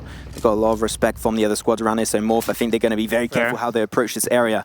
Synergy, because still got the 4-man team, is really nice to be able to hold this mansion area. Just surrounded by fields makes it really easy. A lot of teams especially going to have to rotate on the eastern side, especially you level up and Team ID. Some big long shots fights could be happening as you level up, as I mentioned it coming up. Oh my god, calm down, you level up. They're going to be going for the crash, literally. Losing one, losing two players, one player still remaining. That's going to be also Kumal taking a fight on Servi.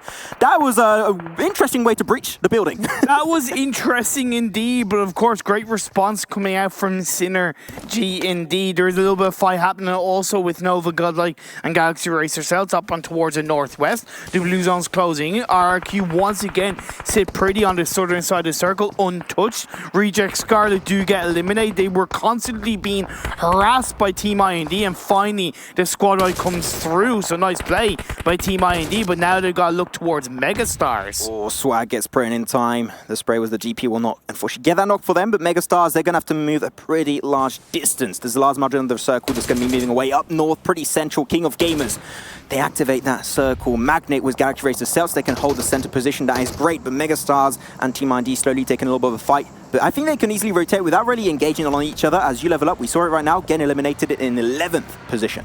As far as I know, there's no real compounds bar the edge of Mansion that's in play on the east. But outside of that, okay, there's that little compound held on to Galaxy Racer Cells, which is high ground as well. But they are potentially going to get breached by Nova Godlike or TSM. That is true. I think it's a big point of interest at TSM Entity. They just got their eyes bright open. They are salivating at the thought of potentially getting that compound under control. Team ID now, their team that I had mentioned earlier, they had to move on forward next to Mansion. They're going to go indeed for the breach next to the wall side. They might want to actually not get inside Mansion itself and just play on the outskirts. That could be an interesting approach. But Synergy, once again, the team that I mentioned, they know this area like their back pocket. They are getting so many nice sprays down on these squads, putting so much pressure down that I think that they could get this kill record of this game. You do. Outside the circle, facing a lot of pressure from a number of teams on the eastern side of this play as a member of IND goes down. Jumper gets knocked by Haster of Nova Godlike. Wait, Jumper gets confirmed as you do try to push their way in. That's going to be one member knocked down. That's potentially going to be another Elise man prying down on his own, but the car gets blown up and you do go out in 10th. Yeah, that was actually King of Gamers that got things done there. I'm a little bit surprised that they actually went for the spray on the one member that was knocked. At that point, you want to follow the car and then confirm the kills later, but you know, that's just a little bit of a detail for you guys at home. And Team ID, as I said, playing on the outskirts, not quite ready to get involved with Synergy inside the compound itself. It's not worth it because you know you're going to have to rotate away eventually. The circle's not going to go in Mansion itself, so you're going to have to try and rotate quickly and swiftly away from that position as Braga's just going to be becoming the bush at this point. He's becoming one the bush. with the bush as the VSS of Ultron tries to connect onto the members of TSM. It's silent but deadly. But I tell you who else is silent but deadly. That's Clutch God of TSM. Yeah, nice. A tanky knocked away. TSM Entity, they got a little bit of a two-man split. You'd like to see it. Why are you doing that, Imperium? Doing some weird stuff on my side once again, but that's okay. I'm used to it by now. There's a circle now, slowly closing up on these squads, and Team ID, they're trying to set themselves up for success. And Synergy, I said it also, they're going to start trying to move on the outskirts of Mansion itself, just like Team ID, to make sure they can facilitate that rotation. But Slayer gets shot by Austin Bokov. Synergy in the back, they have no idea whatsoever. And that res might be a little bit too hard to actually get because they're going to be in the blue very, very soon. You made a good point of Synergy kind of moving down towards the southwest, but keeping Austinbot X there has allowed them to create that space for the rest of Synergy to move down. And because Megastar has made their way closer towards the south, that has helped create that space. So great response from Synergy. But the next circle has centered up right in the open field. Of course, Galaxy Racer Cells still inside that compound. It is on the edge, but the buildings aren't on the edge. Yeah, they're going to have to move a little bit out of that one, play on the outskirts of those little mini compounds on the mountaintop on that plateau. But TSM Entity still remaining as a four-man squad. They need to take control, as you just mentioned, Imperium. They've got to move on forward. They're going to send a scout first, which you'd like to see. They're sending a buggy, making it right over to Braga of King of Gamers, but they just cruise on by. Oh, yeah, now they see him. There you go. Clutch got to go swiftly back. Please stop bullying me. But at least he's got one little car in forward in the circle. At least they can try and just play around that location. But Braga, he's still the bush. He's not moving. Really good. This is a little bit unorthodox from TSM. They're on 6 kills so far, but I definitely expected them to breach that compound and take control against Celts as Braga gets a knockdown with the grenade on the Clutch God. Still don't know where he is. That second grenade. Are we going to have a B11 play right here? Oh my god, maybe. Grenade going to put Clutch God even lower as RQ Athena get eliminated. No back-to-back for you, my friend. But they're sending Z-God a little bit higher up, potentially to get information. But this push just can't see at all the information on Braga. You have no clue whatsoever where he is. We also have a little bit of battle on the east as Morph and Team IND push on through. But Nova Godlike helping Morph initially by getting a knockdown onto the members of IND, and down they go indeed. That's going to be the end of IND as Braga driving on through, gets a knockdown onto Z-God in amongst the bush. He looks for Jonathan. They saw that push was suspicious, but that's going to allow the entirety of King of Gamers to go for the engage onto TSM Entity, down to now one player. Jonathan still potentially trying to go for the res onto Z-God, but he has no time whatsoever. He has to go for the final engage. As there you have it, King of Gamers will get eliminated. That was a close call for TSM. It was also with the help of Megastars. So nice. That took down King of Gamers. But of course, they're not going to say, hey, you know, we've helped you, but we're going to continue to take you out. We're going to victimize you after helping you. So great play by Megastars as the blue zone is closing in. Synergy are eliminated just like that, the hands of Galaxy Racer Celts. Great. Wait, actually, no, Servi naded himself right there. Okay, man, a lot of self-nades we're seeing today. A very unfortunate event for the side of Synergy, but that's okay. They still get a 6th position for themselves. 5 teams still in play. Megastars going to have to move on forward. A few grenades coming up from TSM could connect, but I think they're just a little bit too far out of range. But the sprays, the pressure by Nova Godlike is just way too dominant in this lobby. They can't move away from that trio, otherwise it's just going to be game over. What did I say? This is going to be the rise of Nova Godlike. Yeah, okay, there's still 5 teams in this game, but they're sitting pretty nicely on the north or west side of the circle, as we are going to see Phase 7 show its face in the next couple of seconds. It centers up. There's a loot crate in play. Morph Frenzy could make his way through as Megastars go down and TSM Entity continue on as a 3-man team. Yeah, we mentioned the Megastars. That true location was not viable for the long game. But TSM, because of all that time that they had, able to res up back as a 3-man squad. You love to see it. But Galaxy Racer Celts, they're going to have to move out in now 30 seconds. And there are 2 teams down below. They're going to have to tumble down. And this fight is definitely not going to be easy. He's so low. Wait, how much HP does he have? Does he have meds? Does Frenzy has meds? I don't know. But either way, he's trying to continue on. But Nova Godlike Hastar pops up and gets a knockdown onto a tanky. You got to expect the unexpected. Nova Godlike going to be losing 1 player. That's going to be Smokey. Exist and Astar still trying their best as a 2-man squad, as Jonathan is going to be slowly pushing around on the outskirts of this compound, trying his best to get the upper hand onto Exist. He's going to be on the low ground now, pushing in the 1v2. They get the engage, does get knocked away. It's too much for Jonathan to deal with, but it's still alive, leaving Exist as a 1-man army. The spray from Ultron comes out. They come out finally for the re-engage, but now that's going to be Nova Godlike eliminated. TSM Entity still got Clutch God. Ultron is going for the re-engage with Rox. Where is Rox? We don't see him so far. He needs to go for the push and follow up with Ultron. Those 3 Indian teams, these 3 Indian teams have been battling for so many months. They're so used to each other, haven't captured their way through the PMPL to get to this point. Of course, Clutch God with a grenade, gonna try and find the remaining player. Galaxy Racer Celts takes control of the high ground. All the while, you still have Morph Team still in this game.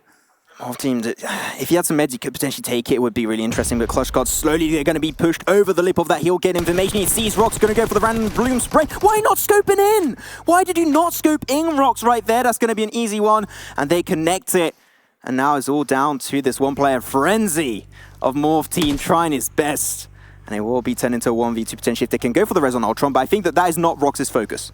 Oh my god, we have been, of course, a lucky charm for Galaxy Racer Celts, but Morph Team stands up, finds the last player itself, and captures the chicken dinner foresight. He was silent, snake in the grass, but closed it out when it mattered. He pulls off a Jonathan right there, Imperium. That was huge. He had like 2 HP, 3 HP, didn't have any meds. He even only had 31 bullets in his weapon right there. No way for him to reload. That was enough for him to take the win away from Galaxy Racer Celts. You love to see it. It's unexpected, and you love to see it, yeah. Like, three Indian teams in the final circles, and they kind of take each other out within reason. But what a game. What a way to end day 1. It'll be broken down by the deaths after this break.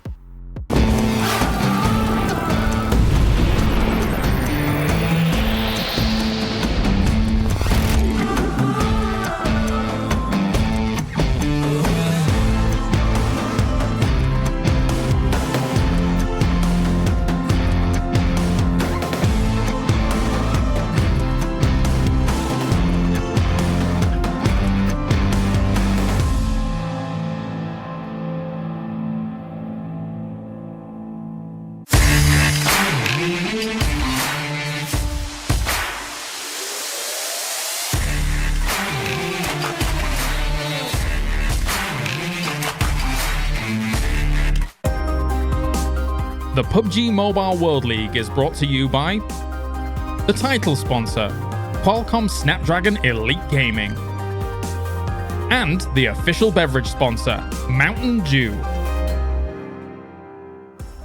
Morph Team out of the shadows gets themselves the chicken dinner. Brilliant stuff from them considering they were not present in our previous Super Weekends and now looking to make the campaign happen. And what a pickup towards the end. Let's take a look at the points coming in from this game and see how they did it. They do the do. There's 23 points for a Morph Team. Only 3 kills on the board, but 23 points is enough to put you in a decent spot. Yeah, I mean, Morph Team, they need this. They want to be in the Super Weekend. Such a good clutch there in the end, making sure that they got that chicken dinner.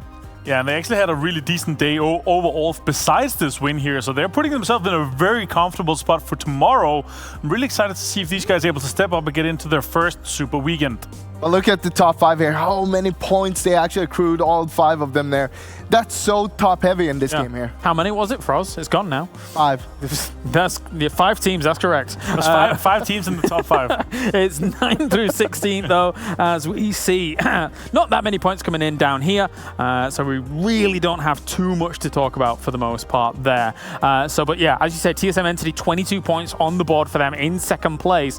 That's going to be propelling themselves even further up the leaderboard right now. It has been a brilliant day for TSM Entity. It's been a brilliant couple of days for TSM Entity. They started with a bang and they ended with a bang. I mean, it has been a great day for TSM Entity, being able to keep on going the momentum they had from the Super Weekend. And it's kind of the rolling with the ball, or what you can snowball effect, or whatever we want to call it, right? There's many ways of saying it. Bales, snowballs, rolling down the hill. Exactly. Like, you guys are weird. Let's take a look at the stats coming in from Morph Team as well. As ratio. Not huge amounts of damage being done from but still 1100 damage for 3 kills is pretty good. The steal is the most important towards the end. The steal of the win. I mean, we didn't see them fight too much because they came into Mansion pretty early on and they kind of kept themselves on the northwest side inside the 2 store there, and we saw them sitting in the balcony just watching while everyone else was fighting. But one thing to take away was that Synergy was trying to hold the whole match by himself.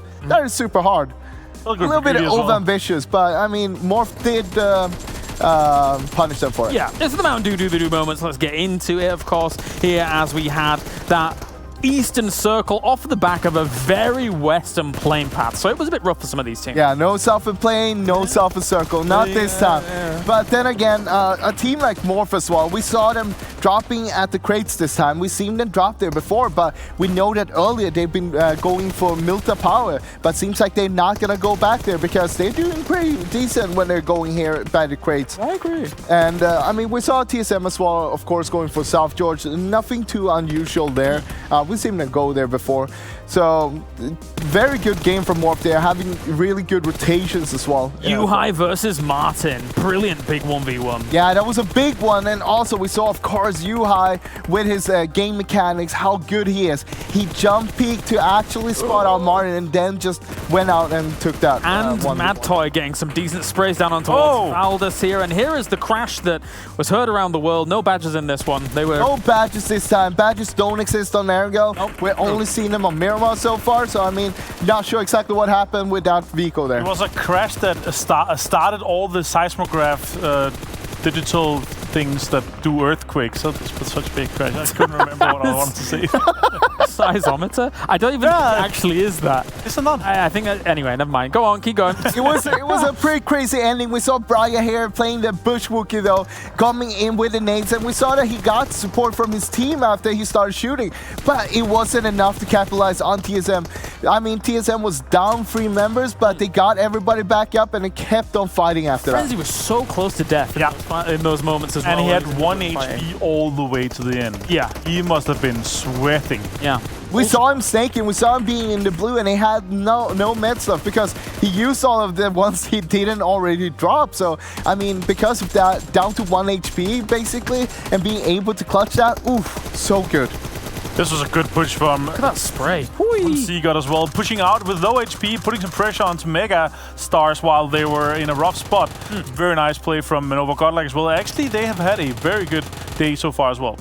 Nova Gala, of course, they got himself a 4th place with 9 kills in this one. That is something they really needed. 60 points in total. 17 points. Mate, they're my underdog of this week. Nova Godlike, I want to see them in the Super Weekend. What do you think? But Morph Team is basically already in there with the many. Think so? Yeah, I think so. Okay. They're going to be getting 4 more points guaranteed, the kills and everything. I think they're basically already in there. If both Morph Team and Nova Godlike is going to make it in there, it's going to spice things up to an extreme degree in the Super Weekend. Yeah, we'll see that kind of bottom positions fall up and down and up and down, especially if a team is already down there and then not playing that Super Weekend. They're basically confirmed gone. It'll be kind of crazy. Yeah, and for the teams that is down on the lower end of the leaderboard for the Super Weekends, right now their only thing is to qualify. Yep. As soon as they qualify, that's when it matters. Right now it doesn't really matter as long as they qualify. Total damage time for this game. Let's see who did what. TSM Entity still blasting out of control. Blasting. I mean, it's great to see. They just keep on rolling on. We also see, of course, look at the little spike there down in the bottom towards Team Secret. Almost 1,000 damage. But throughout the whole, pretty even, I'd say. Yeah, I mean, a bit higher than we've saw on the other Erangel matches. Also because there's so many engagements. We saw so many fights there's a lot of fight on the backflip hill. There's a lot of fights in the mansion area. So overall, the teams are able to survive for longer, heal for longer, and take more engagement. A lot of that terrain is relatively flat, I want to say. Yeah. Like there is, cover here and there, some dips, but for the most part, a lot of teams can see each other quite easily in this kind of area. So that might be why we're seeing this. Yeah, so it comes down to a lot of timing and how you want to play out. You don't want to go center too early because then you're just gonna get shot by everyone. You gotta make sure you play with the blue, but you gotta move at the right timing. If you move too late, you're gonna be stuck in the blue. If you move too early, you're gonna get killed by everyone else. So there's a very slim margin of time you need to move and make sure that you take control over it. Or get hit by grenades next to heaven. Yeah, it can be a little bit rough sometimes, I suppose, and that's how that kind of game shaped up. I feel like today has been very varied, and to continue on with that variation, let's take a look at one of the highlights here from this game. Who is it? I'm gonna start off actually. I'm gonna start off. We got we're two. Spoiled for choice. I want to talk about how you sometimes need to buy the time for the team to come in and help you out. And this is a perfect moment where we're seeing this. Vex is alone in this compound. We see that T1 is pushing in. Vex is trying to buy as much time as possible because I'm going to use the Martin Zoom and we're going to see here how the rest of the team is trying to move into a position to help him out. Now he needs to just buy time and he's using utilities, using nades, trying to not over peak anything. You want to take it carefully. You don't want to get yourself knocked. He could optionally go out on the backwood and jump out, but then you don't know where the others are. But he's going playing through that kind of side, making sure that, okay, I want to let the others get into position. We see Paradox, of course, being in position. And also you have Encore still making a rotation over here, trying to get into a better angle as well. Because they're all just trying to help each other out. They got to have the angles. If you don't have the angles, nothing's going to happen. Exactly. Was super well played by Vexi, honestly. And this is the kind of stuff that makes you clutch a situation where you might not be considered the one winning the fight, but the time that you buy for a team basically enables your teammates to do a thing like this. And even if Vexi would die there, for example, you're still buying time so the rest of your team can actually finish up the fight and have the upper hand. All right, I know that Martin wanted it, so telemonstration number 2. Yes, let's do it. So I want to briefly show you guys why TSM Entity is considered one of the best team versus team fighting team in PUBG Mobile at the moment. So we have a knocked player here from Orange Rock, that's Viru. And TSM Entity, they're capitalizing on this moment as fast as they can, obviously, maybe is on a position where he's trying to defend to make sure that he can stay in this position and kind of fend off TSM Entity. But they are deciding we want to go in. We want to make sure we get this fight here. And with this, Jonathan is going to make a push because they know they have Viru in a knocked position here. He's going to make a push that will lock down basically the whole southern side here, and he's going to make a push around this spot here and put on a lot of pressure onto Gil, which is going to be forced to be in a new position here, and he's going to throw a nade here. Look at this, he's going to throw a nade that is basically making sure that this corner is safe so he can make a push up onto this position here. That's cool. Where it's smoked, so he can put, and this pressure here is super crucial for enabling the other guys, which is actually playing in a really, really strong position as 3. They're playing together, making sure that they're winning whatever 3 versus 1 or 3 versus 2. Let me play the clip here while you guys can talk a little bit. All right, also the nader from Jonathan is not cooked, and that is good because you don't want to cook it there. You want to buy time so you can actually move up without Gil actually knowing how cooked it is. Is it cooked at all? Because then you have more time without him being able to peek it. Also, I think what was even amazing as well was there was a second grenade on the other side. So any way Gil was going to be peeking, he was going to potentially be hit by a grenade at the same time. Like, it was really cool synchronization. So look at this thing here. So we have the 3 other players from TSM Entity. They're sitting in a good position, putting some pressure onto Mai. Maybe they saw him in this position and they basically know and around where he is. I'm not sure they're 100% aware until they get the sound cue when they get close. But look down here before we go away from it, because we're not going to see it again. Jonathan heard obviously Gil going away from this position in the car, so now he knows this whole side is mine. I can play anywhere I want from the inside of safety here, and I can peek over these 2 positions. And this basically puts on the amount of pressure onto Scout, get Scout knocked, get Gil knocked with a nade from Neo because he's already thrown away, and they're just going to be circling maybe here in the end, winning this fight versus fight, team fight versus team fight. When you're doing a 3v1 as well, in certain situations, I suppose having Jonathan as the one to keep himself alive, of course, doing damage as well, is probably one of the best ones to have in that kind of split. I mean, almost all of the teams have one player that is enabling the other players by doing these kind of flanks. We see that in a lot of the teams. Yeah. Amazing. Well, thank you very much for that breakdown. No memes, actually a great breakdown. Thank you so much. I'm glad you saw it and remembered it. Yeah, there you go. We weren't eating cake, we promise. Let's check in with the overall rankings then for day number 1 of week 3. Oh, TSM Entity gets themselves into first place without a chicken dinner. However, they've been so close. So close, but it's not close enough. But it doesn't matter if you can rack up these kind of points without getting a chicken dinner. Just imagine if they got some chicken dinners on top of that. They would just be rocking everybody else off the shot. 38 kills. Exactly. Oof. First week, 47 was the qualifying spot. 59 was the second week. Guys, Morph Team, You Love Esports, and TSM have already qualified for the Super Weekend. Imagine the amount of bullying and pressuring out other teams they have for all of tomorrow now. I mean, Morph Team is even got Orange to Rock be... Esports, they're on 48 as well. I mean, wait. Morph Team has got to be absolutely ecstatic with this result so far. They missed out on Super Weekends, and now they're almost guaranteed to be in the next one. They've got to be so happy with this performance. They got to be hungry to play some other maps as well, having the variety, not just playing Erangel and some other map during the week play. That's true. That's true. You get Look at the bottom though. Scary.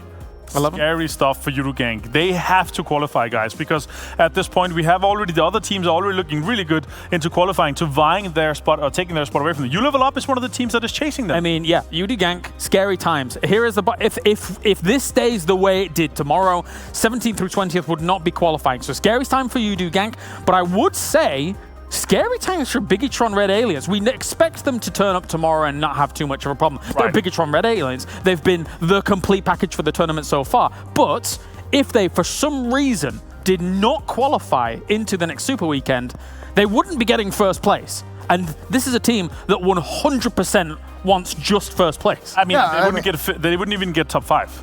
Right. Yeah. The other team, like, they're going to be pushed off so far off the leaderboard because they have a good lead. But a good lead if they're playing, not a good lead if they're not playing. The other teams are going to be putting up 100, 150 points. I mean, at the same time, though, Biggitron is one of the teams we know that can come back big. And we saw it during the Super Weekend. They were not doing too good, but then in the last 2 games, a first place, a second place, a lot of kills on top of that, that rocketed them up and they got a second overall. Yeah, well, thank you very much, gentlemen. Of course, this is not us damning Biggitron. This is us setting the scene for what could potentially happen down the line. Thank you very much, ladies and gentlemen, for tuning in for day number 1 here of our qualification process to get onto our next Super Weekend. Tomorrow, we are back same time, same place to find out which 16 teams are going to be moving on into the Super Weekend Week 3, as well as which 4 teams will not be moving on. Join us then for more PMWL East.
Are you ready?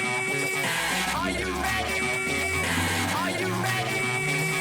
Are you ready? Are you ready? Are you ready? Are you ready? Are you ready? Are you ready? Are you ready? Are you ready? Are you ready? Are you ready? Are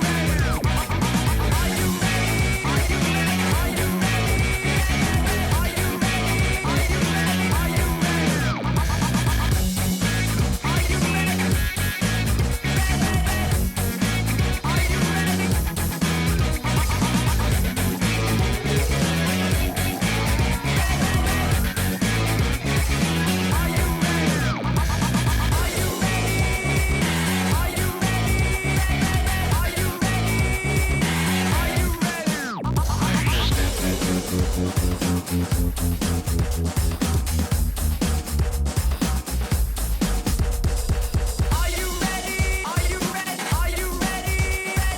Are you ready? Are you ready? Are you ready?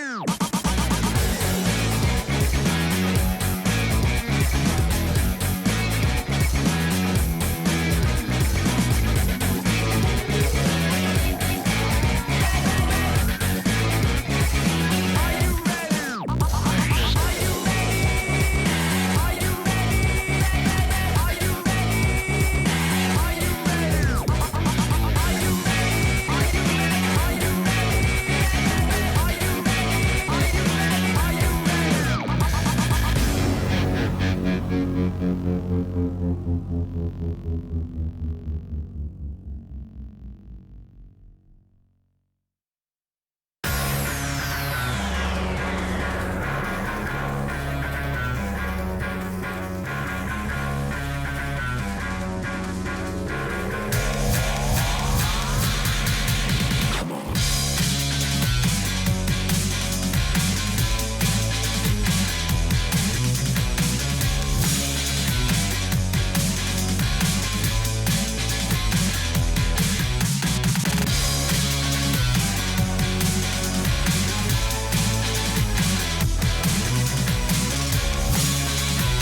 Are you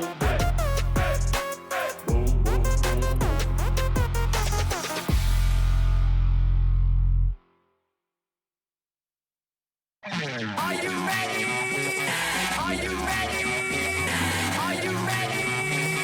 Are you ready? Are you ready? Are you ready? Are you ready? Are you ready? Are you ready? Are you ready?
Are you ready?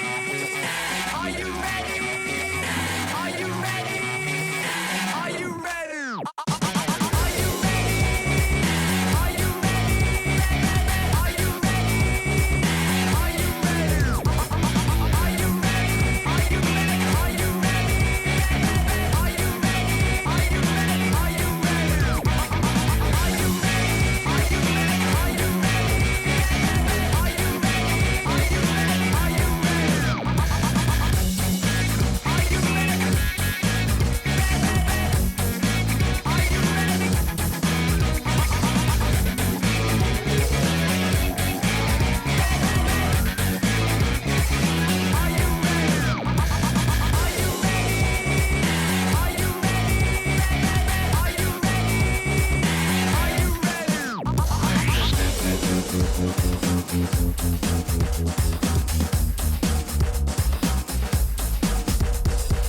Are you ready? Are you ready? Are you ready? Are you ready? Are you ready? Are you